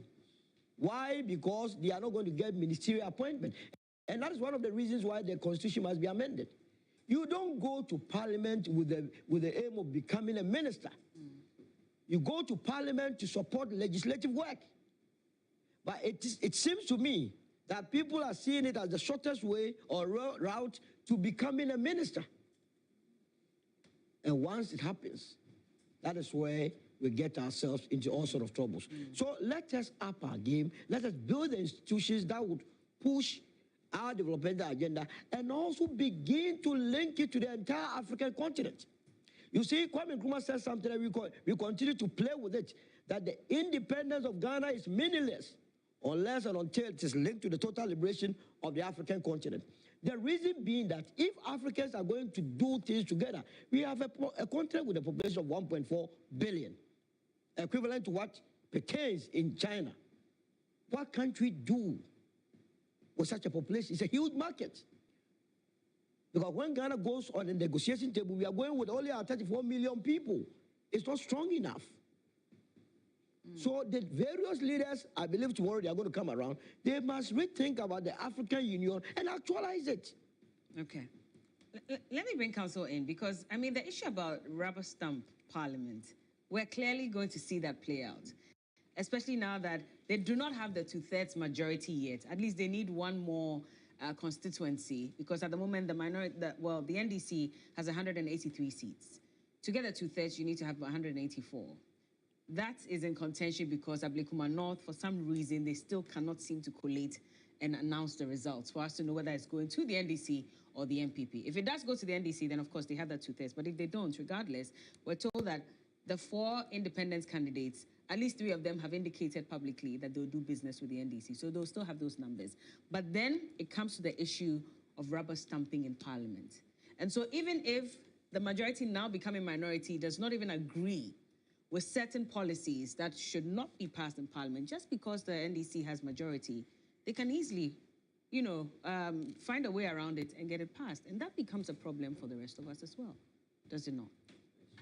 It would be a huge shame if the NDC rubber stamp things that the executive wants to do. Huge shame. As I keep saying, this vote that the NDC won, it's not only an NDC vote, it's a people's vote. They should think before they act. Yes, unfortunately, the MPP are a negative minority with the numbers they got. They even haven't got the 137 they got in this parliament. So you call them negative, no more mini minority. What can they do? What can they do? What can they really do? What pressure can they really put on a gigantic majority of the NDC? What can they do? If 90 MPs at the NDC decide we are not going to parliament, we need to pass bills, can they still pass it? So where's the strength? The NDC should remember the people. John Mahama should be able to crack the whip and enforce the laws. Look, we're talking, my brothers are talking about, and this one didn't do this and this one didn't do that. For me, it's in the past. You can't change anything in the past. You can only learn from the past. How do we do it in the future? That is the question. The people we've put in power now, can they do it? Is this something we think they can do? And if they can, they need to prove to us that they have the wherewithal to do it. Patriotism starts with the people. Let me ask a question. Are the people patriotic? Ghanaians, are we patriotic? They say when you go to a country and you want to see the attitude of the people, see how they drive. See how they drive. And see how Ghanaians drive. That will tell you the attitude of the people.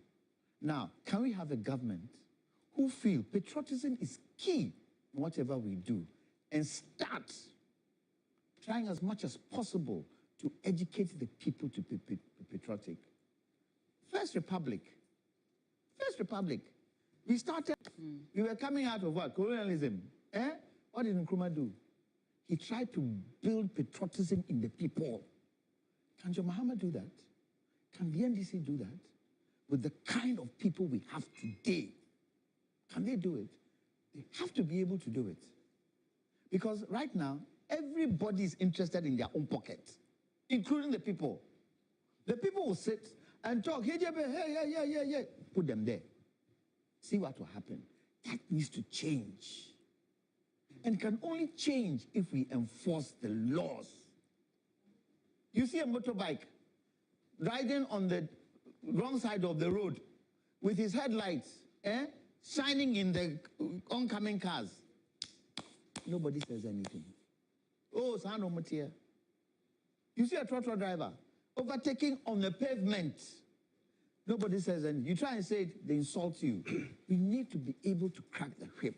That's why I feel for every appointment Muhammad does, he should give a reason. Okay. He should give a reason. President Akufo-Addo started it. Unfortunately, he couldn't continue. But give a reason for the people to understand why you have put Julius Debra there as chief of staff. What is it that he has got to change the narrative?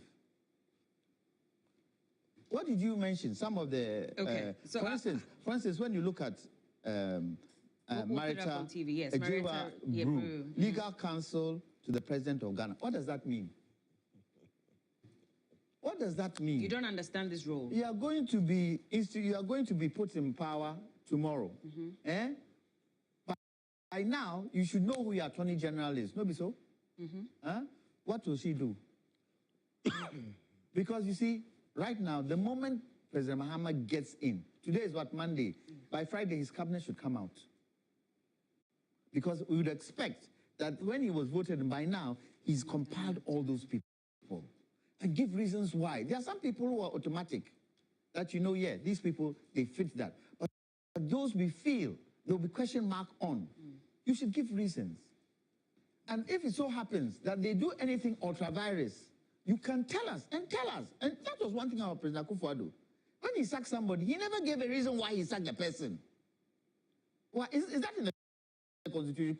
Because tell me, isn't it a Constitution that when somebody is sacked, you don't say it, you just sack the person because you are appointed? It's a different vote we have got in this election.